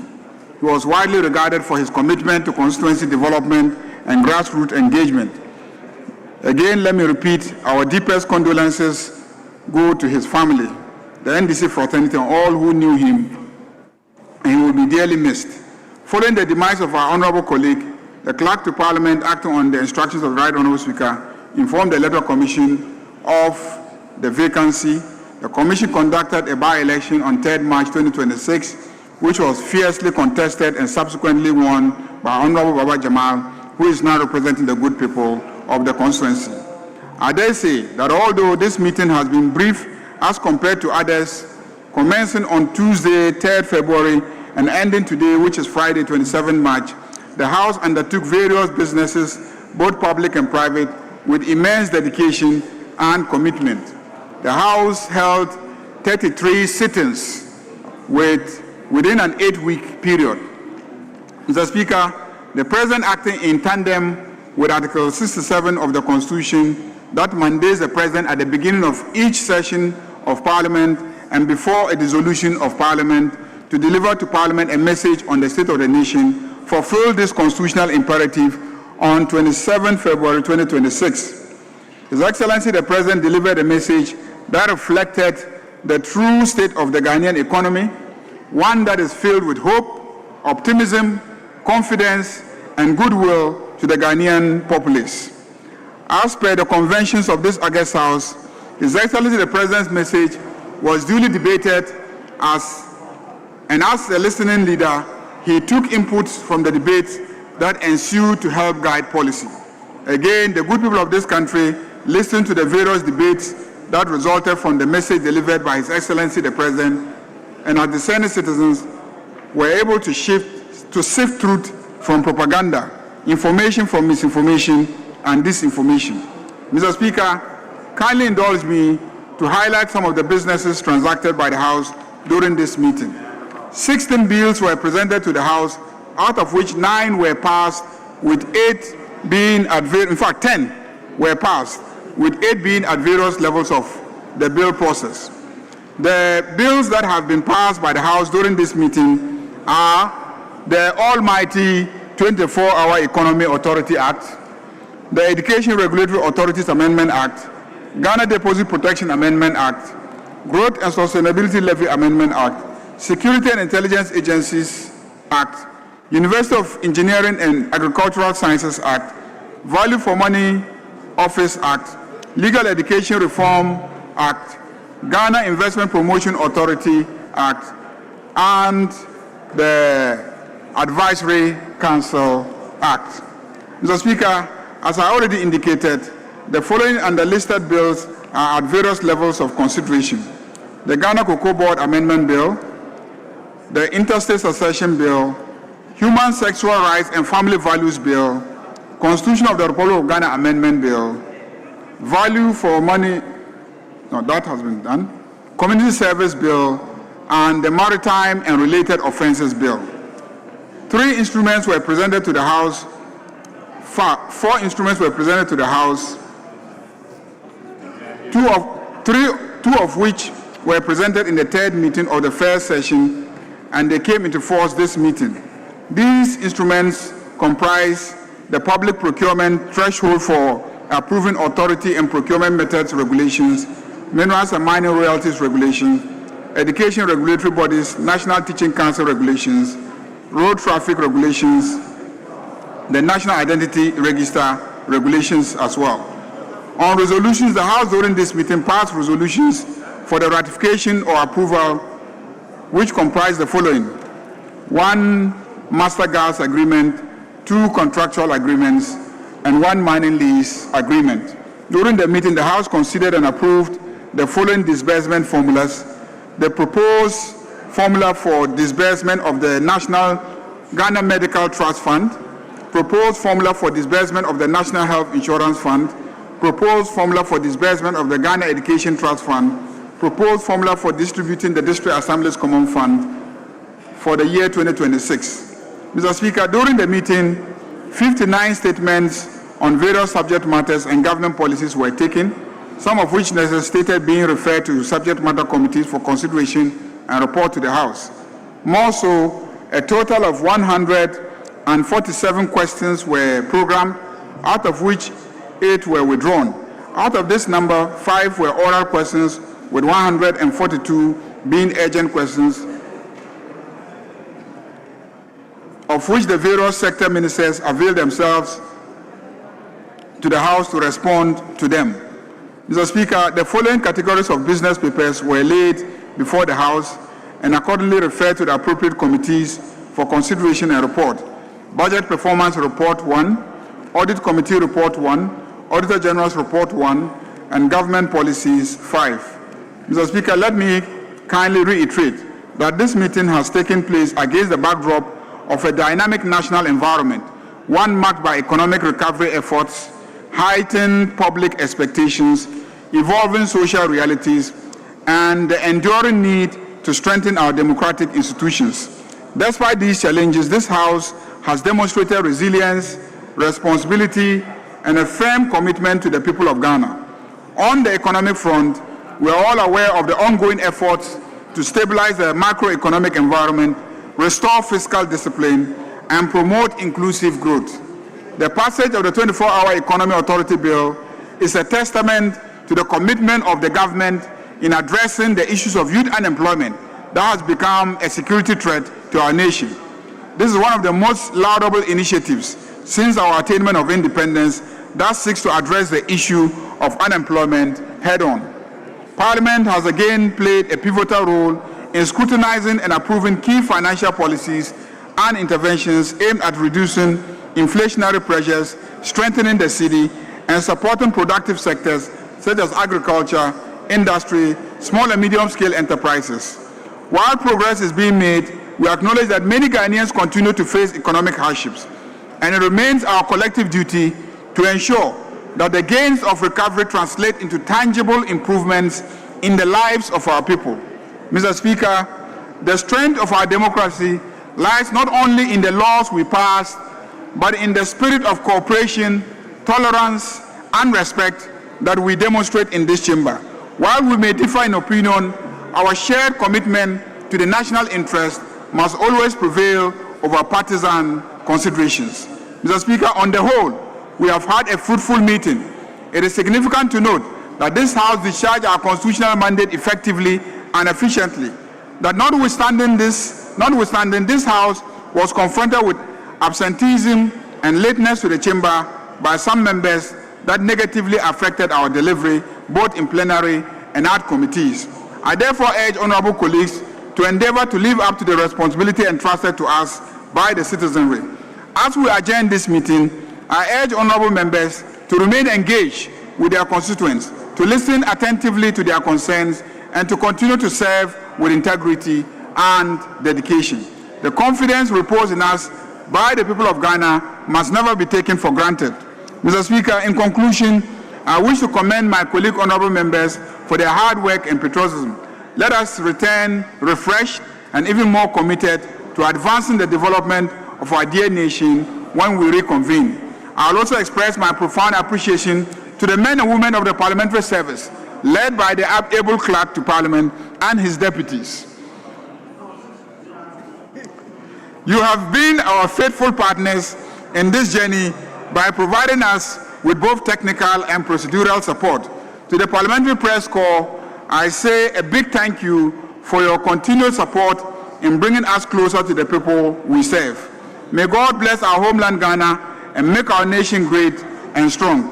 Mr. Speaker, I thank you for your indulgence.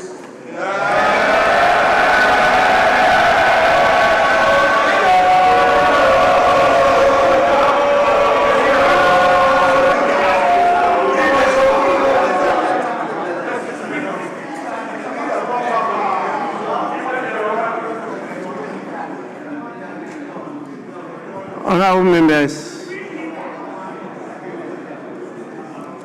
you have heard it all from your leaders, and so I call on the Office of the Official Report to capture my closing remarks in its entirety, whilst I make just a few comments. Honorable members, a few hours ago, I felt so fulfilled when I heard one of our most reliable development partners say that Ghana is now a global toast, whilst many countries are moving towards autocracy. Ghana is moving further and deeper into multi-party democracy. And so Ghana is now an attraction all over the world, and many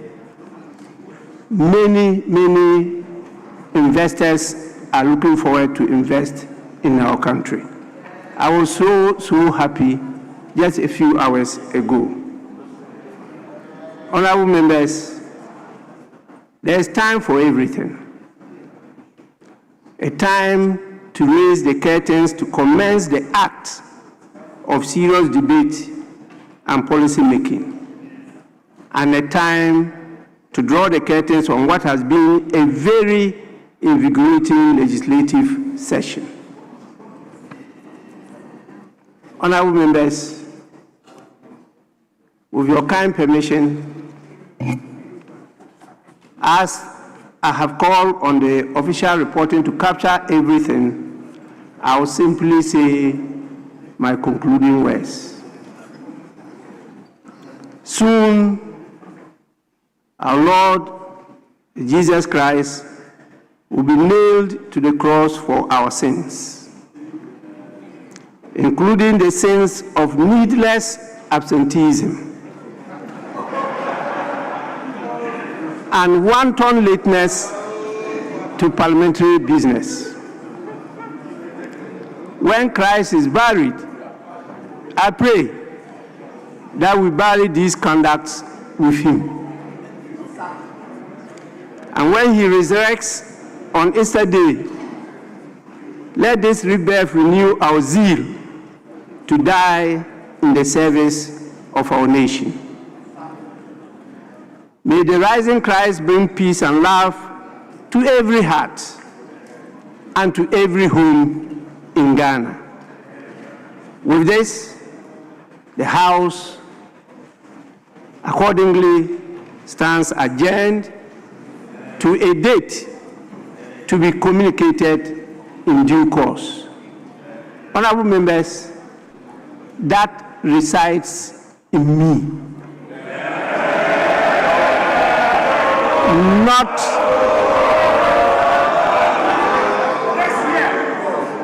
Not any other person.